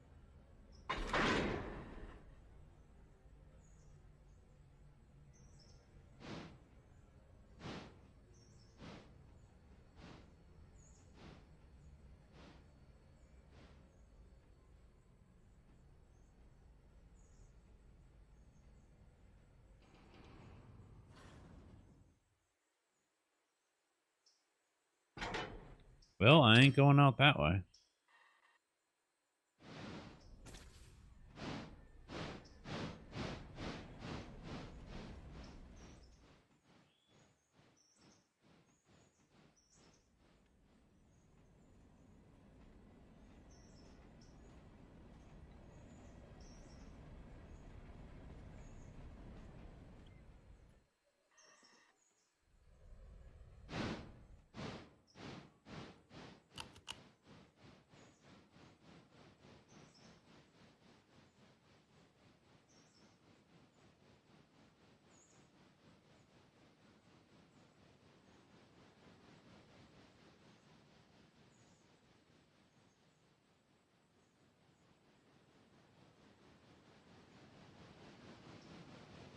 you know what? I'm gonna stop him right here. And that's where I'm gonna stop this. I'm gonna check my passenger trains real quick. And then I'm wrapping it up and sending my ass to bed. Another one. Guess what? You're going in, no, not manual. You're going in reverse. Oh, here we are. Okay, you're going forward. How about that?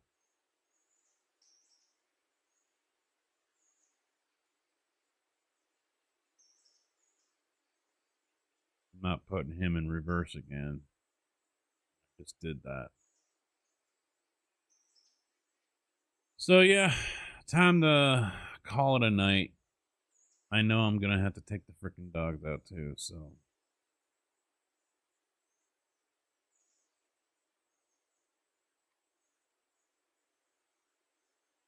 Damn it, 3,000 went all the way up there.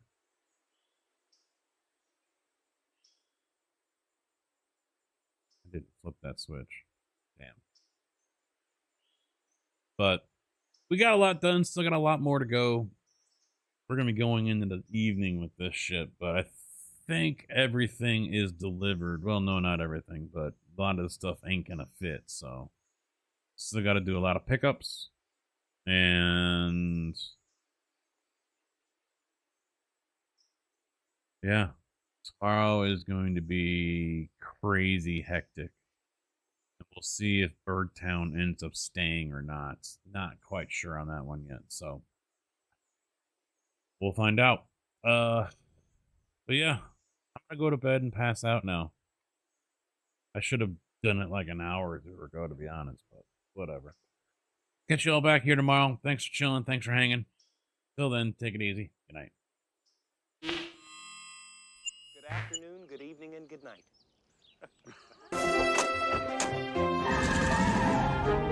Bye, diddly eye. So long. God bless you. See ya. Bye. Goodbye. Bye-bye, Homer! Take care. So long. Bye-bye. Ta-ta! Bye, everybody. Bye-bye. Sayonara, dude. So long. Bye-bye. Bye-bye now. Bye. See ya. Bye. Bye-bye. Okay, I'm going. Take off!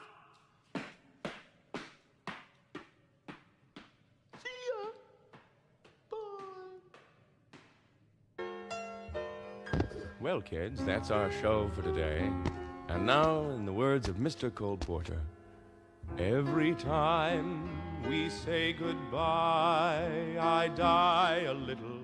Every time we say goodbye, I wonder why a little. Every time we say goodbye, goodbye.